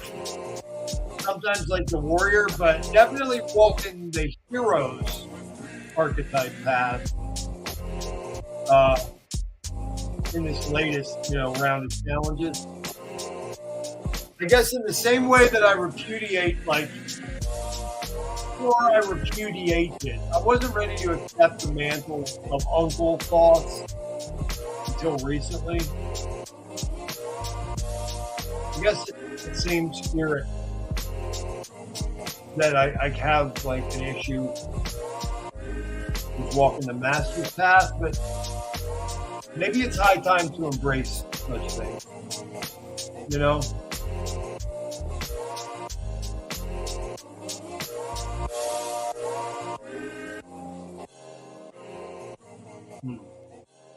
This is my banger. I'm going to tear the asshole out of this beat, man.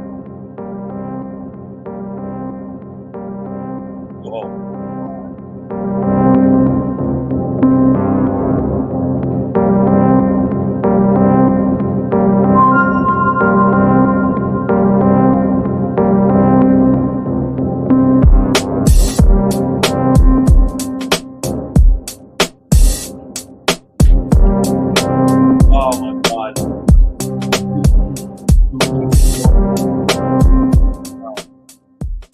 Don't even make sense. I would flow, but it's StreamYard's just got a lag.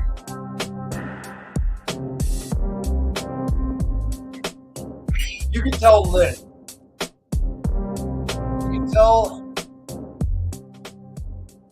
can tell that Brother Lit has that esoteric in his background, because a lot of what he's using as a basis, right, for his teachings, his coaching, there were a couple times I heard elements of the 7 most basic Hermetic principles, right? A couple times there I wanted to say, as above, so below, which is number 2, it's correspondence. 7 Hermetic principles, mentalism, correspondence, as above, so below. Vibration, music, polarity. Oh, you mean there's such a thing as a man and a woman, and those together create the charge that Brother Lit was speaking about? Nothing ever more powerful in this dimension, in this place? What? My God, dude. Okay. 5. Rhythm is number 5.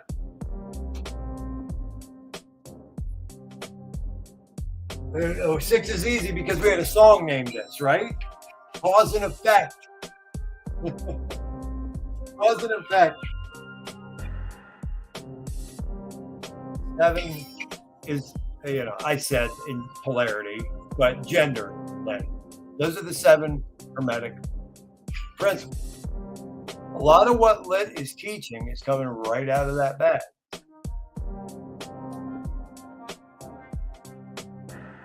The most valuable parts of the traditions, of the paths of walking, they're the same. They're similar. I mean, you wouldn't have Buddhism without Hinduism. You wouldn't have Christianity without Buddhism, sorry to tell you. You know? You wouldn't have any kind of monotheism without Zoroastrianism. I mean, truth is truth. Truth is truth. Something I wanted to say in the course of our conversation that I didn't have a chance to fit in there, and I may have touched on this before. We tend to value the things that are new, the new and shiny, right? The latest is the greatest. Boy, are we ever sick with that. As a people, we're ill with the idea that the latest and the newest is the shiniest is the greatest, because we think, oh my God, the human species is manifest destiny. It's evolution. So there you go. You're believing in some bullshit right there. Evolution, Darwinism, bullshit. Manifest destiny, bullshit. It's a bunch of okie doke bullshit that we were taught, programmed with, and we buy it. Lock, stock, and two smoking cocks. We just purchase the shit.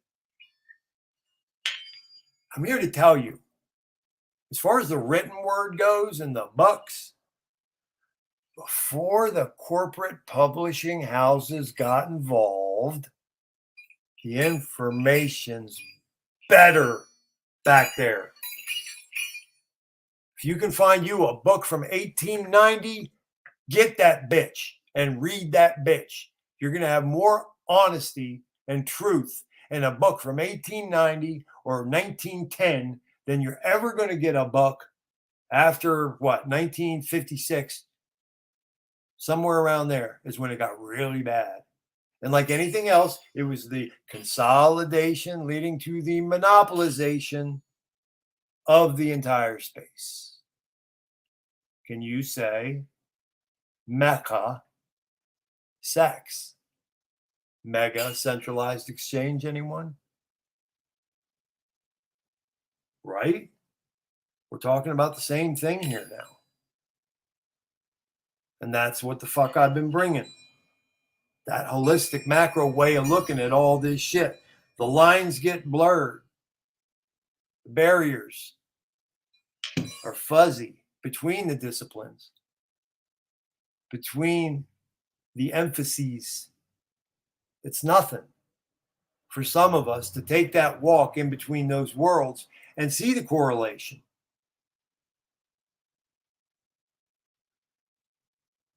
It behooves you, I think, to try to be able to do that yourself. Help you better deal with what's coming down the pike. Look, I don't say any of it because I want anyone to live in fear. Don't fear these motherfuckers. It was Plato, not Play-Doh, Plato. It was Plato who wrote us about the cave walls. And I told you guys this several times before. If you were tied up and your fucking eyes were peeled, force peeled open, man, like Clockwork Orange, and you had to stare at that wall, and you saw the big, scary shadows with the fangs and the claws, you'd be convinced near a heart attack that motherfucker is coming and he's about to tear me to shreds. Until you turn around and you see it's ants in front of a fire. Stomp on them motherfuckers. Game over. Don't be afraid, man. These psychopaths talk and act the way they do because they're the most scared of all. That's my word. Elliot. Hex Glenn, man. You were here for the whole episode, dog. I love you. It's beautiful, man. No, you're not. I love you, but no, you're not. I ain't talking to anybody. It's 1 o'clock in the morning, bro. All right. What do we got? Anything else we got to get out here? Let me think. Haha. That's a funny one. shit. I got all this goddamn shit in my way. It's hard not having your studio, you know? Like not having your office, your sacred space. Sometimes not knowing where you're going to be. I never thought at my age I would have to go through this again. You know, it wasn't part of the plan. When I sacrificed for Pulse, the first sacrifice, if you would have asked me where life was going to be in June of 2023, are you kidding? Fuck, dog. Not quite. Oh, well. RH was thinking about inflation a lot when he designed Pulse X. Just looking at some notes. I mean, that buy and burn motherfucker, that's no small amount that's been burnt already. And you guys, you know what I want to remind you of as well? Please carry this with you. Because it's not brought up enough. It took like 6 days, 5 days for Pulse Chain to be the number 2 blockchain behind Ethereum, volume-wise. I don't think we should ever forget that. I mean, that, guys, no matter how things look right the fuck now, all you need to know about the future isn't what I just fucking said. The amount of buy and burn, and the fact that it took 6 days for Pulse Chain to become the second largest blockchain on Earth, in the realm, what the fuck ever. You know what I'm saying, man. If you have never gone through difficulty in your life, and I'm talking the life and death shit, I'm talking you don't know where food's coming from, I'm talking cold, I'm talking super violence. I saw a guy get gutted on my front stoop. The Tauntaun from Star Wars, belly open, stuff comes out. Welcome to Philadelphia. I've been shot at twice. Second time was a trip. A trip. You want to know where this song comes from? This song, which is only, I called it Acknowledgement because it was just the beginning of the EP.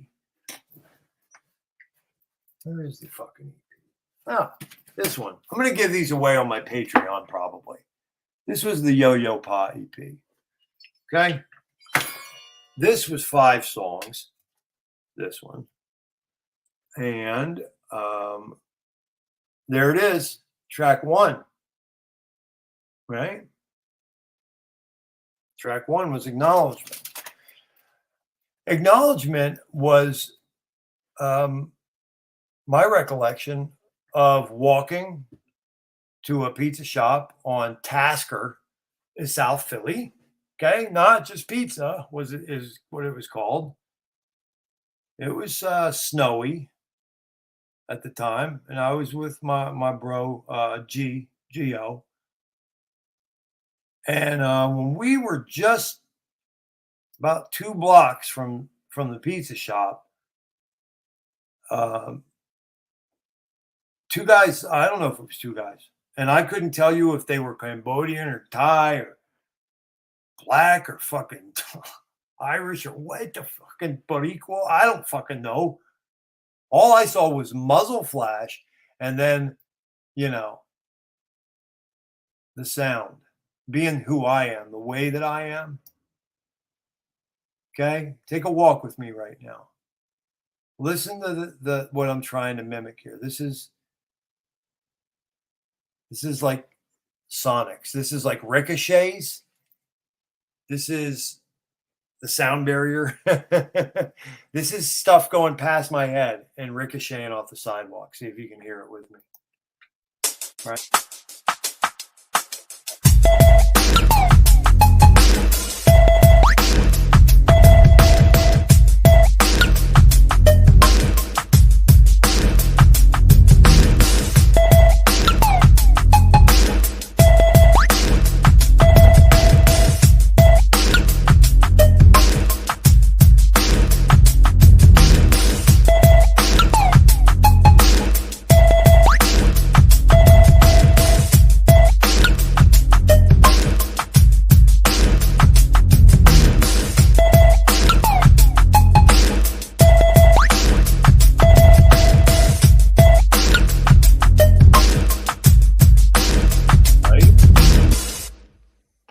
That's it.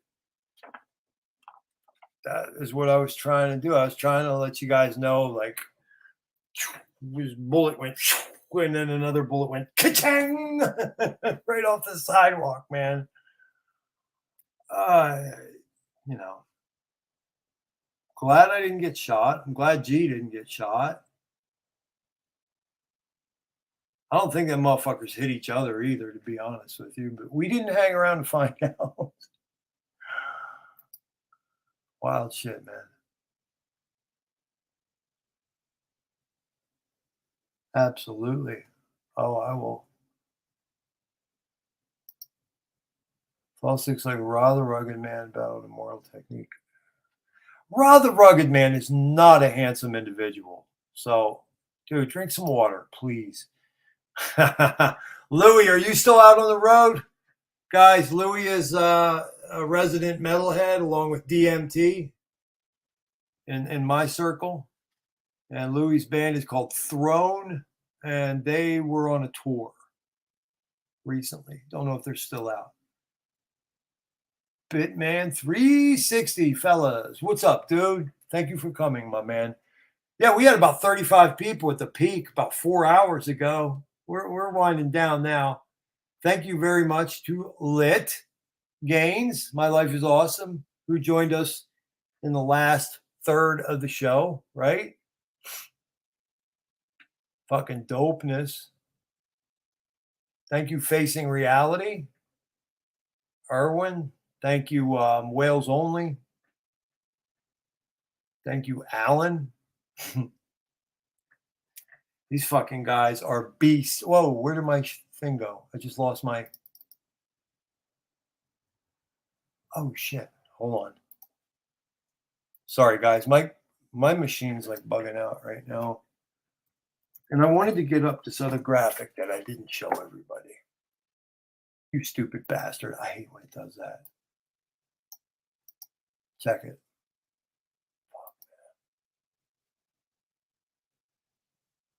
Ah, you dumb bastard. Where's my shit? Hold on. I got to do this.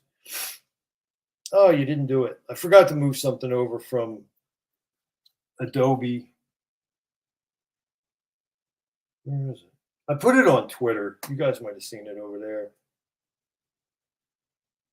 I forget to thank Rags, though. Rags. Brandon Rags was my other guest. So all those guys, Wales Only, Rags to Riches, Alan, Facing Reality, Lit. That's a fucking hell of a lineup, yo. I got to tell you. But it's casual. I got to tell you, man. The friendship, resonance, the authenticity, you know, around here that's shared. You all are a special bunch. And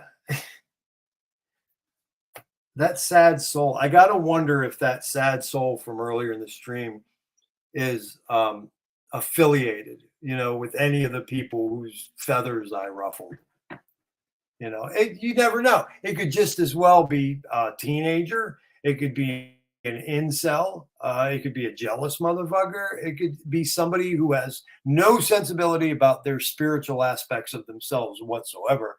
And I'm just the target, right? But it makes me wonder, like, you know, who's paying him? Toshi, Jesse, you know? It's just fucking weird. So weird. All right, let's see if that came through. Oh, yes, there it is. So you guys will remember that I did one of these for a previous stream that Mac and Torin were on. And yes. Hold on. I know it slows down when there's no producer and no panelists, guys. I appreciate you, though.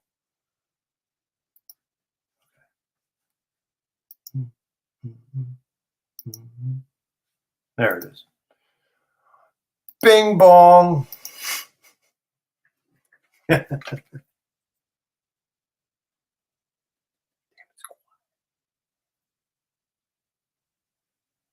used to that. Oh, lovely. T-Mobile letting me know I've used 80% of my mobile hotspot streaming. I don't trust hotel fucking internet, guys, especially at the Hindu hellscape chain of hotels. You know, there's some kid with 190 IQ in the basement over there. Like, I hope this guy has a crypto wallet he opens up. Yeah, I got to close this up soon. But yeah, there it is. Wales is Batosai. I'm myself, keeping an eye on everything. Rags, that is a design that Jawa did this part. Wait, I got to pull this part up. Jawa did this part, and then I threw all the Shamil Schmegma on there. Allen's, I did all Allen's shit there. Goofball. Hex, bish. Facing Reality is on his second. The original one of these I did for Facing Reality. He was playing in volcanic lava.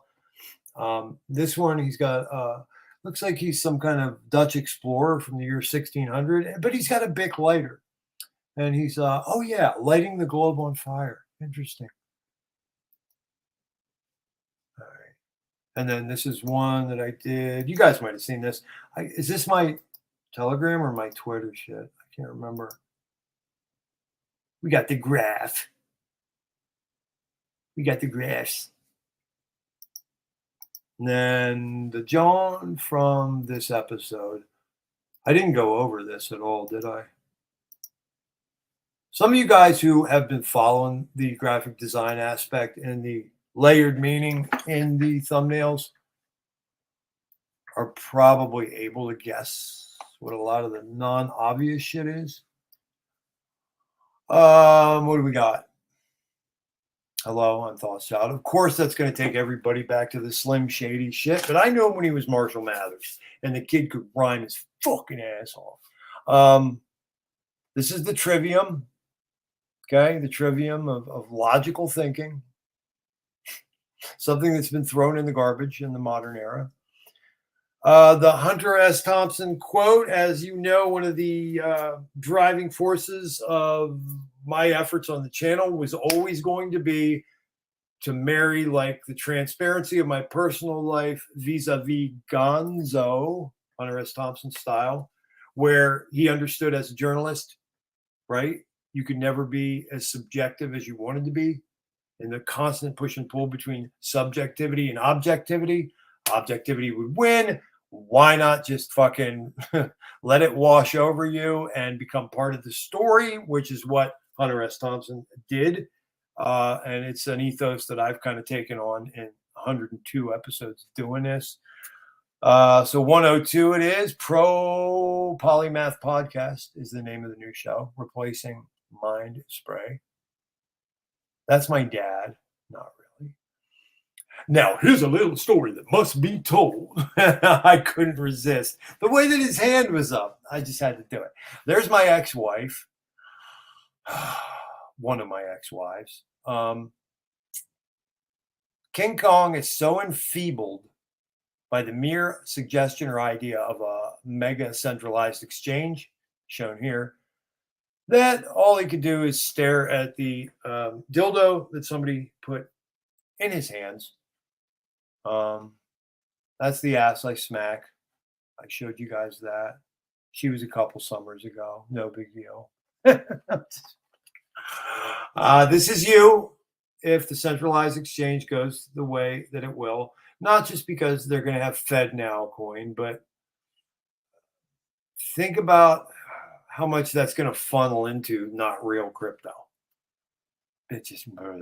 Fuck you, XRP. Punks. Oh, and they think they're just, they have some gall. I'll tell you, ugh. Here's Kraken, still alive, right? Going to try and fight that. Awesome. Binance is already dead. Okay. There's Binance, slowly rotting. Coming up around, it looks like Mechagodzilla wants us to know that the man at the store said it matched my eyes. Poor dear. Oh, who is this? That prick face, Jamie Dimon? Looks like him. Who's this fuck? Oh, I drew on not your keys, not your crypto guy. Okay, I think we should do one of these for. Yeah, there you go. Now she's looking hot. Please tell me that didn't make a square. Here, we'll do one for her too, except hers is going to be like this. Right? And then we'll go, no, don't do that. Okay. There you go. That a girl. Looking good.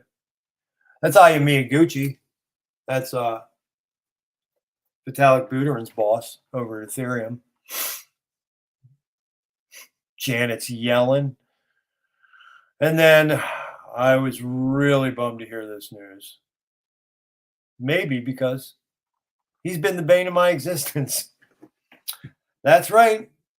The same common warehouse worker at the IRS who kicked my file under the cabinet at the vital point when I was trying to get the SBA loans for the business I lost, the PPP and the EIDL, you know, the one that everybody else on planet Earth got, including non-Americans. The divorced guy who lost his business with the 4 kids. He didn't get it. This individual led to that. And then he went to work for 2 years at the Center for Disease Control, the CDC. He led a battalion of monkey soldiers that basically were going to have a mandate to kick down your door and jab your kids, preferably through the throat. He only did that 1,000 or so times before he moved on. Guys, Senior Oopsie has been named the executive director of the coming MECHA CEX. Congratulations, Oopsie. Disgusts me. Yeah.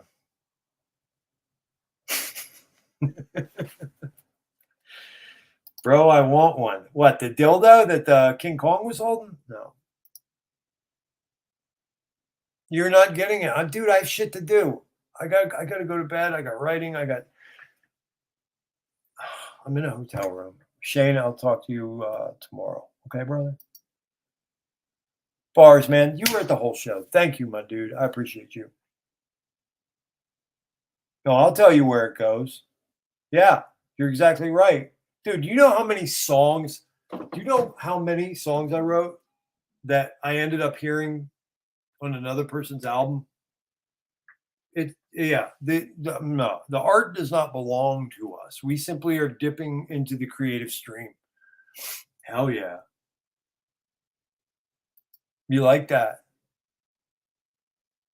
That's pretty dope. I'm looking forward to spitting on that track, bro. I can't wait. Louis Throne's last show was Monday, but might be hitting Pittsburgh for a little 4-day jaunt. Dude, excellent stuff. I'm proud of you, Lou. This is the time in your life to do that shit, man. Do it. I did. More power. Dead man. Louis, yeah, a lot of people do. That's why I might have to charge a premium for them. Speaking of which, anybody who isn't hurt by it, I would never want somebody to deny themselves or their families of anything in this life. But it is a crowdfunded effort. It's 102 episodes, relatively for free. I've gotten some good donations from some, old school smogy Hexicans. Like when they saw me around here, they helped out. It was Nardo, actually, who was the first person to ever give to my efforts. So if you guys ever want to hang somebody up by their toes for me being here in Hexco streaming, you would have to get Wales Only, Nardo, Kinetics, and then probably Rags would need to be hung by his toes as well. Not because he encouraged me to start streaming, but Brandon was like one of those guys who was like, you got to keep going, bro. So that's what it is. I think we're just going to wrap, probably listen to somebody else's music now. Most beneficent from heavens done descended with a flourish. And as usual, they misunderstood. They called him boorish, said he rude, he rough, that man a lout, cantankerous. In point of fact, he trying just to show his people where the bankers is. Richard Hart Whales only one. Thothschild say shake can Rockefeller and the Rothschild. Shit got wild. Shit been wild, bucktooth. You were sucking on your mommy's dick when I was talking truth. Rookie, greenhorn, child who beneath me a week in the shoes of my life make you Houdini. Try to intimidate me with beefy. I guess I should have warned you on the mic. I am Benito Mussolini. Turn your bubble guppies to sashimi, sushi. I was rocking koofies with the Sufis. A little more to that. You got your girlfriend with either rock or roofies. So far away like CGs waving at Abruzzis. Your style poopy. Your steez straight dookie. And then cat scratch. Strange. Guess I never finished that, huh? I like that. A week in the shoes of my life make you Houdini. Try to intimidate me with beefy. I guess I should have warned you on the mic. I am Benito Mussolini. Good shit. What shall we go out with? Oh, she was a beautiful woman, Patrice Rushen. Oh, you know what we're listening to? I think we need some mayhem, Lauren Louie. What do you think? He's got a lot of albums before the one that I've been playing. All right, I got to pick my shit first before I do this because I don't like not knowing. I want to hear Sunday School. Yeah, I want to hear Sunday School by Benny. We heard enough of St. Maurice. No, we're not doing Disrespect Me. We've done that too much. We're going to do 2 Mayhem Lawrence. We're going to do Sunday School. And then a surprise. What do you think? Sound good? That's my word. Yeah. Wait a minute. There she is. What a pretty girl. Patrice Rushen.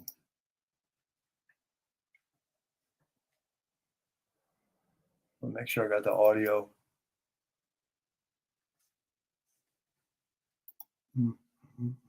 All right. Big money mugs. Big money May.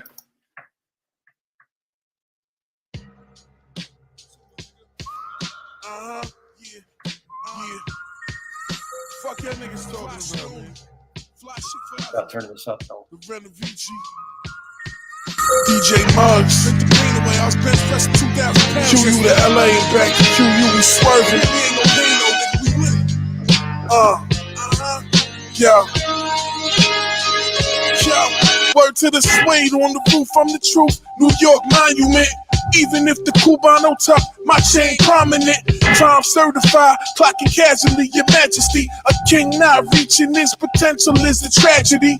Nothing overnight, magically, did it gradually. Actually, will stop your battery for speaking cap to me. Salacious women leave saliva trails on my anatomy. Cold covered in sizes like I'm trying to fix a cavity. Defying gravity, every time I put a jacket on. Still walk on water even when I got my ratchet on. Came through, something brand new, tans at night blue. Ain't no fun eating alone, I need some bands for the crew.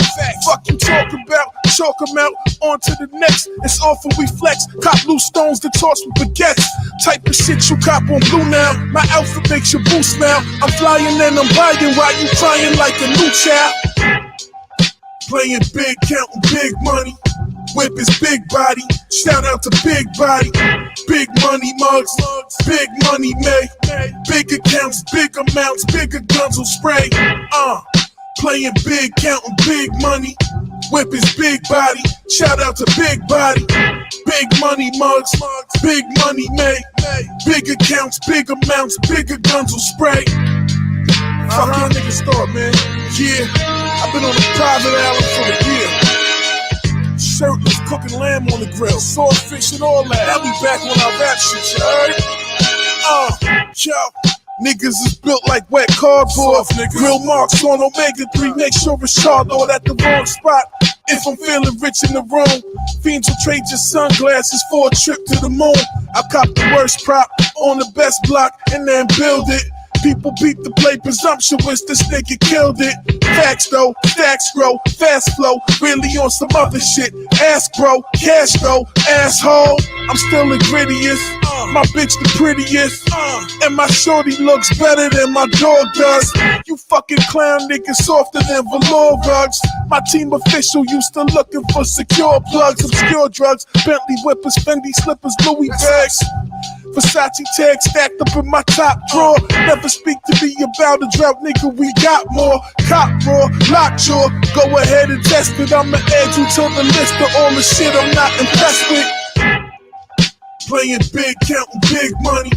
Whip his big body, shout out to Big Body. Big money mugs, big money made. Big accounts, big amounts, bigger guns will spray. Playing big, counting big money. Yeah. Hey, all you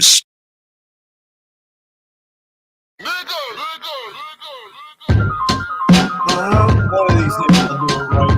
Get him. I can't even let niggas around you. Keep it coming, guys. Yo. Protect your energy, counterproductiveness the enemy.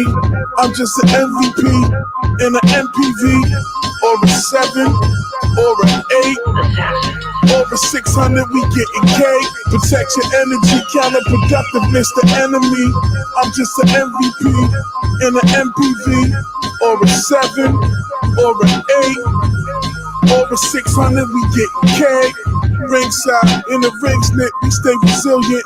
Plant the seed, lay the blueprint, and then we build it. On to the next. Going, that's a flex. Matured, I'm the best. Rocket dawn on my chest. You can't roll when there's less. Always kept the hoopty fresh. Got a spaceship that's putrid. It's all love, I'm Cupid. Cop a cubicle and move it. Keep it moving if they stupid. I ain't going back and forth. Face to the north. Like a mountain light. About to take a flight. I only drink purified, Lord, my fountain right.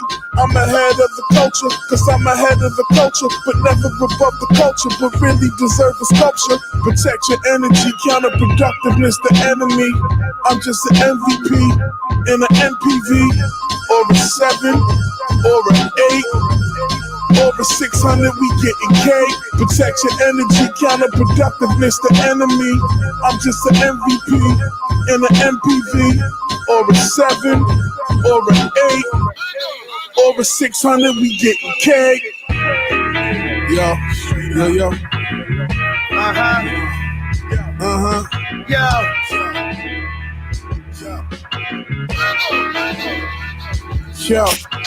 G's up, y'all know, keep it 1,000. Crystallized ginger pieces look like my medallion. Scallion, pancakes from Szechuan capital is so good. I eat them shits and then I wanna clap at you. Factual, another day, another broke law. $100 bill is just a Coke straw. Take that, use it. Please don't return it. If you try giving it back, I'm gonna burn it on some sneakers or some salmon or some sake or some scallop. Eating sushi, rocking Gucci while I let this money pile up. I'd rather be overlooked than overrated. Pasta plated, 30-month Reggiano graded. It's all spaghetti, not spaghetti. Shave the truffles, now we ready. It's getting heavy. Break your face without scraping the bezel. My aim is steady, nigga. Parental guidance is recommended when you listen to the Soul Assassins. If you talk the talk, you better walk the walk.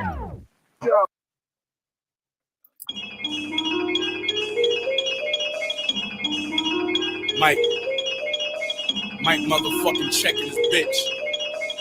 Mike check 1, 2. Let's go. Yeah. Hey, yo, Danger, turn me up. Niggas gotta feel this now. Yeah, look.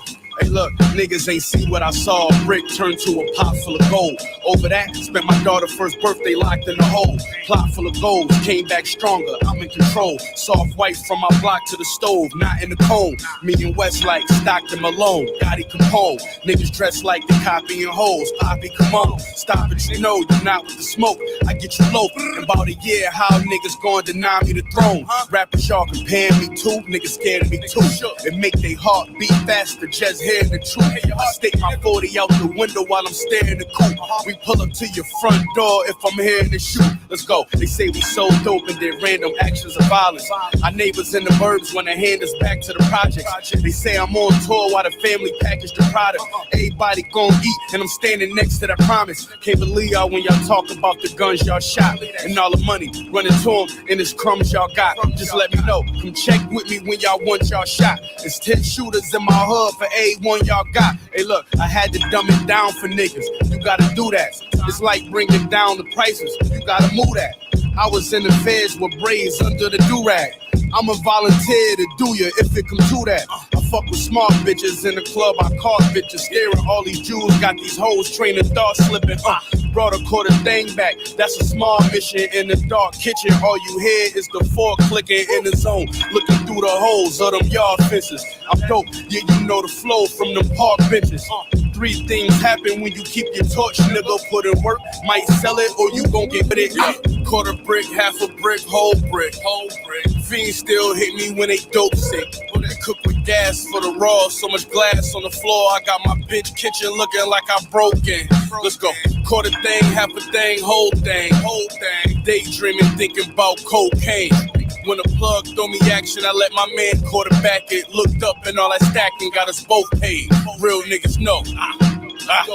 Only my real niggas know. Yeah. We ain't comfortable as y'all. Nah, I've been in way too many bangos and brushes with the law. My real niggas know. Only my real niggas know. Yeah, we cook with gas for the raw. So much glass on the floor. Got my bitch kitchen looking like I'm broke. Yeah, my bricks better than theirs. Y'all better come pay dues. An extra gram jumping back for every one they lose. These niggas borrow in the guns they use. Not me, I got my own stick like I'm about to come play pool. Riding the car with bricks, that's one brave move. I never did it. That's why my bitch one paid you. Niggas say they want gunplay cool, but they don't really want go there. It's like Sunday school. Them niggas dead on arrival. Don't question the title. No chance for survival. They ain't checking your vitals. A fast car with a gun, try and catch up the rivals. I got a lamb and a stick like I'm fresh out the Bible. A young nigga with Mexican idols. I just left from Ohio. We met up for Cinco de Mayo. Complexion for connection. I'm melon albino. I went broke and sold wax like I'm selling a vinyl. Nigga, I know you're tight. You're not thorough. You can't come around unless you got a referral. You made a couple bucks, then you shot for your girl. Bought a bullshit watch, now you on top of the world, Got a squad of all geniuses. I've been in charge, but finding the plug just gave me more leadership. No scales for the weed and bricks. They wholesale. Only time we see scales when we cleaning fish. Quarter brick, half a brick, whole brick. Fiends still hit me when they dope sick. They cook with gas for the raw. So much glass on the floor. I got my bitch kitchen looking like I'm broken. Let's go. Quarter thing, half a thing, whole thing. Daydreaming, thinking about cocaine. When the plug throw me action, I let my man quarterback it. Looked up and all that stacking got us both paid. Real niggas know. Only my real niggas know. Yeah. We ain't comfortable as y'all. Nah, I've been in way too many bangos and brushes with the law. My real niggas know. Only my real niggas know.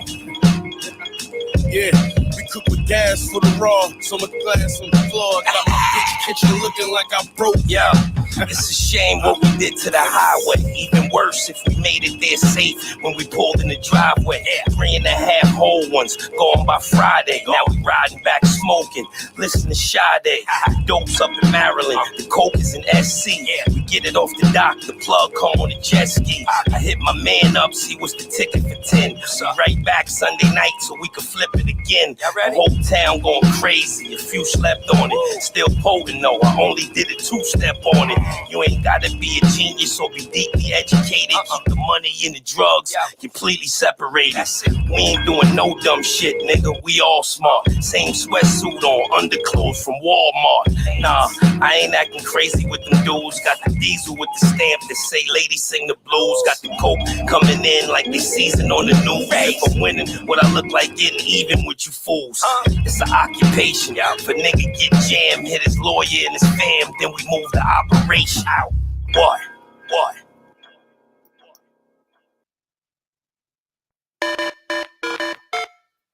ST, what I represent. NY, hold it down for my peeps in the Ville and do or die for the record, let it be known.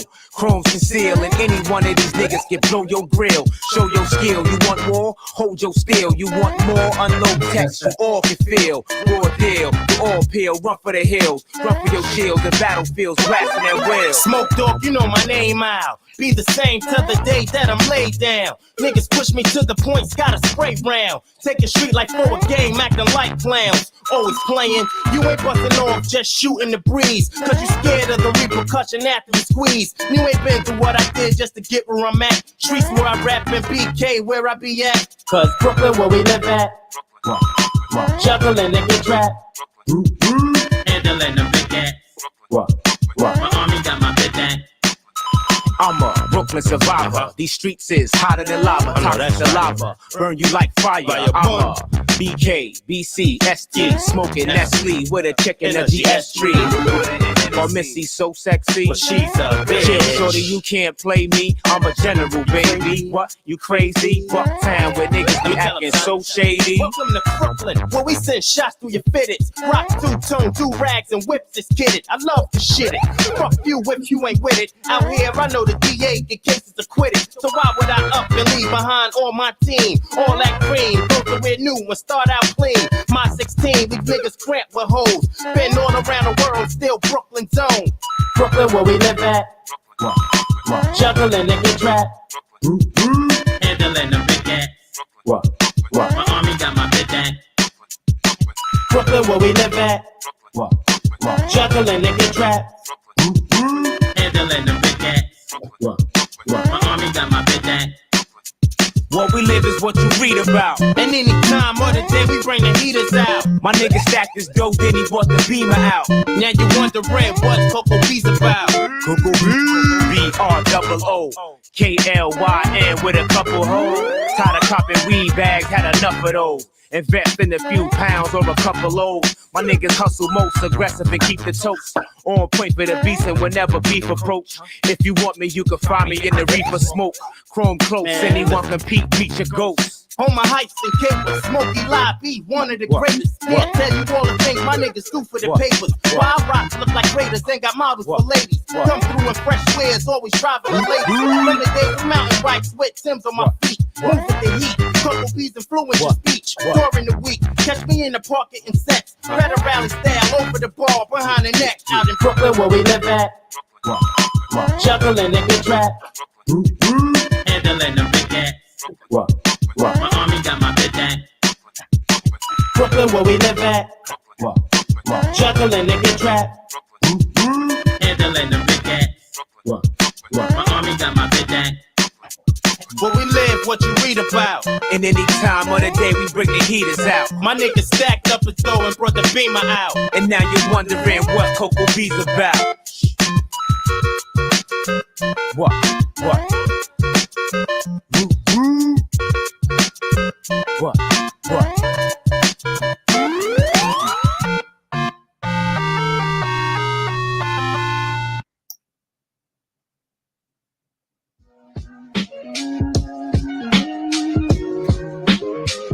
Check. I'm in red form. In a red state, such a red case on a red song. In a shared space with my shareholders, cause we share a bond. Spiritual healthcare, that's real self-care. You want care for? Then live in the faith and walk in your grace and give it back. You know the story, the glory is God's, and that's why I never do get attached. Cause eagles be forming and keeping it dormant, not good enough, gotta get rid of that. Resentment was forming forgiveness, I wanted to give it. In fact, if I didn't, it killed me, that's word to my pop, man, I love you, we came a long way, and I'm finally admitting that. Son of a woman who brought me to God. Son of a woman that loved me so much that for me she'd be ready to die. Married a woman that loved me enough to be patient when I did not know how to trust. I was vacant, I barely could open it up and said, fuck it, I'm ready to try. Yeah, I did that. Name on the lease, so fuck it, I'm doing the most for sure. I did that. Fucking these hoes, I know when the plot of they souls, then boast and did that. You know the coast is contra, prayer and prosper, nigga, we did that. Levels to this shit, man. Ain't gotta get to the highest of levels, the devils in this shit, man. Hearts like kettle in this shit, man. Some of them might be gang, cause them your real boys, who knows? You might be Geppetto in this bitch, man. Get your money, then get out the game, and settle in this bitch, man. I'm in red form. Niggas that know me as best is saying it's red form. Breaking new ground, I'm terraforming. Sharing my essence and using my precious, the future is now, I'm clairvoyant. Find a direction for sharing the message, I feel like the sound too flamboyant. I'm in red form, in a red state, such a red case on a red song. In a shared space with my shareholders, cause we share bond. The love is like that. One, I left my shadow in the dark. My future too bright to block. Good nigga like shit shady enough. Moving according to God's plan. I had my plan, but nah, wisdom. Listen for wisdom. I look for that sound. Melodies I can match now. Freedom singing in the background, doing backgrounds. Yes, we living in harmony. Bless the mic now. I start with this shit that I write now. We speaking this shit into life now. Speaking life now. Deaf men hit the rhymes. We lay in the booth. Shit speak volumes, even on mute. Sitting in silence, not in their head proof. Y'all pipe down. Talking a whole lot of nothing, but don't you know nothing? These people is tired of that shit, that like that substance. That's why we buzzing. We really inspiring cats, and we get it back. They show us love, we give it back. I recommend that you get a bag. Not all of us rich, but who said you niggas was broke? Black is an African resource. I think this shit is a joke. The chains and diamonds, nigga, we used to it. The minerals ain't nothing new to us. Don't you know trees recruit for us? To breathe, our family trees, they literally root for us. The leaves that turn to new for us. The fruits of the labor produce for us, that produce for us. I produce for us, and I rap for us, and I write for us. Judge trying to ghost right for us. Giving niggas bars just to call it a rap. Good night for us, so I fight for us. You got the strength to fight yours. Promise the power within you is rare. Picture me living picture perfect. A young Picasso, this frame of mind for higher earning. No 9 to 5, I just decided I'm not for purchase. I got the job to work for God, He higher purpose. So what's a plug when you know the circuit? And practice worship for higher learning and catch discernment. Where blue faces bring greener grass, but it come with serpents. When niggas really triangles just to get in your circle. Shit. Use they smile as a curtain. I got to bear with these lying niggas that's in this circus. A bunch of clowns that claim the crown but don't deserve it. They fail to realize the best king is a better servant. A preacher told me, said, Eric, your verse is like a sermon. When I preach, they sleep. I said, preach. It's all in how you word it. I give bars to my people because they in need of service. So call this what you want. I call this here my purpose. I want you rappers to wrap this around your head like turbans. Your words can be reimbursement. Give back, change a person. Y'all took a slice of the devil's pie, but I deserved it. I won't detach from doing what's right. I'm good at cursive. I leave my print as evidence on every verse's verses. Any artist that's talking garbage and try to curse us. Y'all follow a wave and do whatever's current. I follow his ways. I know my turn is coming. You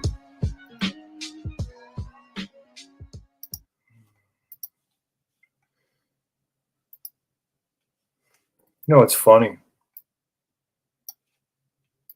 I hate it when I say I'm going to do something and I don't do it. Are there 5 people here? Oh, there's 7 people here. At the beginning of the stream, I had said that we were going to talk about the mega centralized exchange, which we did. We did, and we heard some amazing, what I call them, postulates from Brandon, Rags to Riches, who, of all the hats that he wears, he's an effective, genuine investigative journalist, right? In review now. I said that we were going to cover a little bit. I mean, it's really simple, but we were going to cover the single side staking. Okay, we did that. And I read that blog that started out as a correspondence to Paul Sachs. The third thing that I said that I was going to do was share a little bit with you guys about the attitude that I take when I'm talking to big corporate representatives. Now, we live in a time where every possible bureaucratic firewall or flaming hoop is set up for us. Our lives are meant to be frustrated from the moment we rise until we go to sleep at night. May it please be a restful sleep, Lord, right? I have 2 ways, 2 themes or tones that I use, okay? If I'm going to be speaking to an intermediary for a corporation, let's just take a for instance. You got to rap to a service technician representative at your mobile service provider. Now, here's what I would recommend, okay? The two ways. The first way, guys, kill them with loving kindness. Go overboard. That motherfucker doesn't want to be there, and they're not paid enough, okay? You might occasionally get the hard ass who really gets their rocks off on some kind of miniature power trip, right? That's a different beast altogether. You might want to go up in their ass and at least do your best to make sure that when they're sitting on the shitter or in the shower later, they're going to go, oh, because it's going to wince or sting that you fucking nailed them so hard. But 99 times out of 100, say this to yourself.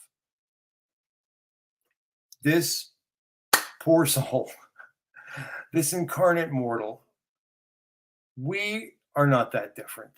Kill them with loving kindness. If it's a girl, if it's a young lady, like I'm in heaven, because all I got to do is just do some self-effacing humor. Like just make them laugh a little bit, but you get your way in there a little bit and respect their humanity. Okay. This is where the 10% off for the inconvenience of last month comes in. For the free month of service for this or that little add-on, because you didn't receive satisfactory, delivery on the agreement first time around. Now, the more entertaining in the second way, I think, and you're not necessarily going to get as much out of this modality in the way of your coupons or your free month. But what you are going to do is put them on notice, let them know that you're here and there's a lot of you. And here's another exciting thing. This kind of stuff, after having spoken to people who actually sit in some boardrooms, this kind of stuff works its way up the food chain. It might not make it all the way to the high executive board, but you can at least bet that whoever reads this has to pass it on to his supervisor. And then it's a roll of the dice. So I recently had one of these, what are they? What is PayPal? Digital money, digital transaction service provider. I don't know. One of those, okay, recently accepted a check that one of my, let's say, customers or clients, right, paid me with, giving me the impression that as it had done 1,000 times before, it would clear, because I paid the extra low for money in minutes or what the fuck ever they call it, only to turn around and send me a note, actually in the form of an email, that they weren't going to cash that check after I had already endorsed it with their fucking shit on the back, right? They let me know ex post facto that they had some kind of moral objection to the business. Like, you guys have lobbyists in Congress and you have moral objections to anything? Okay. Yeah. You do know your presidential candidate killed like 40,000 people in a desert country. Okay, cool. So I go in their ass. To wit, we see right off the gate, it's like I'm letting them think that I got a fucking tribe in the room with me. Okay. We are disgusted by all corporations and organizations who, while making handy profits, persistently seek to enforce life choices upon sovereign, autonomous individuals through selective, inconsistent, hypocritical, unfair practices to the end of a uniform, homogenous, compliant slave class of consumer.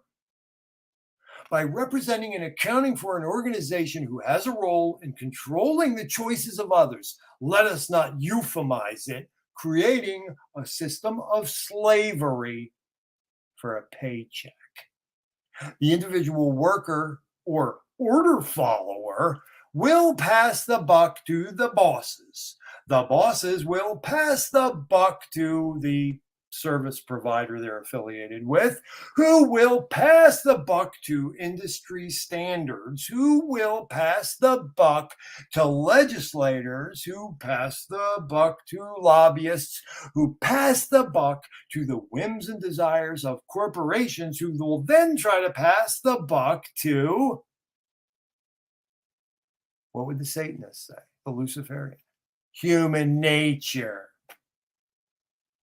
Hooey, I say. Lowest common denominator, perhaps. Look, fuck. Tonight's dinner choices of America's most bucktooth, mouth-breathing, crayon-eating are not the province of my heart or mind. So it follows that I will not accept his diabetes as my own. I will not accept his cancers as my own. I will not accept his fucking heart condition. Therefore, if I wish to conduct my private transactional affairs with an old, reputable, legal, small arms dealer, and neither party has initiated harm whatsoever to any sentient being, is that word again, Lit? Then why should I accept that your company and their sleepover buddies, their corporate partner, should be allowed to destroy my day and create a cascading domino effect of howling complexity because they suddenly, after 3 reliable years of successful and near instant check conversion to USDC, arbitrarily decide that they will administrate acceptable transactional value and deny a fucking check from the aforementioned business under some highly unclear and obtuse pretense. Will somebody please get out the fucking prize polish? Because at some point, these organizations will get around to rubbing one another's backs. I think I originally said shining one another's testicles. And congratulating all parties involved for exceptional business practices. I give a score of 2 out of 10 for concise messaging. And I'm hearing loud and crisply clear what I mean to you as a customer. Have a great day. Sincerely, it's Thothschild. There you go, guys. Promised you I'd give you that too. That's how you be a dick and try and get up the food chain in the corporate superstructure. Because if you just go balls to the wall with the insults, they just throw that in the trash, you know. You got to make them think a little bit. Thanks, fellas. We're going to be all right. All right. Now I'm definitely leaving. What should we do, though? We'll give you this one. Yeah, this one. Peace. Ah! I'm not here to make a record, you dumb cracker. It's not heavy enough. I like this place. Check it out.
sonic science, music is magic, move it or lose it.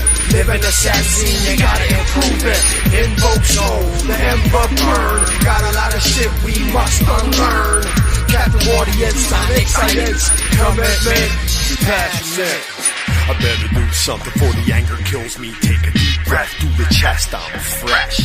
Party that levels, that's unhealthy with no insurance, some we all want wealth. Stealth urban ninjas creep and lurk, wearing same shirts. 30 Sanchez dicks, fiendful perks. Photographers got access to Colonel Kurtz. Some people go to church to relay to hurt. For some folks, hip-hop is the temple. For others, it's a rental. And they yell and keep it simple, stupid. My ass is not gonna dumb it down your ponies. Get from me, I'm Lee Quinones in my ponies. Admit it, kid, this is a hot little piece. You'll treat Doc Police for treatment, wolf and X crease. No fears on the wet through it myself. Then I found that health is some wealth, feeling wealth. Commitment, passionate, urban arts, sonic science, music is magic, move it or lose it. Live in the sad scene, you gotta improve it. Invoke soul, the ember burn. Got a lot of shit we must unlearn. Captain audience, sonic science, commitment, passion. Scatter every none. Odd one, son of a rubbish gutter flow. So stop a top rank, half moon slouch, waiting to brain, hell a brainstorm. Wanna set a fire, since it's slow days, it's old and it's classics. Lock your own map, forget about shots, and water fall off course. The worst cases, fables, and try some at the grave kid. Some of the count for the headstrong, with sugar slid. Laid off the break beat, Jola hit it with the boom back, giving the mind a setback from the silent majority. Raps straight from the artery. Hip hop soul shot from the window, and hit him in the eye, close shop, and let the swelling stop. The box to the juke, let it pour, abusing you hand in hand fit. Dirty water at the neck, check bottom for Louis currency, and at the fall, ragdoll. I wish you well to the four corner, then I excel like Santa when you list the sister. Red Rider BB guns, yeah, at my feet, and you're slipping deep. Guess he was a wiki you for the ornaments, and they prove your point. You stuff when they cut your stuff, your blade was doing nothing slow. Suck it up and go back to what you know. Commitment, passionate, urban arts, sonic science, music is magic, move it or lose it. Live in the sad scene, you gotta improve it. Invoke soul, the ember burn. Got a lot of shit we must unlearn. Captain audience, sonic science, commitment, passion.